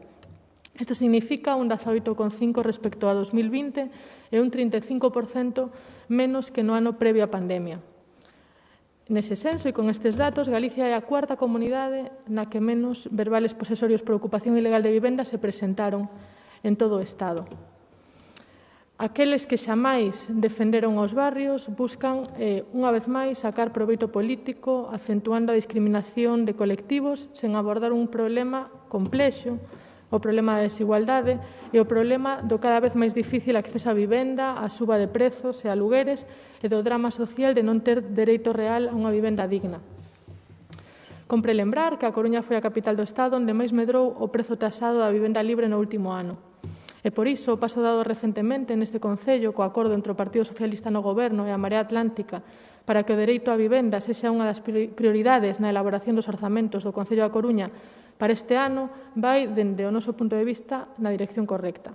Nese acordo estaba incluída, por certo, a necesaria ampliación do capital de Musa, que acumula un retraso de máis dun ano e que é fundamental para desbloquear a apertura do Centro Deportivo do Castrillón, un equipamento, por certo, imprescindible para o barrio e cuxa demora na apertura é unha das verdadeiras preocupacións no barrio. Dende a Marea Atlántica, creemos que a óptima dotación de equipamentos nos barrios, xunto coa mellora ambiental do espazo público, ademais do acceso á vivenda e o impulso das políticas sociais e comunitarias, son un componente básico para a cohesión social nos barrios. Nesa liña, tamén dende a Marea Atlántica, vimos de presentar alegacións ao documento ambiental do proxecto de urbanización Fariña Ferreño, pois entendemos que nun barrio de alta densidade, como é o caso do Castrillón, deberíanse deixar de lado a teima doutros tempos de saturar os poucos espazos libres que quedan no barrio e na cidade, pois a súa construcción responde a previsión erradas de crecemento de poboación ás que se cingue o PSOE de 2013, pero que nunca se chegaron a cumprir. E remato xa insistindo a esta corporación e particularmente ao Partido Popular da necesidade de poñer a atención nos barrios sen distinguir entre centro e periferia dende un punto de vista integral e deixar de lado dunha vez por todas a alarma social e a estigmatización. Mais nada, moitas grazas. Moitas grazas, señora Delso. Turno xa de peche para o Grupo Socialista. Señor Borrego. Grazas, señora alcaldesa. Un bo día, tarde xa a todas e a todos. Feliz ano neste ano que comeza e que, desde logo, eu ia comezar tamén lendo parte do comunicado da Asociación de Veciños, pero visto xa un pouco por vergoña allea, xa non me vou atrever. Señores do Partido Popular, feliz ano, porque desde logo comezan o ano maravillosamente ben. Xa non me extraña que falen de gandeiría, porque se empezamos a falar de barrios neste momento, neses termos e con esta resposta dos propios veciños, é para facerlle mirar. Empezan o ano como o ano pasado, como estaba comentando agora a compañeira, cambiando o nome dun barrio, xerando unha alarma innecesaria, da que eu non quero facer máis leña nin máis sangue, porque, desde logo, que a min o primeiro que se me pasaría pola cabeza sería retirar a moción ou, por suposto, senón, admitir a emenda, polo menos para salvar os mobles, non? Porque, desde logo, que non se vai negar ningún grupo deste pleno, como se están manifestando, é acudir a fórmulas de proxección e de mellora dos barrios en todos os niveis. Tampouco vou perder o tempo indicando as actuacións que se fixeron xa non desde novembro, desde antes, en materia de seguridade, coordinación, droga, infraestructuras, limpeza. Non me vou meter a detallar exactamente en que situación está o tema dos solares, que hai que limpar e que seguramente, en función de como vaya a comunicación ao longo de febreiro, terá que ser o propio Concello quen de oficio faga esa limpeza e despois reclame o que teña que reclamar, pero que se está en completa coordinación coa Asociación de Veciños, como eles mesmos indican. O peor disto é que isto denota un tremendo descrédito que teñen vostedes no que plantexan cos barrios e cos veciños. Nin falan con eles, nin coñecen a realidade dos barrios, nin escoitan as súas necesidades. Xa non o facían antes, No ano 2012, o alcalde señor Negreira non nos recibía. Queixábanse os veciños do Castrillón de que o alcalde non nos recibía. Tivéronse que encerrar no centro cívico tamén para ver se conseguían falar con vostedes e, desde logo, non lles quero nin contar o que manifestaban na prensa con respecto aos ediles de barrio do seu goberno. Falta de rigor, instrumentalización moi perigosa. Os barrios se queixanse, os comerciantes, de que vostedes estigmatizan os barrios. Eso queren trasladalo tamén á cidade. Con moita humildade voulles dar un consello, porque non son quen, pero acodan os veciños de verdade, escoiten, comproben realmente o que necesitan os barrios, traballen en pro da mellora dos barrios e das condicións da xente. Porque o que pode pasar se non o fan é que os propios veciños e a propia cidade lles devolvan os fuciños unha cruda realidade que é escoitar o último párrafo de que utilizan vostedes os barrios para as súas campañas. A min, sinceramente, isto dame moita pena porque penso que vostedes teñen moito máis que aportar a esta cidade que todo isto. Insisto, animos a que, polo menos, apoien a emenda, é unha emenda constructiva polo que é a proxección e a mellora do barrio, e con isto remato con un pouquiño de vergoña esta intervención. Nada máis e moitas grazas. Moitas grazas, señor Borrego. Procedemos á votación. En primeiro lugar, da emenda de sustitución. Aceptan a emenda? Sí. Ben, pois daquela se votará a moción coa emenda presentada xa incorporada. Votos a favor? Moitas grazas. Queda aprobado por unanimidade. Terceira e última das mocións do Grupo Popular para transparentar a elaboración dos orzamentos municipais. Señora Gallego, ten a palabra. Sí, bueno, muchas gracias, señor Borrego. Por la tarde hablaremos de con quién se reúne su partido y el gobierno municipal y con quién no, con qué asociaciones sí y con qué plataformas sí y con cuáles no. Señora Faraldo, cada vez que nuestro partido, cada vez que su partido o usted sueltan un bulo del Partido Popular, nos levantamos y nos vamos del pleno, esto es un salón de baile, porque seguido, una detrás de otra. En fin, primer pleno del año. Guarde silencio, señor Laje. Primer pleno del año, 13 de enero de 2022. Único asunto del orden del día. Autorizar el personamiento de un contencioso. Ni media hora. Se acabó el pleno. No hay más asuntos. Pasamos a las mociones de los grupos de la oposición. Si no presentamos iniciativas, fin del pleno. Ya estaríamos todos en casa, que ahora tenía mucha prisa para ir a comer. Señor Laje, señora Rey. Claro, yo creo que usted bastante tiene que repartir los asuntos entre su grupo municipal, que por ejemplo hay una concejala que ni habla, que es la secretaria local, como para decir quién tiene que llevar las mociones de nuestro grupo, y mucho menos para decir qué mociones tenemos que presentar y qué mociones no tenemos que presentar. Que se ataque al cuarto sector económico de España es gravísimo. Todo lo que sea malo para España es malo para la ciudad, aunque algunos crean, como el BNG, que no pertenecemos a España o no quieran pertenecer a España. Pero desde luego a nosotros sí nos afecta y por supuesto que un ministro haga unas declaraciones de ese nivelazo afecta y debe dimitir. Que no quieran hablar de crisis del gobierno, bueno, pues lo entendemos, pero desde luego ustedes se retratan y ustedes levantan la mano. Decía la alcaldesa estos días en una entrevista que ahora se levanten las mociones y que antes no. Que existe otro clima de trabajo, otra forma de hacer política más constructiva, abierta y dialogante. Tiene gracia. Pregúntele al señor Losada cuántas mociones del Partido Popular se debatían en su época.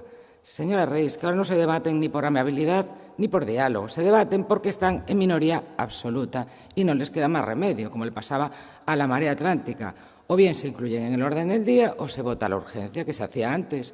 Al haber mayoría absoluta, la urgencia, pues no salía, claro, porque obviamente, bueno, pues pasó toda la vida con el Partido Socialista, con la Marea Atlántica y con nosotros, mayoría absoluta. Con la Marea Atlántica no le quedó otra que negociar y pactar. Es que es así. Con el BNG, que estaba en el bipartito famoso, lo mismo. Entonces, por eso se votan, no por amabilidad. Dicen lo mismo que Ferreiro, eso sí, se aprueban y no se cumplen. Está muy bien levantar la mano, lo hemos dicho muchas veces. Lo que nos gustaría estar debatiendo y votando hoy, y es importante, no contar cerdos ni contar ovejas, como hizo el señor Laje, es hablar del presupuesto para 2022. Eso es lo que nos gustaría estar hablando hoy. Un presupuesto adaptado a las nuevas circunstancias que ayude a la recuperación económica, pero no es el caso. Lo que sabemos es que están pactando a escondidas con la Marea Atlántica, socio de gobierno, bipartito, y dice que en unas semanas habrá un presupuesto progresista. Sabemos lo progresista que fue la Marea. 4 años, la ciudad volvió al siglo pasado. Fíjense si hasta comparten cosas que hasta los pisitos de la Marea, que ahora hasta los ocupan, para colmo, y no es alarmismo, ¿eh? Luego les molesta que hablemos del bipartito. ¿Cómo quiere que llamemos si hasta la portavoz de la Marea se dirige a nosotros, BNG y Partido Popular, nos llama oposición, si hasta dan ruedas conjuntas para anunciar cortinas de humo como el operador energético, la área metropolitana, que no sabemos nada, que iban a presentar un documento en septiembre, o subidas de impuestos? ¿Qué significa unas semanas? Nosotros presentamos esta moción instando una vez más al Gobierno municipal a que negocie, pero además a que sea transparente en la elaboración de los presupuestos. Ha transcurrido buena parte del mandato, la transparencia brilla por su ausencia. A mediados de enero solo sabemos que está prorrogado el presupuesto de 2020 con 17 millones de euros menos, sin convenios, sin nuevas inversiones y sin Presco. Hemos presentado hace 15 días un documento con casi 100 millones de euros y ni caso. En lo que llevamos de mandato se aprobó un único presupuesto municipal, Lo que sí ha subido es la recaudación, eso sí, pero los vecinos no ven compensados sus servicios. El Ayuntamiento debe hacer transparente el proceso de elaboración del presupuesto, como en órganos similares de otras instituciones, como son los parlamentos autonómicos, por poner un ejemplo, y estableciendo el sistema de comparecencias y enmiendas que sea participativo. Y le recuerdo al señor, señor Martínez, que el día 7 de diciembre he solicitado la Comisión de Transparencia, entre otras cuestiones, para saber de qué va el Presco, y seguimos sin saber nada. Gracias. Moitas grazas, señora Gallego. Logo se me queixa o señor Jorquera, pero mire, o salón de baile, Isabel Faraldo, a carne, ao reparto de mocións do PSOE, a entrevista que fixen eu en Cadena SER, los pisitos, faltaronlle as luces de Vigo, 3 minutos, logo non me faga xestos cando fale o señor Laje. Señora Faraldo, seu turno. Grazas, señora alcaldesa. Home, debería decir un bulo, debería de referirse a un bulo concreto, o de Bárcenas, o de M. Rajoy nos papéis, o de Rato, o de Zaplana, o da Gürtel, o da destrucción de discos duros, o do pago das reformas da sede do PP con diñeiro negro. Esos son bulos. Isto sí era un bulo. Isto sí é un bulo. E o saben. E ten o cheiro de eleccións autonómicas cerquiña daqui, moi preto daqui. Pero foi o mellor que poderon facer, porque así puxeron en riba da mesa un debate necesario, o das macrogranxas. Bueno, en todo caso, no que respecta á moción que traen hoxe aquí. Ata onde eu sei, e o PP sabe moito mellor que a min, o orzamento municipal o elabora o equipo de goberno e a súa aprobación definitiva corresponde ao plenario, previo conocimiento e debate para suxerir aquelas modificacións ou emendas que os concelleiros e as concelleiras estimen oportuno. Tal e como están os equilibrios nesta corporación, non resulta estrano nin chocante que o PSOE busque alianzas e se atope en Marea Atlántica para sacar adiante, os orzamentos do 2022, se finalmente son capaces de. O único que cabía de esperar era que esos orzamentos xa estiveran resoltos iniciado o ano e non ter que estar a estas alturas cos orzamentos prorrogados do ano 2020. Pero o que parece que subleva ao PP é que o Goberno municipal non o escolla el para a elaboración e aparecen cunha moción que, se ben non estaría mal como práctica habitual, parecen sacala da manga máis co fin de poñer paus nas rodas, por canto que plantexan, o meu entender, dilataría máis aínda a aprobación dun novo orzamento, que co fin facilitador de acadar uns orzamentos idóneos. Porque di o punto 3, que se tengan en cuenta las aportaciones ya realizadas por el resto de grupos municipales. E non serei eu quen teña que decir que non todas as aportacións son asumibles e que é o Pleno quen vai a validar os orzamentos finalmente. Co cual, o pacto ao que cheguen o PSOE e Marea Atlántica, guste ou non nos guste, ten toda a legitimidade polas posibilidades de alcanzar a maioría deste Pleno. Se ben é certo que noutros concellos teñen mecanismos de maior transparencia e participación, tamén o é que non son precisamente os concellos rexidos polo PP os que destacan pola mesma. Por iso, nesta moción, eu prefiro absterme. Grazas. Moitas grazas, señora Faraldo. Turno para o BNG, señor Jorquera. Grazas. Ia preguntarlle a señora alcaldesa se nos podía lembrar que moción estábamos debatindo, porque houve un momento no que eu xa me perdín. Pero, bueno, brincadeiras a parte, ímonos centrar nos contidos concretos desta moción. Lamento repetir a ladaíña, pero compartimos a crítica do Grupo Popular a que a 13 de xaneiro aínda non saibamos nada dos orzamentos de 2022 e que, mentres tanto, sigamos funcionando con orzamentos prorrogados do ano 2020 con todos os prexuizos que iso conleva.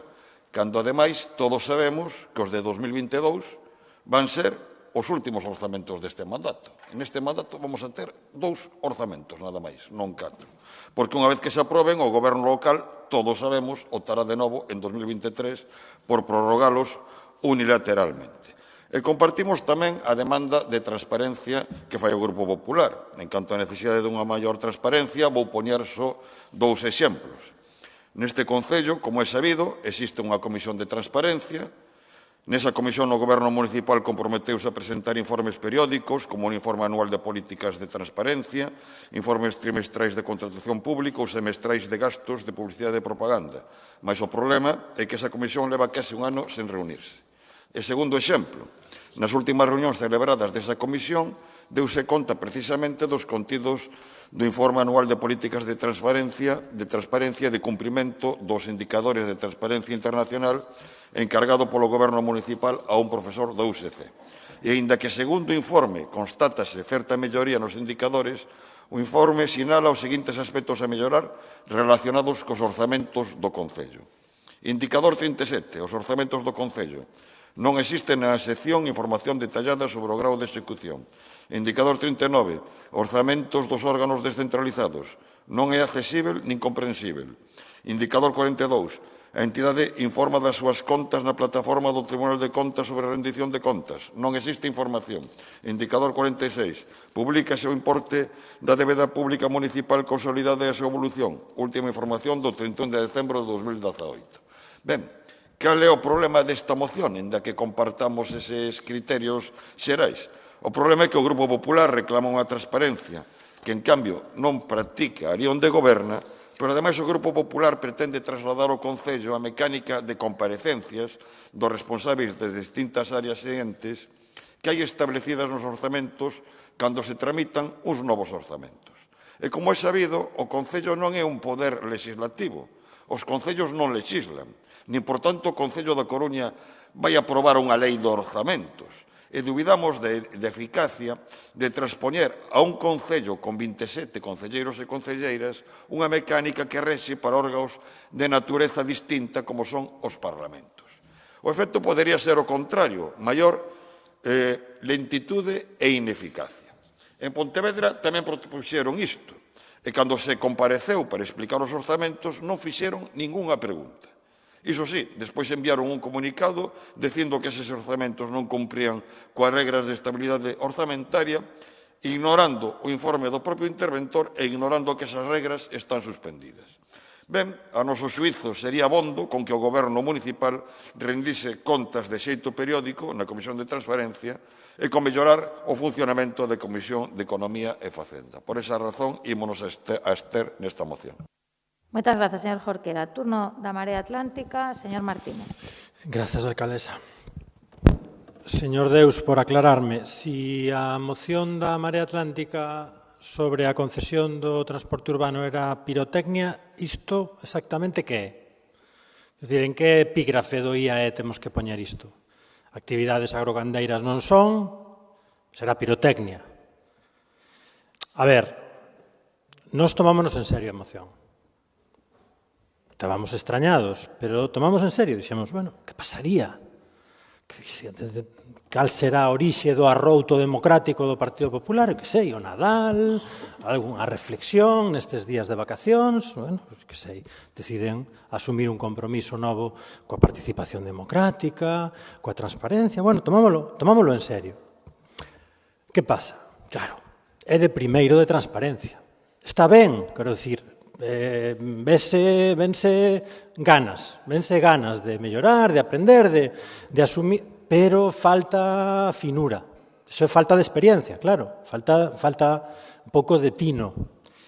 Entón, ímoslle facer reforzo positivo. Podíamos votar en contra, pero ímonos a abster, para que sigan progresando. E algúns consellos, para que a próxima sexa un pouco máis completa. Poden propoñer, por exemplo, que nesa modificación do regulamento, que sei, se blinde a publicación íntegra das contas na web onde van os meus impostos, que permite ao cidadán coñecer exactamente a que se dedican os recursos municipais. Recordan como se facía no goberno da Marea Atlántica, onde se poden mesmo consultar os provedores do Concello, ordenalos por maior ou menor adxudicación de recursos públicos. Poden blindar os orzamentos participativos, por exemplo, nese compromiso pola transparencia orzamentaria. Poden explicarnos tamén como se vai garantir que haxa sempre, goberne quen goberne, diálogo coa sociedade civil organizada a hora de decidir as contas. Podían explicarnos, por exemplo, como se resolvería en caso de que un goberno tivese maioría absoluta para asegurar que os grupos da oposición tivesen esa capacidade de incidir na elaboración das contas e asegurar que as súas propostas acaban sendo aprobadas e incorporadas aos orzamentos. Faltoulles explicar tamén por que, si teñen tan claro como se deben elaborar os orzamentos de forma democrática e transparente nunha entidade local, o goberno do que vostede era concelleira de Facenda non tiña absolutamente nada que ver con esta Arcadia, porque hai que recordarlles que foron un goberno condenado por sentenza xudicial por privar a un concelleiro desta corporación do seu dereito de acceso á información. Pero xa sería de sobresaliente, e aí xa o noso reforzo positivo sería un voto a favor, se ademais instasen ao presidente Feijóo a seguir todas estas recomendacións á hora de elaborar cada ano os orzamentos da Xunta de Galicia. Nada máis, moitas grazas. Moitas grazas, señor Martínez. Pecha o debate polo Grupo Socialista, señor Laje. Gracias, señora alcaldesa. Señora Gallego, vexo un pouco despistada. Eu non lle dixen quen tiña que facer as mocións no seu grupo, pero eu vexo que vostede dou por inaugurado o clube de debate antes de que o constituíramos. Co cal, se lle parece, podemos falalo de forma informal con todos os grupos para non convertir o pleno nunha tertulia. Como ben recordaba a señora alcaldesa, vostede falou casi de todo menos da proposta que viña a traer, porque eu entendo que para iso hai que ter certo convencimento no que se propón. Vostede, bueno, pois na primeira das mocións non serei eu que diga se fixeron o ridículo ou non, pero desde logo que a preocupación cesa por as declaracións do ministro Garzón, cesa unha das tres preocupacións que ten o Partido Popular a traer a un pleno na cidade da Coruña, que nos acaben falando das granxas de Mazaricos, a verdade, non deixou de sorprenderme, e bueno, eu espero que non lle parecerá mal que fixera referencia ás cualidades do voceiro que a precedeu no cargo, porque, entre outras cuestións, sabe vostede que eu son cordial e sempre procuro recoñecer as cualidades que teñen aquelas persoas que forman parte da corporación. Por lo tanto, non vexo ningún problema. Non se poña nerviosa que non vai diso. Vostede fai unha proposta. Non estamos de acordo ca proposta. Discrepamos na proposta. Eu é certo que lle podría recordar e tal. Non me gusta moito andar mirando para atrás. Tiña unha cita aquí que fixera a compañeira do señor Jorquera, a señora Bravo, o 1 de xuño do ano 2012, e decía que se a transparencia era o indicador da calidade democrática dun goberno, aquel executivo era pouco democrático. Bueno, eso son cousas que pasaron. Non lle vou andar remexendo se lle deixaban ver os papeles do Coruña Futura, se non lle deixaban ver. Señora Gallego, que nos ven a propoñer? Unha nova fórmula de organizar as contas municipais? Non se sabe moi ben o que pretende. Na primeira, falar das granxas dos porcos e da cabaña bovina. Na segunda, tragarse, como non podía ser de outra maneira, tragarse un intento de facer populismo de cadena 100, de mercadillo, que lógicamente levou o seu correctivo por parte da Asociación de Veciños correspondente, que os puso no seu sitio, e, polo tanto, non lles quedou outra que aceptar a emenda que unanimemente os grupos que non son o Partido Popular formulan, e unha terceira, que vir a decir que non lle gusta non ser os prioritarios e tal. Eso decidiron vostede, señora Gallego. Foi vostede. Eu entendo que estea arrepentida. Pero foron vostedes os que decidiron que o goberno só tuvera unha opción e que foi recoller o guante que lanzou no seu momento o Grupo da Marea Atlántica. Con ese grupo estamos dialogando, chegaron xa unha serie de acordos, hai outros que están pendentes de sair e agardemos que neste mes, como xa teño dito, culminemos a tarefa e, polo tanto, podamos ter orzamentos municipais. Eso non impide que se teñan en conta as propostas que vostede fixo. Xa yo teño dito, non hai ningún cordón sanitario. Nin a que vostede fixo, nin a que fixo o señor Jorquera. A da señora Faraldo non coñezo propostas, pero aínda está a tempo. Sempre pode facilitalas a ela ou algún diputado mencionado aquí con certa asiduidade. Señor Jorquera, os orzamentos vamos a ir ano a ano. Non sei por que vostede xa desbota que haxe orzamentos no 23. Ou vostede non estaría disposto a que o subera? Pareceme que vostede cae na trampa da señora Gallego cando xa anunciou que iba a haber un bipartito despois do ano 23 encabezado pola señora Rei. Aquí, non sei, entre o club de debate que queren montar e que xogan a ser futuristas, é dicir, a futurólogos de lo que pode pasar, oiga, vayamos pouco a pouco.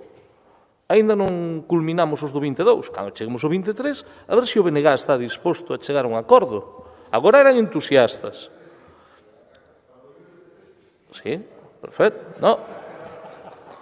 Si están dispostos, bueno, para o 22 manifestaron disposición, para os orzamentos do 22. Agora, dice que o do 23 que hai que prorrogalos. Oiga, a min gustaríame contar con eses que ten habitualmente vostede como voceiro do BNG. Non é incompatible con que faga outras cousas. Xa vostede falou en nome do resto dos grupos. Ao mellor daquela, ainda é máis entusiasta o Partido Popular e se adianta a Marea Atlántica e, polo tanto, acordamos o orzamento do 23. É que aquí, non sei, xogan todos, en fin, a emular a rapel e a ver o que di a bolita. Por favor, ateñámonos ao que hai. Vai rematando, señor Laje. Acabouse o tempo e teñen fame nas bancadas do PP. Vamos. Nada, bueno, pois non pasa nada. É dicir, a señora Gallego que se quede tranquila e desde logo que teña en conta que vamos a valorar todas as aportacións que fixo. Eso sí, as aportacións que fixo menos todas aquelas de obras que propuxo que xa estaban feitas. Supoño que do último pleno a este xa terá repasado todas as propostas. Señor Deus, quédese tranquilo. Debe de ser vostede o que as fixo, porque vexo que xa no anterior pleno se puso nervioso e agora moito máis. Tranquilo, non pasa nada. Nada máis. Moitas gracias, señora alcaldesa. Moitas grazas, señor Laje. Remata o debate das mocións. Garden silencio que iniciamos a votación. Garden silencio. Votos a favor desta moción para transparentar a elaboración dos orzamentos. Moitas grazas. Votos en contra. Moitas grazas. Abstencións. Moi ben, pois decae a moción. Retomamos a sesión ás 4 en punto da tarde.